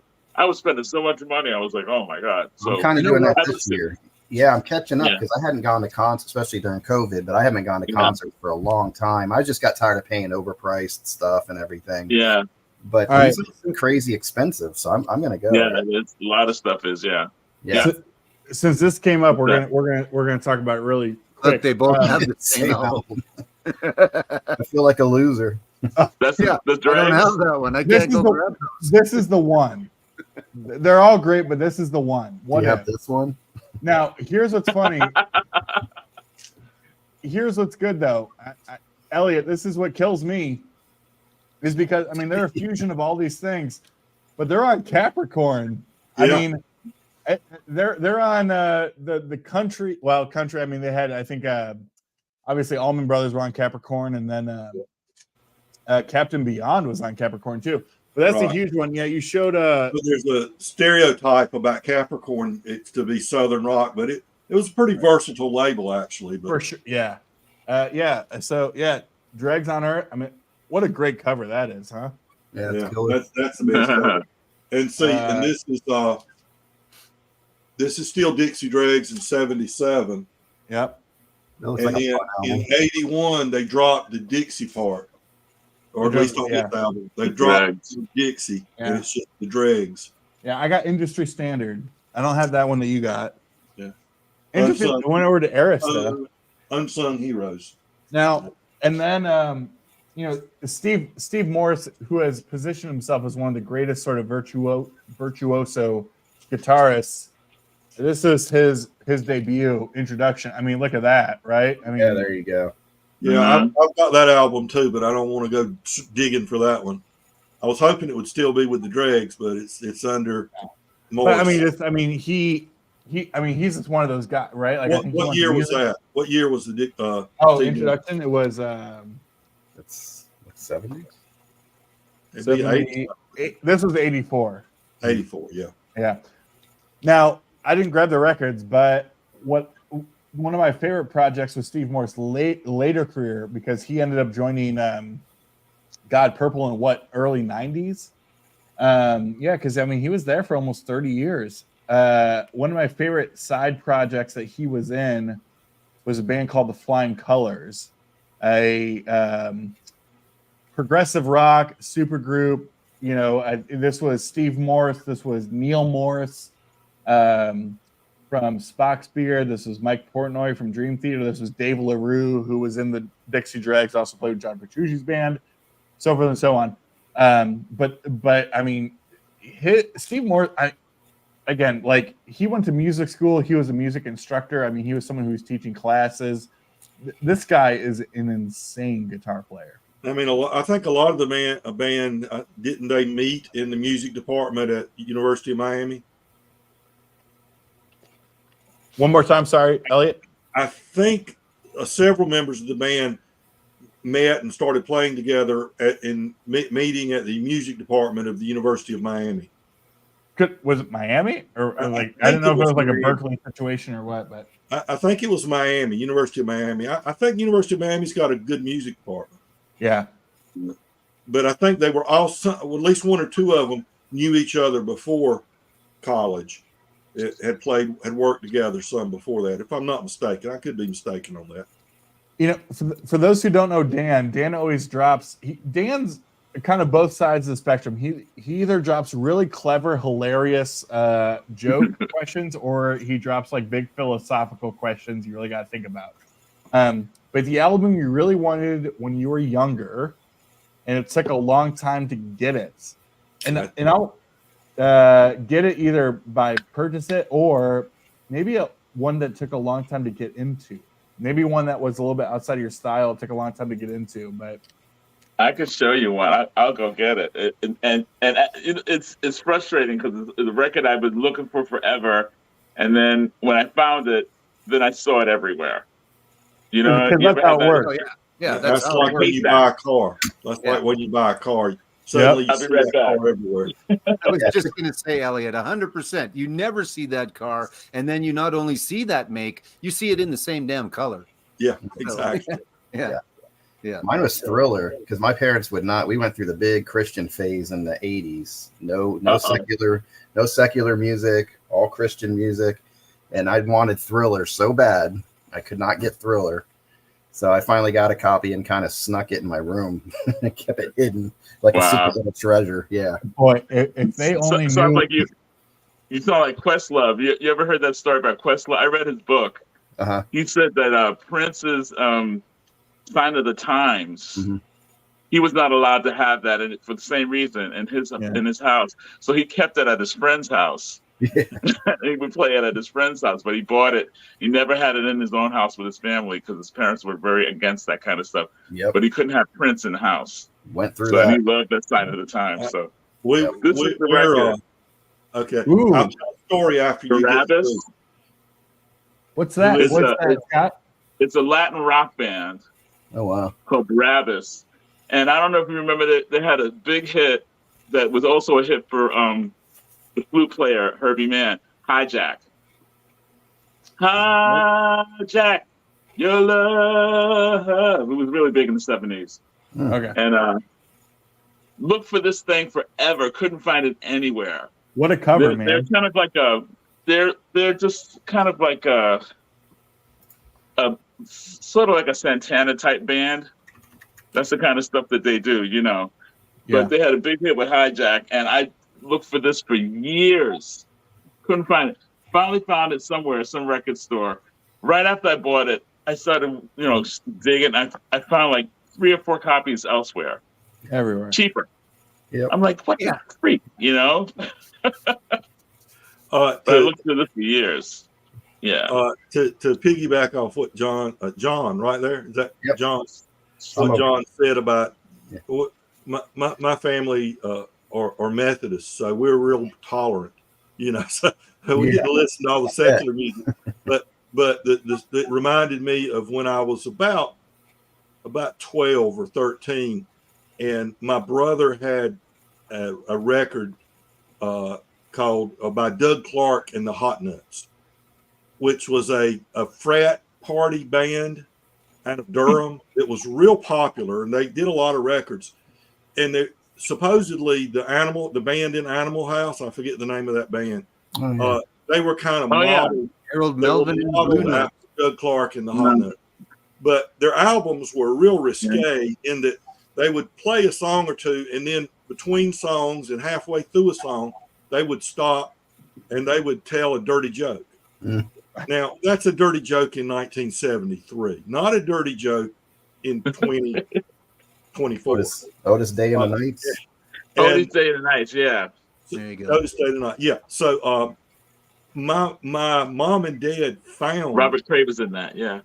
My mom and dad found the Doug Clark and the Hot Nuts record. My brother was about 15. Found the record and were so upset that he had that record. And they put it on the console record player that we had in the living room. They put it on and were so upset.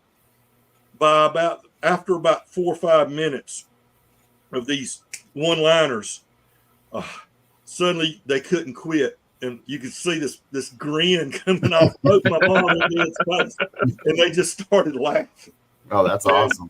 And it was okay, you don't.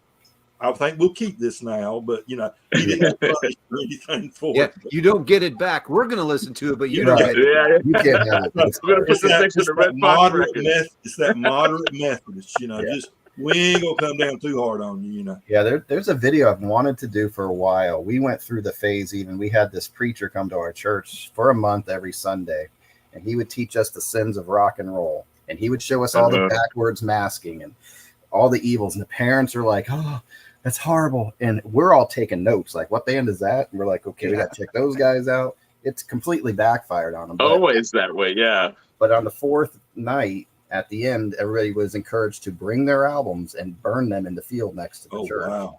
So wow. Burning, and this is a Protestant church. That's a real thing. Yeah, I had no idea. Oh, this is a part of history I did not know about. Oh, I'm trying to do the research. I remember the preacher's name. There's a couple video clips. I'm trying to put it together skillfully to do this video. Wow. Are you always from Florida? John, where's home for you? Florida still? Or like was Florida, grew up kind of in the Clearwater, Pinellas Park area. So you've always been in that area, yeah? Oh, yeah. Forever. Catherine brought up that her parents bought her records, and mine were the same way. So, it's unfortunate, but I'm glad that you guys were at least able to go and seek them out, despite the fact that you weren't supposed to, that you were at least able to. And John, that's awesome. Yeah. Who is it? Who was it again that I shouldn't be listening to? Because then that's who you're good to go listen. We were literally in my school. In my school, it was books. It was books for us in Catholic school. Books. Now, truthfully, I'll admit, I am probably younger than most of you all. Yeah. Little. You see this, Elliot? Yeah. Where'd it go? But all the cool kids have no hair, though, Alex. Just saying. I'm curious because we see both sides of the story. We see here are some of the bands and artists that we love because my mom or my dad or my uncle got me into them. Mm-hmm. For me, it was the opposite. There were some bands and artists that I could not stand for the longest time because that was the house I grew up in. It was I give this reference all the time, and I recognize that this is public, so she might be out there watching, and I'm sorry if she is. Yeah. But like that, whenever I hear Sugar Magnolia from the Grateful Dead, I think of my drunk ass mom. Sugar Magnolia. I mean, I cannot. Scott, you gotta keep it together, my man. So one of the classic rock albums of the 70s is ruined for you because of that. I mean, now, granted, Elliot, you make a great point. It took me about 30 years to get back into the Grateful Dead. There are some Grateful Dead, Van Morrison. I love Van. I love Van Morrison, but Moondance was one of those records that was playing all the time. I'm sick of that song, but yeah. So, but I mean that record, is great. So I'm curious from you all, when you grew up in, when you're in your teens, listening to your parents' music or whatever it was, those artists that you were like, oh geez, I cannot take another one. Not me, because my parents were my father was a jazz maniac, and we used to have to sit down. My father would sit down and explain jazz to us when we were little kids. So I had a different perspective of jazz than all my friends, because all my friends were like, "That's old people music," or "That's horrible," or "There's no lyrics," or whatever. But I got it from a different perspective because my father would sit down and talk to me about Miles Davis, about Coltrane, or whatever. So I knew about that stuff as a kid, and that's why I'm a Cal Jada fanatic, because I was in love with Cal Jada because my dad, But my mom was into country music, and I wasn't really that much into it because she was so excited about it. I liked it, to some degree, but I never really got into country. But she loved French music, and she loved Charles Aznavour, and I love Charles Aznavour to this day because of her. I sang "She" at my mother's funeral for her because that was her favorite song. So I mean, so So, I didn't really have that experience where I hated my parents' music. I know I had the experience my parents hated my music. My parents weren't big. We didn't have tons of records at the house. We didn't play records all the time, but I remember that some of the records that were there, and I still have a few. The Mamas and Papas, the one where they're all in the water in the lake, in the bathtub. Yep. Oh, the one in the water. Yeah, the one they're in a lake, pond or something. Yeah. That Roberta Flack, "Killing Me Softly." And good stuff. Peter, Paul, and Mary.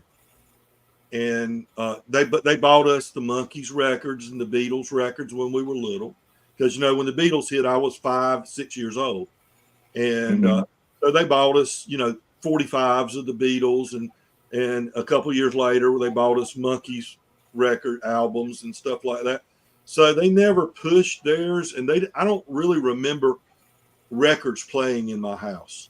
My parents put on.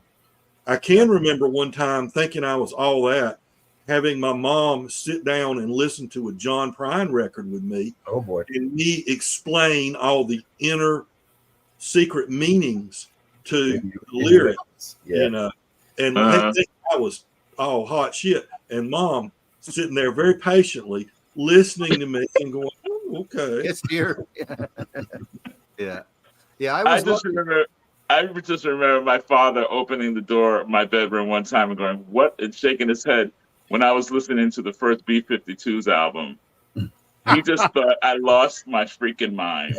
He was like, "How do you listen to that?" Joe, what about you? What was the first record what were you getting to there? What was the first thing you got into? Well, yeah, that's the thing. So I was actually raised by my grandparents, so they were that generation beyond. My mom listened to the Beatles and Elvis and that, but my dad, Saturday nights, it would be a case of Heidelberg beer and records on the turntable, and they'd dance a little bit and they'd have just a fun old time. But it was the crooners. It was Dean Martin was a big guy for him, Frank Sinatra, things like that. And I didn't dislike it, but it was not something that I sought out. But I've certainly come to grow to appreciate it much more.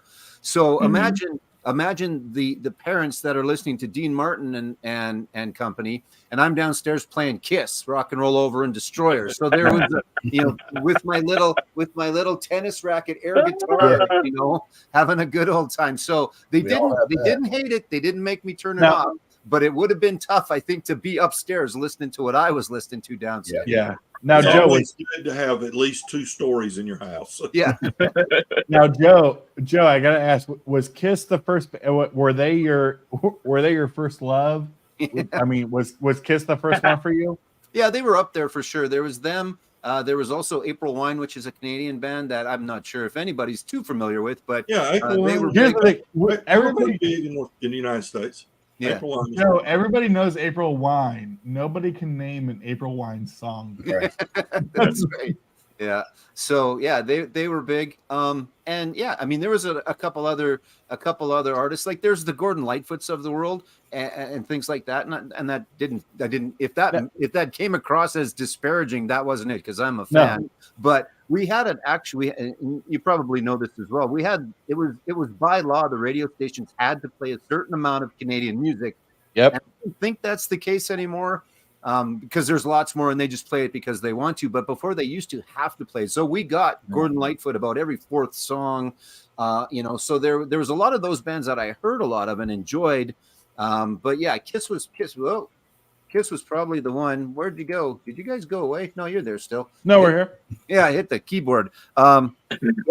They were definitely one. And there was some bubblegum, there was some pop, there was the Bay City Rollers back in the day. I'm not ashamed to admit that. That's some good stuff. It's just great listening to that, and that's a big band for my wife as well. Actually, I think I've talked her into being on camera. We're gonna do, because we always kind of go, and I don't know, maybe not. I know I go, well, that's in my wife's collection. That's in my wife's collection, because there's the stuff that's hers. So we're gonna take some of her collection, and she's gonna talk about it. So. That's cool. Good. Guys, I just realized I just popped on here to say hey and tell you how much I appreciate it. I got to go some too. It's 12:30, so I'm gonna try to get my soul tag video recorded now, and I don't know if we get it up tonight. I'll probably have to get it up tomorrow. But I'm doing my prog tag this weekend. I'm gonna do the prog tag. I'm gonna attempt it. But guys, I've really enjoyed the visit. It's been always great to see you, Elliot. Good to see you guys. Gentlemen. Thanks so much. Yeah, Be good, y'all. I'm gonna boogie too. I gotta. Oh, everybody! Oh, Joe, don't you do it, Joe? No, you get a half an hour more. Okay, so that'll Now put we're us talking. at 5 All right. hours. Yeah, I'll be on for a few more minutes. My first record. All right, John, You gonna leave, John? I'm out, guys. See you All right, later, John. man. Take care. I'll watch the Kingfish. I watch the Kingfish video. Yeah, I'll be filming You're tomorrow. doing that tomorrow, right? Yep. Yeah. Okay. Don't listen to Scott over here. He's over here. I watched the Fish King. I got The Kingfish. He knows where it is. He's been there. Yeah. All right, guys. I'll see you. Take care, John. Later, brother. Yeah, my first. Whoa, what happened? I don't know. There we go. That's There we better. go. Whatever. My first album was "What's Going On" by Marvin Gaye. Yeah, that was my first record. But my first loves for bands for my own self were Rufus featuring Shaka Khan and the Ohio Players. Wow! And that was because my brothers chipped in and bought me Fire by the Ohio Players and the Lips album by Shaka Khan. Rufus featuring Shaka Khan. I got that Fire record. Yeah. Did the album covers have anything to do with the Ohio Players? Because they had some covers. Yeah, it was definitely the music for me. I mean, of course, the cover was cool. You know, I mean, come on, it's like getting Penthouse magazine or something. Yeah, exactly. But the music was, as soon as that fire engine comes on, and the Hey Now and the drums come in. I mean, that album was so brilliant. That's a great record. That's awesome. And Rufus featuring Shaka Khan, I just, that album really did it for me. And, I fell in love with, I'm still in love with Shaka Khan to this day. I mean, she's one of my favorite singers of all time. So I just love her. So my favorite, I mean, Ohio Players are, yeah, they're great. Obviously, Shocker from Ohio. But are you in on the Funky Worm? Funky Worm. Yeah. Oh yeah. I love. What a ridiculous song, right? He's the funkiest worm in the world. You kind of lost me on that one. So, well, what's interesting, I don't know. This is one of those things. Well, I guess both Joe Scott, I always think about, this. What I've appreciated a lot about this whole stupid, silly YouTube thing, right, is making the connections or disconnections between artists or genres or styles or whatever that didn't, cross over internationally, and whether internationally means Australia or whether it means up to, Saskatchewan, right? And I always think about, there are only so many artists that are distinctly American, right? So you think about funk and jazz and Americana and country, right? Those are distinctly American things. Yeah. But I don't know to the extent that people in Europe or, Canada or Australia are listening to the Ohio Players. Yeah, I mean, obviously, being just your upstairs neighbors, I think here is maybe not the best example of that. But you're right. To ask maybe someone from the United Kingdom, have they heard a lot of the Ohio Players?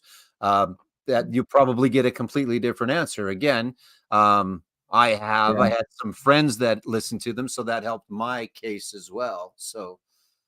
I think the UK is unique in that way, in that they really did focus a lot on American R&B and blues and that kind of stuff. And I think that in the UK you find a lot of that stuff. I don't know about everywhere, but I know in the Far East, I know for sure in Japan, that stuff is. I don't know if it was when it was out, but I think as a retro thing. I think internationally, especially in Asia, they really go crazy for funk. I mean, Funkadelic Parliament, all that stuff, they just eat it up like crazy, just like they do jazz. Now, well, Joe, I got a question for you. I mean, you mentioned earlier of like the CBC requirements when it comes to playing Canadian-born music, right? Canadian content, yeah. Canadian content. Do you feel, looking back now in your ripe young age of 47? Yeah, perfect. Yep. Do you feel that hindered or supported whatever your exposure to music? Like, do you feel that hindered maybe your exposure to international music, or do you feel that actually brought more music that you love to the forefront because it was Canadian and that's what you wanted to hear more of? Yeah, you know, I mean, the fact that it was forced on them, for lack of the proper term, was you know, maybe not the best way of doing it, but you still had to have some talent. It's not like I could have just picked up a guitar and they would have had to have played me. But and there was only so much. There wasn't a lot of Canadian content at that time, so that was why we got the same thing kind of over and over again. So we were lucky because we did get to hear a lot of other stuff, because there still had to fill a whole radio station full of it. So there still was a lot of obviously UK, and then there was a lot of American US stuff that came up as well. I wasn't exposed to a ton of it. I've become more exposed to it as I've gone along, but yeah. Now, question oh, go ahead, Scott. Go ahead. No, go ahead. Yeah, because it might be part of it. Well, I was going to say, being from New York City, I got exposed to a lot more than maybe a lot of other people did, because I noticed that a lot of things, like even with the radio station I'm at now, there's DJs who grew up in other parts of the United States. When I talk about certain artists, they go, I don't even know who that is. I've never heard of it. You know, something from Europe, something from England. There's artists that unless you really have a focus on stuff from other countries, there's a limitation as to what Americans would be willing to deal with too. You know, and I think on a natural, I mean, they changed album covers just for American consumption. Yeah. You know, like Sinead O'Connor's debut album was changed just to fit into Americans' concept, because they didn't think they would go for the British version of her, because her first version, she was making this really ugly face, and they decided to put this really pretty, you know, calm looking woman with the bald head on the cover, and that's what sold. They felt that Americans couldn't handle this rough chick with the tattoos, you know what I mean? But Alex, may I ask Scott a question quick? Absolutely. The Beacon Theater, I believe you mentioned, correct? Like a little bit ago, was it Beacon? So is that a classic of a venue that it is in my mind? Is that like, there's certain venues in New York, like I went to Letterman, Letterman thing, and I saw Roseland. I didn't get to go to Roseland, but there's places, like there's bands I want to see, but there's some venues that I'd like to go to too. And I think that might be one of them. Is it's still venue? There? Yeah, it is. It's kind of like going to the Troubadour or something like that. Sure, it's bigger. It's a big venue, but a lot of very famous people have been there. Yeah, it's not Madison Square Garden, obviously. It's not an arena, but it's a big theater. It's kind of like Ruth Eckerd Hall. Well, in Florida, Ruth Eckerd Hall, I guess. But I've seen major people. I've seen John McLaughlin and John Tropez and Larry Coryell, Tina Marie, Nina Hagen. Come on, Scott. Scott, you're talking about all these people, language, brother. It's just, it seems like one of those venues that, if the walls, it's one of those if the walls could talk venues, I think. I mean, if you go to New York, the places that you want to go to the Bottom Line, the Bitter End. The Bitter End is a little teeny club, but that's where Bob Dylan played. That's where all the folkies played. I played there. I mean, everybody's played there. But that's you walk in there, you touch the walls, and you know that, like, God. I mean, it's just the spirits are in that building. It's a it's a little hole in the wall. But if the walls can talk, yeah. First, formal welcome, Johnny. Thanks for joining. Johnny L. Hey, Johnny. Now, I may be making. Are you also up in the Great White North? my friend? Yeah, I'm in Ontario in St. Thomas. You're in St. Thomas. Okay. Yeah. See, okay, race, Joe. I mean, we're shifting here. We're now at half Canadian, half American. We're making it work. That's right. We're good. You know, I was just listening to your show earlier when Elliot and all that was on, and he mentioned the mamas and papas and stuff like that. You were touching on a lot of good artists and stuff, and I had to come down here, but Elliot's gone. But I think he'd be interested in this album I picked up. I think it was at an auction or something, but it has Mama Cass and Denny Doherty, and it's the Mugwumps. Huh? Oh wow! Haven't heard that one. So, yeah, I've never seen that one. They have another album together. I just bought that last year. Yeah. This one with no, that was Denny Doherty. I'm sorry. It's with Delaney. Oh. You know, Bonnie and Delaney. Delaney and Mama Cass together. Oh, yeah. So yeah. I watched that down here because I think Elliot would have been interested in this the Mugwumps, right? Yeah, I want to comment on this, Dan. I had tickets to see. So Frank Marino. I don't know if anybody out there is a Frank Marino fan, but Frank Marino and Mahogany Rush are just one of the best hard rock blues guitar. I mean, Frank is like, first of all, I think he's Canadian. Looking at you, Joe. Looking at you, Canadians. Yeah, Mahogany Rush. Yeah. You know, it's like Canadian guilt is a thing. Like, you got to know. You know, it's like if that's American. You know, Americans would never be like, "Oh yeah, like Kid Rock, he's American." No. Where's Rob and his Kid Rock album? Oh. He's sleeping. But Frank Marino and Mahogany Rush, I mean, absolutely just killer. Outstanding. I mean, Frank, he got on the scene. He was like more of a modern day Hendrix, but less psychedelic and more just like straight ahead hard rock blues. And I had tickets, Dan, to see him at a club up the street. And then he ran into some huge health issues, I think a year and a half ago. His back, maybe. I mean, something happened with health issues. I had tickets to go, canceled the whole tour. And I don't think has announced anything since. So I'm bummed because I had tickets to that show. It was going to be amazing. But yeah, he had some health issues, something going on. I had to cancel the whole thing. So Frank Marino sounds familiar. That sounds familiar for some reason, but I'm not sure. Like, is he from way back as well, or like he's an older artist, or? Frank Marino? Yeah, I mean he's not a new artist, but you know he's not like 80. He's not like 80. You know, 70s, right? Yeah, 70s. No, yeah, I mean maybe approaching 60, maybe late 50s, early 60s. Sounds familiar though, the name. But you know, Mahogany Rush was his band. You know, it's like one of those like, is it Frank Marino or Mahogany Rush sort of thing. Mahogany Rush was his band, but Frank Marino, I mean, just an incredible player. But yeah, something's going on with him health wise. He had to cancel his tour. It's just a bummer. So, wow. I had tickets to Springsteen 2 times last year and didn't get to go because he had to cancel Canada. So, but he's coming. Yeah, he canceled here too. Yeah.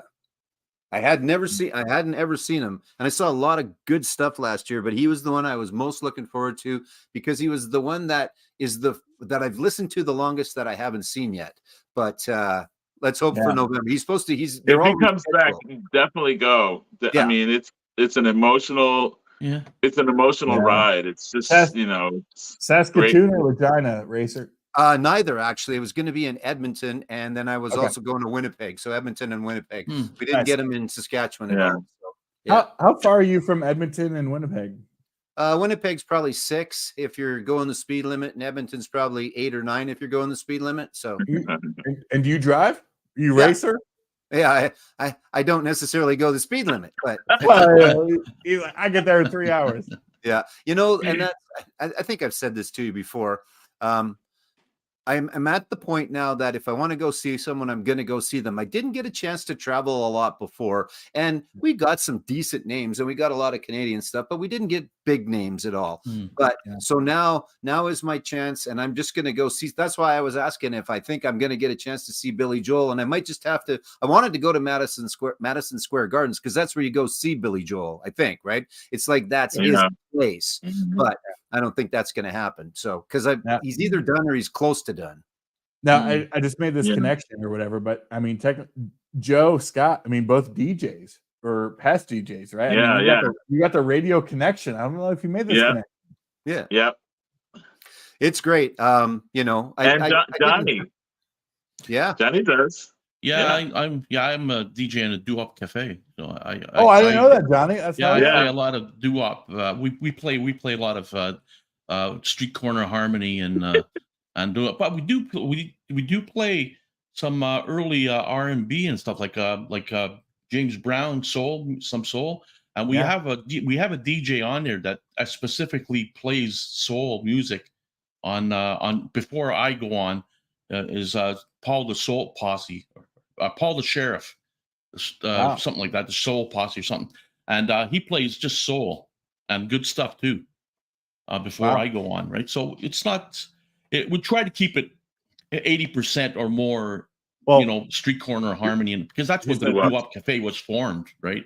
Right. Like is it 80% right? or more street harmony and 25% or more Canadian? Is that well, Johnny? Is it still CBC guidelines of Canadian music, Johnny? I did pick Bobby Catrola. Was it? We had a little bit, right? We had a little bit of Canadian doo-wop, Johnny. Right? You were talking about that in the crew cuts the other day. The crew cuts, we had the crew cuts, and I think. You see, I come from Quebec. I was born in Quebec, so in Quebec they were more focused on the groups that kind of like the wannabe Beatles. They had groups coming out in Quebec like that, like the Les Classelles and Mash McCann, maybe. Yeah, stuff like that, right? But playing all that stuff. So Quebec wasn't really. They weren't really open to too much. Well, was that? Sorry for the question. I mean, was that the Beatles come out and what Beatlemania up there was 64, 65? Yeah. Was there a huge sort of Canadian / Quebecan sort of response of we're the Quebecan Beatles? I may have been conceived to the Beatles. That's when the group started to come out in Quebec singing the Beatles in French songs, the songs in French, or some of the dum dee doo dee doo dee dum dee dee doo, like sure, yeah. I can't remember the group anyway, but anyway, you know what I mean. Like they mimicked a lot of the groups from the British invasion and and America and stuff like that. But but I noticed like we didn't have much doo-wop stuff like that, especially in Quebec. But we did have a couple that I know of, and he was like, "Well, Joe knows, like the Crew Cuts and Bobby Catrola and us all that, right?" But we didn't have that many, not as much as the States, because I mean that's where it comes from. Like from Brooklyn, the street corners and in subways, singing in the subways, the gang getting the the Planetones, going in the subway and singing in the Echo, looking for an echo, and stuff like that. That's back in the day. That's how you got girls. Yeah. Doing doo-wop on the corner. That's how those guys always got the girls. They always did. A lot of great black doo-wop groups way back when that really didn't get recognized, which was a real shame, because some of the records that I discovered when I joined the doo-wop cafe, and because a lot of collectors listen to the doo-wop cafe as well, and they tell us about records and stuff, and we have it's all on MP3. We don't spin the platter or anything anymore, right? But it's all donated by a lot of collectors that have these 45s and stuff that are worth thousands of dollars, that they created MP3s and they donated to doo-wop cafe to the DJs there and stuff, which the DJs are almost in their like 70s. I'm the youngest DJ there, but it's so some of the obscure and the groups, the black groups that came out of the doo-wop era that never had a chance to play on the radio because of some DJs, taking money under the table by the well-known groups, right?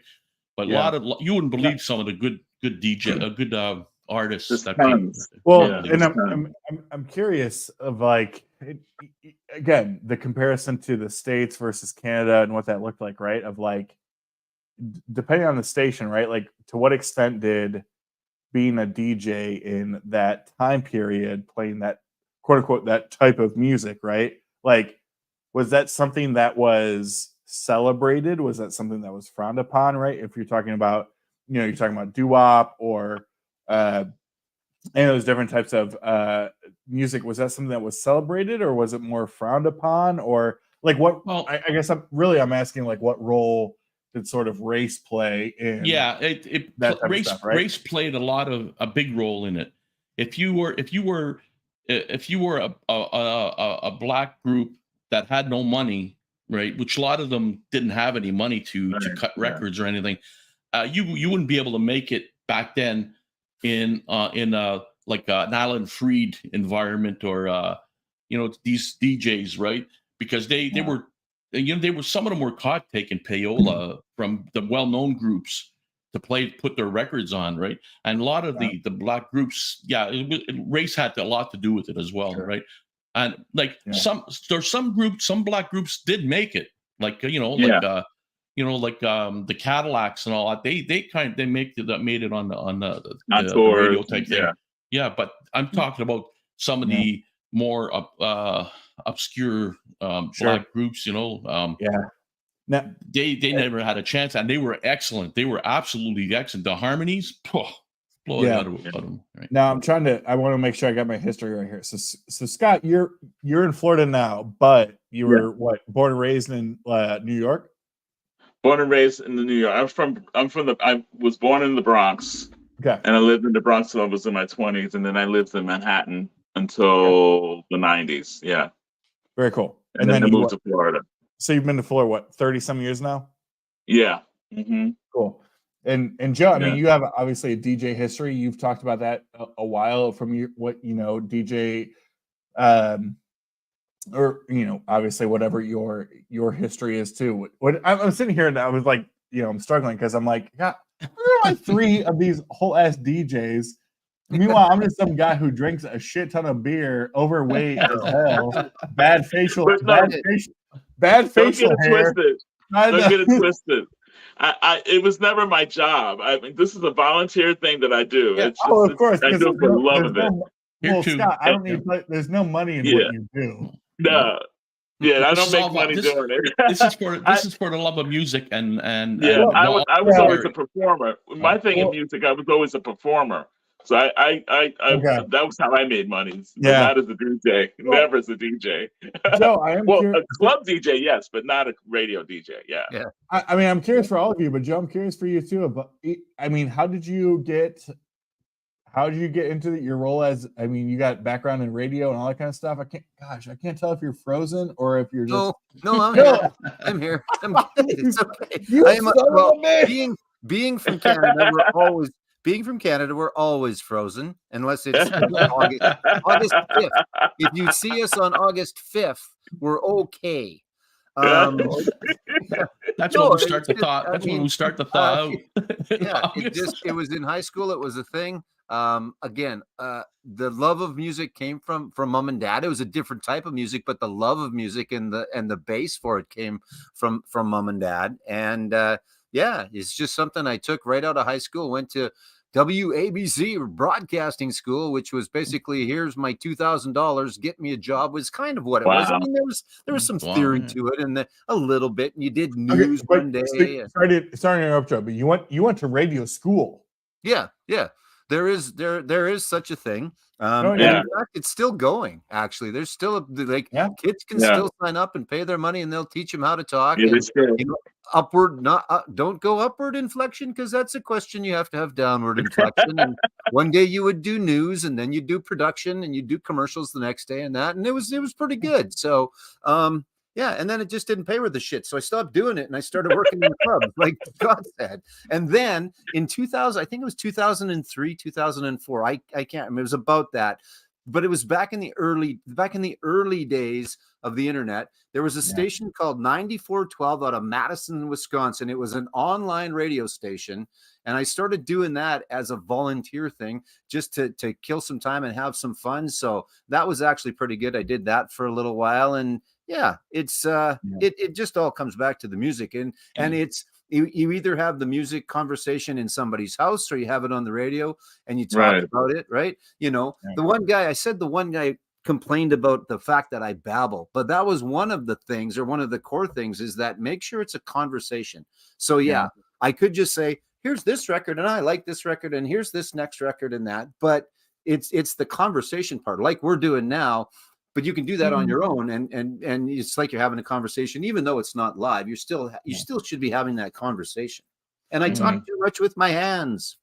Well, and I'm curious, how has that background and history in radio translated to your current role? No, like your current life in YouTube, right? Like, I think, you know, Joe, I'll tell you this, right? Like we've talked off camera we've talked, you know, via email and everything else, but like, I feel like when I watch your videos, like you have a definite personality that I could totally trace back to radio. I could trace back to a lot of these different things. Like, have you feel that has been a natural transition into like, well, I used to do radio for a while. Like I could do YouTube, you know, I could jump like, I feel like it's just like a natural fit for you. Yeah.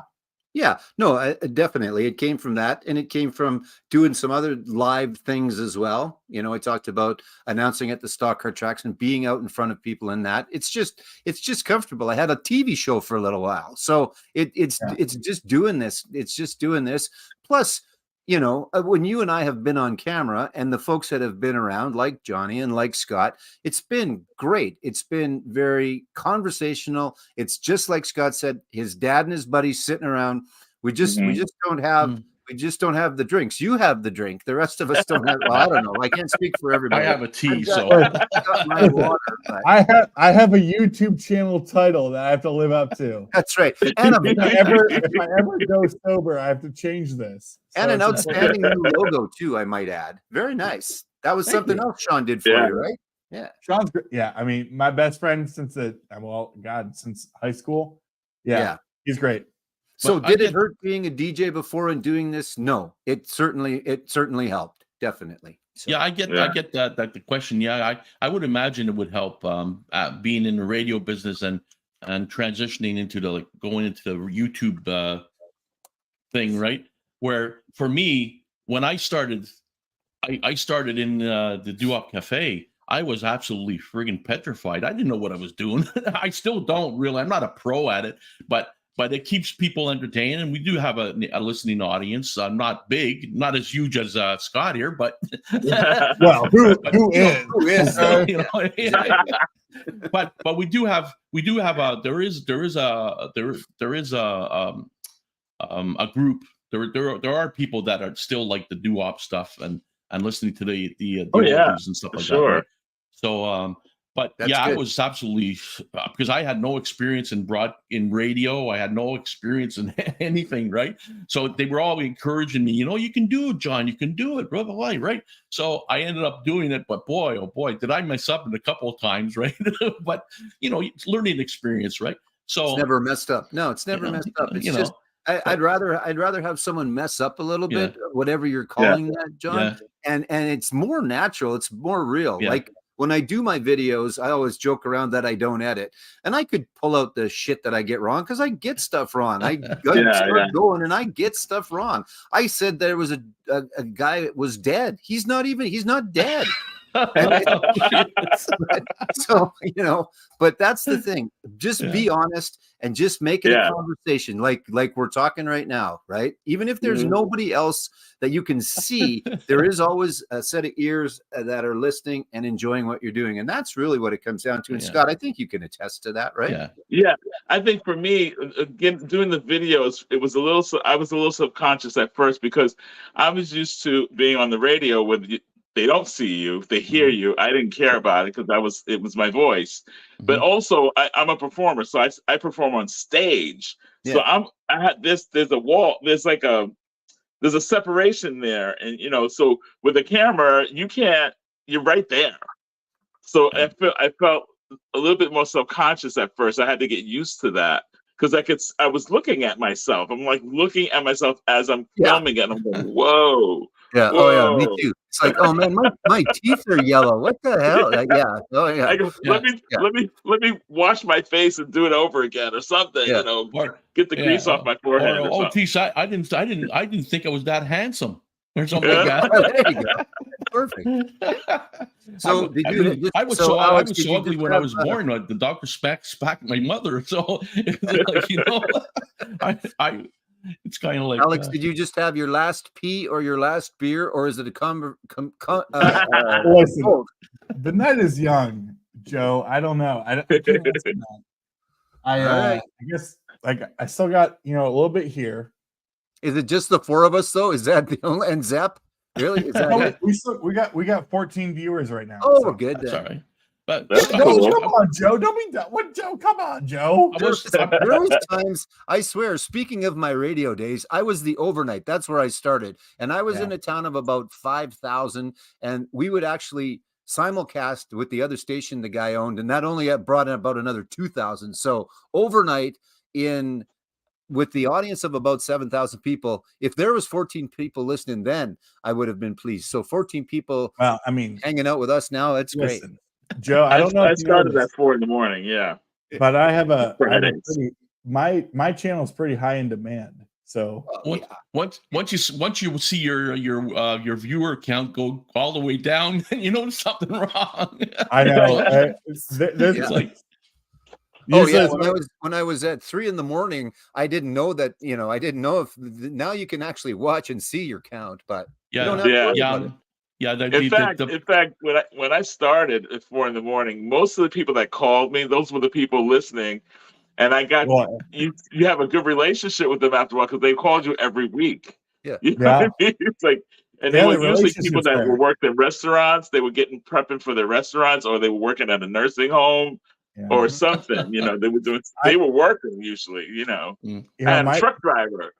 My thing is, nothing's obviously popped in the chat, but that's okay. I joke around with my family and friends all the time of like, look, if I post a video or a stream and it's an hour long, 3 hours long, we're rolling. Jesus Christ, it's 5. Yep, it's 5. Wow, it's like. Feel free, put it on your TV, laptop, walk away. Go get yourself a dinner, a drink, leave that computer alone, and go from there. So it is what it is. But honestly, it's funny, not to go complete full retroactive, but it's true. Like I couldn't care less. I couldn't care less, right? Like I posted this as part of like the whole like update I did, earlier this week. But like, are subs cool? Sure, right? Like there's always this element of like, wow, I can't believe. But I truly believe like the fact that one person outside of like my brother or sister or best friend click that sub button is great. I love that. But also it's like that. I didn't get into this so that I could become famous or make money. I'll be honest with you. Bless all of you. I love you all so much. It's, as you can see, it's 102. Yeah. I got into this so that I could meet complete fucking strangers in Florida and then Ontario and then Saskatchewan to talk about bullshit music with them at 1:02 a.m. on a Thursday morning. Like, you're getting. That's all I want to do. It's 102. It's 102 here. Yeah, it's 102 here too. It's definitely an outlet for me. Doing the radio is an outlet for me too. But that becomes kind of a job. Whereas this is not to me a job. This is just relaxing. I don't have to worry about numbers. I don't have to worry about fundraising. None of that stuff. I'm good, So that's Scott, are you feeling better now? Or I was going to ask you that. I'm doing a lot better. What happened, man? You were in the hospital for you. I had about a little over 2 weeks ago. I was diagnosed with I couldn't breathe. I was at work and I was panting at work. I'm a massage therapist. I was out of breath constantly, and I thought I had some kind of upper respiratory infection. Turns out, I called my primary. She told me to come in. She checked me out. Nothing, didn't seem to be anything wrong. She gave me an inhaler. She said, if this inhaler doesn't work in half an hour, go to the ER, which I did because it didn't work.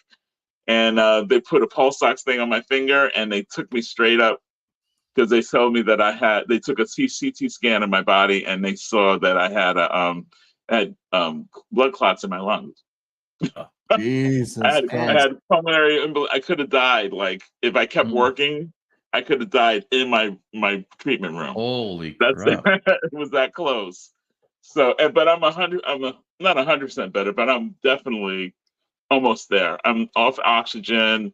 I'm on blood thinners right now for 6 months, and it was because and they think that it's because I had an injury back in August. I fell down in Maine at a waterfall, busted my knee up, and I had to have surgery on my knee in October. And they think I got blood clots in my legs from that surgery. So that's why you're not drinking. I'm not drinking. I'm not eating. I'm like losing weight because What a nightmare. Yeah. No, crazy. that's good. You're pretty getting scary. better. Yeah, You're it's close scary. to 100. Yeah. I'm lucky to be here. I'm happy to be here. So yeah, thanks for we're asking. happy you're here, of course. Yeah. Now I have this thing on my channel. We cannot go more than an hour without showing at least one record. Okay. Right? You missed this I was one. gonna say Johnny. Oh, Perfect Strangers. That's a great record. You missed that one. You were peeing like you always are. I'll have to get a record. You got one, Johnny? Yeah, I'll go get one. Yeah, hold on a second. Joe, I don't need you making fun of my prostate problems on a live stream. No, I'm just kidding. No problem. No problem. You guys know this one? Southeast. A lot of people know that record. I've never listened to it. I just got this in the mail. Is that the anniversary? Yeah, it's the anniversary one. Yeah, it's the clear blue vinyl. And I just got this too. Slow Season. Oh, okay. I don't know that one. I'm familiar with that. That's Glenn Hansard and the girl that they did once. That's their second album. Falling Slowly, huh? Huh? Falling Slowly? Yeah. I love these guys. I love Glenn Hansard. He's really good. So yeah, he's a great songwriter. Yeah. Well, Scott, you were talking about I think you're talking about your dad being a big jazz guy. Yeah. I did pull this in, and I love this. I'm a jazz guy too, but this is great. The Cats, the newest OJC. Ooh. This is what Tommy Flanagan, Kenny Burrell, John Coltrane. Nice lineup. I mean, this is great stuff, and I know it's not for everybody, but I mean, this is awesome. Is that free? Is that the free jazz period or no? No, no. This is earlier. This is pretty straight. Yeah, this is pretty straight ahead. No, I love that. Yeah, I mean, this is one of the not the latest, but one of the later, more recent original jazz classics. Nice. Just sounds great. Good stuff. This is okay. I don't know how many people out there, of the hundreds of people listening, watching, millions, the millions. This is an Italian guitarist who has sort of made some waves over the last year or two. Although he was like a viral sensation, years ago. And I am not entirely into like guitar music. You know, it's like I love guitarists, but I'm not huge into guitar music. So like, I don't know. I love Steve Vai, but like I don't really get into like Steve Vai music. I don't know if that makes sense. Satriani, like none of the acoustic, not the acoustic, none of the instrumental guitar player. Like I said, like Steve Vai, but Joe Satriani or and although it's like I love and respect them so much as artists and guitarists and musicians, but like I just never really have been inspired by their music. Gotcha. But the big one that's come out recently over the last year or two has been a Italian from Sicily whose name is Matteo Mancuso. And this is The Journey. So Matteo, I mean, he is like ultimate guitar extraordinaire, virtuoso. And when I first heard about this, I was like, oh, I don't know that I can do another like guitar music thing. It's just not my thing. But I streamed this and I was like, oh shit. I was like, this is a whole ass jazz fusion record. Like he's playing jazz fusion. He's a fusion player. So here's what's interesting about him. So he grew up playing classical style guitar, which means he played with his fingers. But his biggest influences were like Eddie Van Halen. So, oh wow. So what this has sort of like translated to is he plays with 2 or 3 fingers, but is like a shredder. I mean, this is, if there's any jazz fusion people out there, this is Holdsworth, Metheny, Eric Johnson, Al like, Di Meola, a little. Oh, for sure, heavy Di Meola. Yeah. Like, okay, this is crazy. I was blown away by this because I thought it was just going to be guitar music, but it was like, I was like, oh, this is a jazz record. And I love like that Return to Forever like type of fusion. So that, yeah. I mean, this is huge. Matteo Mancuso. I mean, just absurd, and just the fact he plays. I mean, it's insane the way he plays. Yeah, I mean, just insane. That's cool. Amazing. That's cool. Amazing. I like when you find something like that. So out of the ordinary. So how many albums can you show? I have 20 minutes. 20 minutes. I'll give you 20 more minutes. Okay. 20 more. Joe's at the 20 minutes. Well, here's a band that I feel like they get lumped into the jam band genre or category, which I do like jam bands. But I've seen them a couple times and they have blown me away. I think their musicianship is out of control. I mean, I think when people think of jam bands, they're like, okay, well, yeah, they play 23-minute songs, they delay all this stuff, but like people don't really think about like their virtuosity or how good they are. This is a band out of Chicago area that I've loved for the past, 10 years or so. But the band is Humphreys McGee. So, they're great. Humphreys McGee is incredible. Yeah, incredible. They're great. But what I will say about them, and I love them, is like if you're gonna buy a record from them, just buy a live album because like they're best live. I mean, they do the 3-hour show, super jammy, solos for days. But I think if you're gonna buy a studio record, it would be this one. So this is called Mantis. This is like their prog record. Like this is like their long songs, extended jams, all that type of stuff. So Chicago band, Humphreys McGee, outstanding. I have one of their albums, the one that has the typewriter on it. Oh, the cover has the typewriter. Yep. I know what you're talking about. It's real funky. Real, yeah. And I mean, they're great, right? Like there's obviously nothing wrong with them. It's just they're one of like, it's like Fish. If I'm gonna buy a Fish record, I want to see Fish live. It's like it's kind of the jam band thing. I think Fish is better live. Yeah. But this is great. I mean, if you're a prog fan and you want some new prog stuff, this is Mantis, Humphreys McGee, outstanding. It's on pink vinyl. And here's the thing, Scott, Johnny, Joe, I'm a real YouTuber and collector because I have the record on the outside of the sleeve. Very nice. Johnny, what'd you grab? All right. I'll make it quick so I don't waste anybody's time. I'm gonna start, of course, by the oldies. There's Bobby Cotola, Canadian singer. Oh yeah, I got that hits. One. You have that one, Joe? Yep. Yeah. You gotta have a little. Album. Yeah, excellent. You gotta have a little. Buddy Holly. Buddy Holly lives. Lives. Yeah, that's what it says there. Yep. Buddy Holly lives. Yep. Right.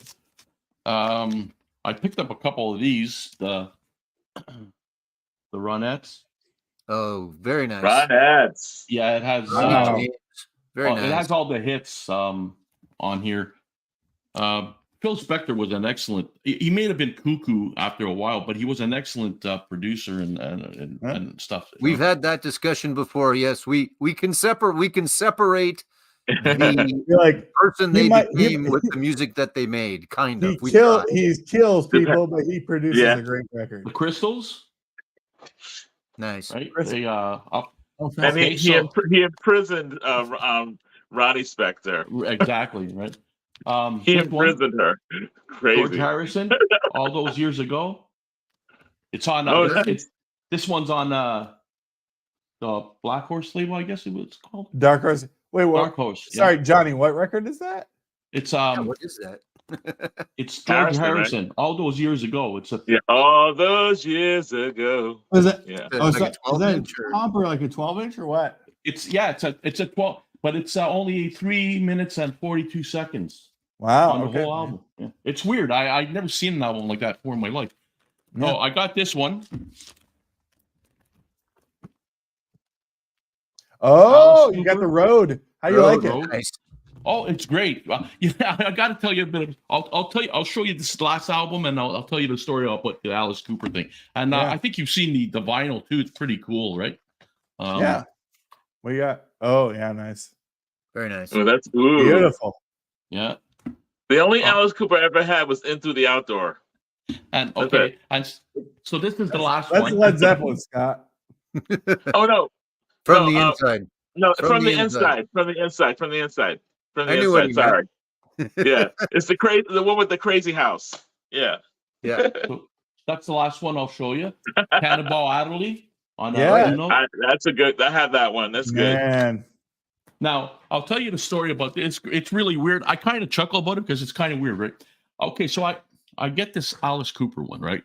Yeah. And I didn't know about this. So I put it on, and all I hear is sort of like, I don't know if you ever heard well, you must have heard thrash metal, where they go, yeah. So, okay, so I got it on 33, which I thought, right? So I put it on, and I'm thinking to myself, I'm sitting there talking to myself and going, that is not friggin' Alice Cooper. No bloody way. They must have made a mistake when they pressed this thing, right? So all I'm hearing is kind of like heavy metal stuff kind of thing, right? And so I thought, okay, so I'm talking to myself and everything, like my wife thought it was crazy talking to myself. I'm going, no, can't be, absolutely not. It's not Alice Cooper. I know what. So anyway, so I get this bright idea to go to the turntable and turn it to 45. So then all of a sudden, as soon as I turned it to 45, it sounded like Alice Cooper again, right? And I'm thinking to myself, what an idiot. Right? That's happened to me several times. Oh, yeah. Oh, anybody that has played one at the wrong speed, put their hand up, please. Oh, God. Yeah, exactly. Definitely. Yeah. Because I thought they made a mistake and they gave me a bloody heavy metal thing, and I'm not really into heavy metal that much, right? So it's like, it's like, oh my God, my eyes were like, right? There's a couple that I put on the wrong speed that sounded okay, actually, on the wrong speed, but yeah, it did sound good on actually, if you like heavy metal, it did sound okay. But there you go. But so I didn't really bother looking when I got it. I didn't bother really looking at where it did say 45, right? So I thought I didn't bother seeing that part. So I figured, oh, it's a 33 because look at the size of it, right? It almost gave me a stroke. Johnny, do you like the record, The Road? You like it? Yeah, it's excellent. Ooh. Absolutely excellent. Yeah. I think Alice is still getting it done. I think, he's still making good music. Like Detroit Stories was good. Paranormal was good. I don't have a problem. I've been an Alice fan from 1970 till today. So it's good. It's just good stuff. And it's not the same as Welcome to My Nightmare and but it's good though. So but anyway, that's my stupid story. I felt like an idiot. We've all been there, man. We've all been there. Oh yeah, we've all been there, definitely. Joe, you got anything to say, brother? Dan's back. What was that, Right, Alex? Dan, how you doing there? You okay? You back? Me? Oh. Yeah, I was losing battery power. There you I go. bet. Yeah, Scott joined for 10 minutes about 4 hours ago. I know, right? I still gotta do my show. I'm just here quick, guys. Like Elliot. Elliot was here for an hour and a half. I'm just here for a couple minutes. I'm going to show you a couple of records, then I got to go. Go ahead, man. You guys ever heard of this guy? I mean, this whole resurgence of this new jazz groups that are in the UK. All these young artists that are doing jazz stuff. Ezra Collective and all that kind of stuff. Some really cool young people doing jazz. And there's a drummer by the name. He's not UK, but he does a lot of stuff in the UK. He's from the Midwest, I believe. Micaiah McCraven. You ever heard of him as a drummer? Nope. No. This is his live record. It's called Where We Come From, London, Chicago mixtape. It's live. And he's working with people. They're doing like a Zoom thing. And he's playing drums in one city. Someone's playing something in London. And they're doing this kind of mashup. And it's jazz, but it's kind of funky. It's kind of hip-hop-ish. Really good stuff. This guy's, check out Micaiah McCraven. He also has this record here called In the Moment. Really good stuff with Joshua Redmond on here, Jeff Parker, a whole bunch of people. But Micaiah McCraven, somebody who I think people should know about. He's a drummer that he does a lot of collaborations with a lot of people. Young guy, but really cool stuff. I mean, if you like that, sort of like it's kind of acid jazz, but it's also like true jazz kind of stuff too. So he mixes it up a little bit, and it's really cool stuff. I really like him. He's a drummer, and I just bought the first album. I just happened to see it. It was in the sale bin. It was like $12 or something like that, and I go, I like the cover. Jeez. So I went when I went to pick it up, take it to the front, the counter. The guy at the counter says, "I have that record, man. I can't believe you picked that up. That's a great record." And he goes, "You're gonna really enjoy that." And I was like, I felt kind of weird, like whenever people tell me that, I get it home and I'm like, "Oh man, this was a mistake," but it was really good. It was, how sometimes people tell you that, But it was a great buy. It was a great buy. So Scott, on a couple of your shows earlier on that you were showing records, there was one in particular that caught my eye, that the album, and I can't remember what I could look it up, but I'm not going. I can't remember. It had soul and funk in it. There's 5 albums, and you said you had number 2 or the third album, and you wanted to get the whole. There was 5 albums or something, and you said I wish I knew the name. It's not Monophonics, is it? Not Monophonics. I don't know. I'm not sure. But you said, I know you said you had the third album, but you wanted to get the other ones. Wait. Soul and funk it had in it and everything else. That's what it is. I wish Scott, I should have wrote it down. Did you say the Monophonics? Yeah, Monophonics. Yeah. Coal mine. Yeah. Well, and I interviewed them several years ago. Remember I was telling you about Okonski? Yeah.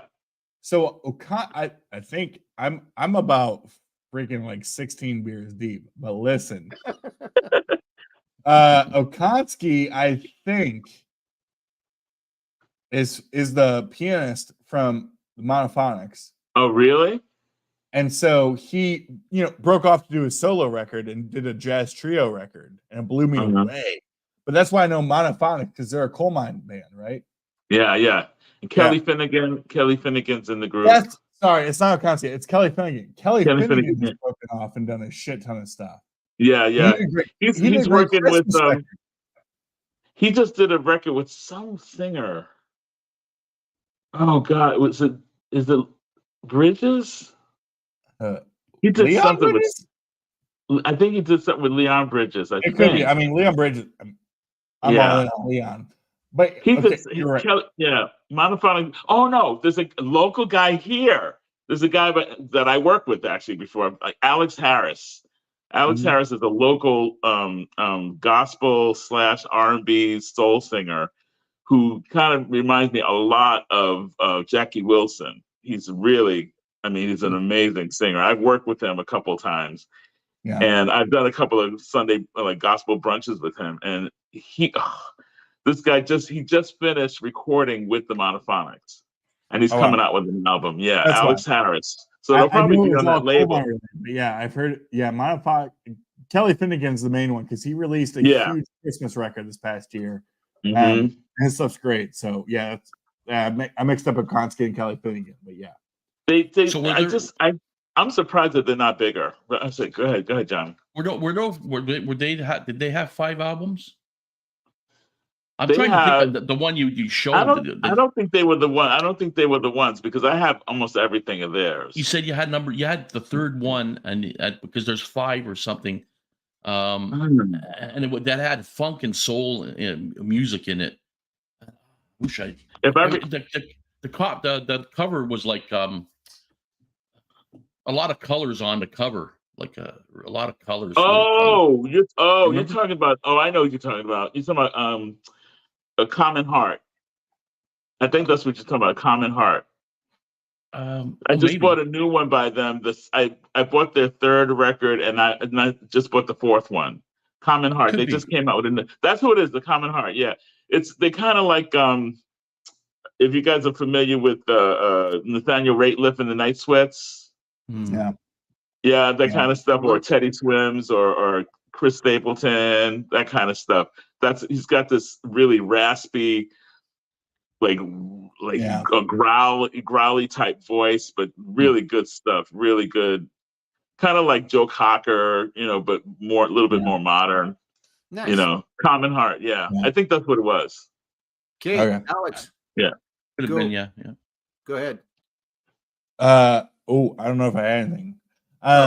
Well, I'll say here too. It's we'll wrap up here in the next 5 minutes. Yeah. So I'm gonna around the clock here, around the horn.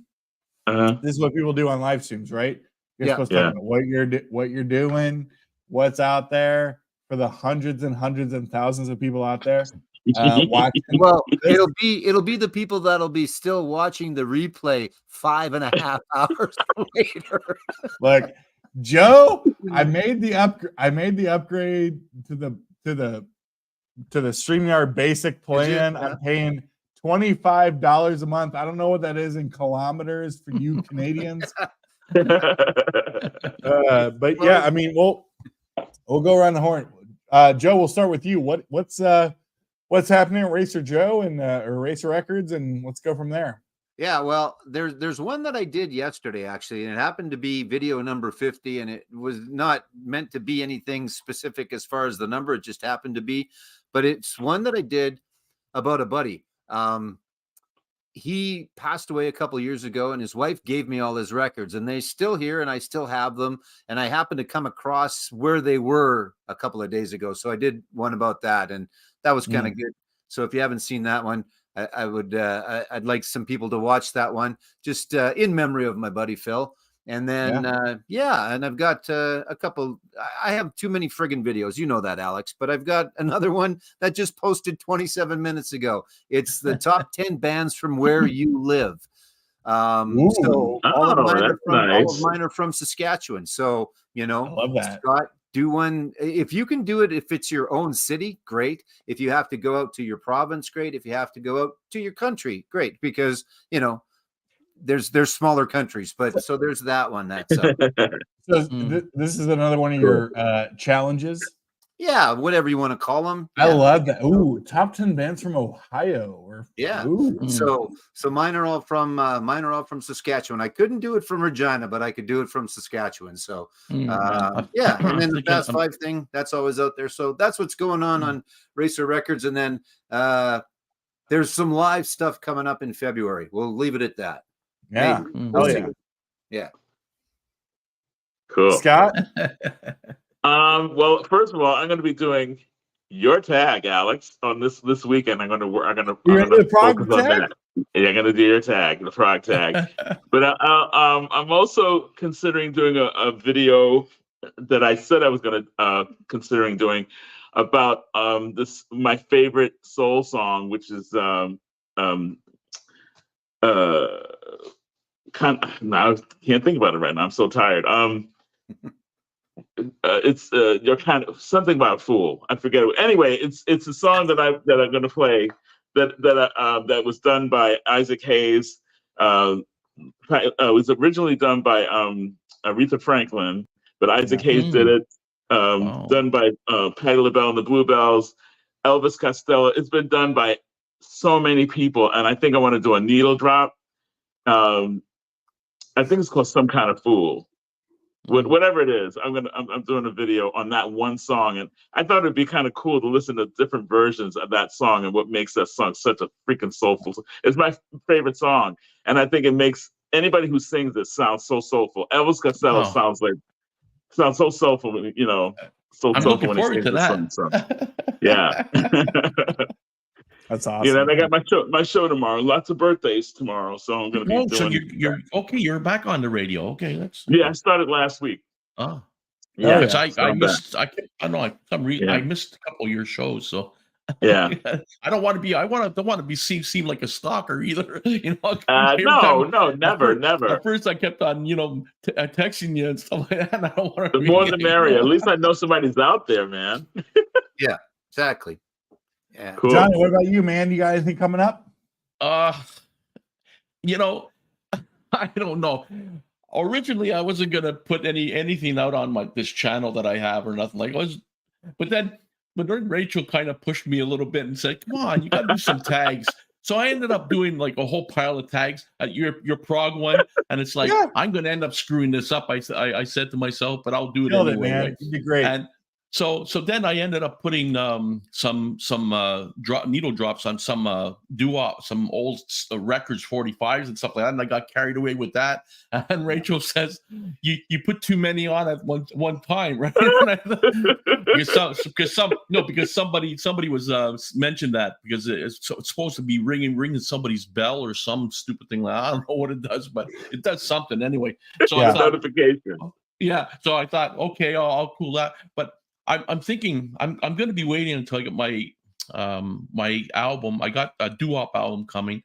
It's three records, and nice. It's got all the old song like the Dan Lears, One Summer Night. It has the Royal Jesters, Love Me, great tunes and stuff. So I'm going to show that probably when I get it. But I might do a small video of something. I think I don't know. I haven't really thought of it, to tell you the truth. Right? And Alex, what about you? Yeah. What are you gonna do, Alex? I know. I tried to put I was trying to put a video out today before the stream, but it just didn't timing wise didn't work out. But my next video is going to be a pretty generic vinyl finds type thing, but it's going to be separated in a couple different groups. So last weekend I went to there was like a pop-up record show that just whatever popped up out of nowhere, and all these records were $5. Everything. Wow. That's dangerous. At the special Cha-ching. Listen, I know. So at the specific booth, everything was $5. So, it was like for our Canadian friends, it was like Northern Lights, Southern Cross. I needed that. Holy crap. How about an original pressing fresh cream? Ooh. On the two-tone Atco, right? We got some metal, we got some Ronnie James, we got some Dio. How about some jazz, Scott? We got there you go. Mr. Shing-a-Ling. Ooh, that's good. That's fire, wow. Man. That was a great record. I listened to that today. That's good. Yeah, I love the cover too. So I picked up about 20 records from that place for $5, not 20 for $5, but each of them were $5. And I'm like, I gotta do a video on this because these are some bangers. Holy cow.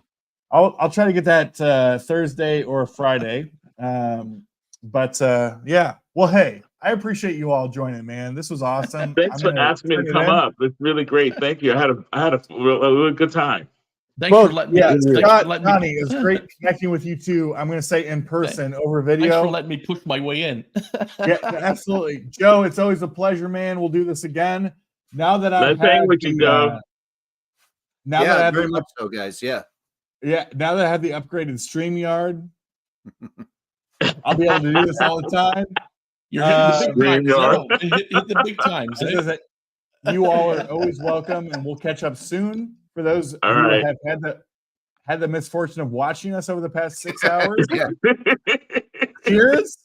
I wish I didn't have the life you do, and let's get after it the rest of the week. And cheers, y'all. Have a good night, man. Keep the platter spinning. Bye. Bye, y'all. Be good.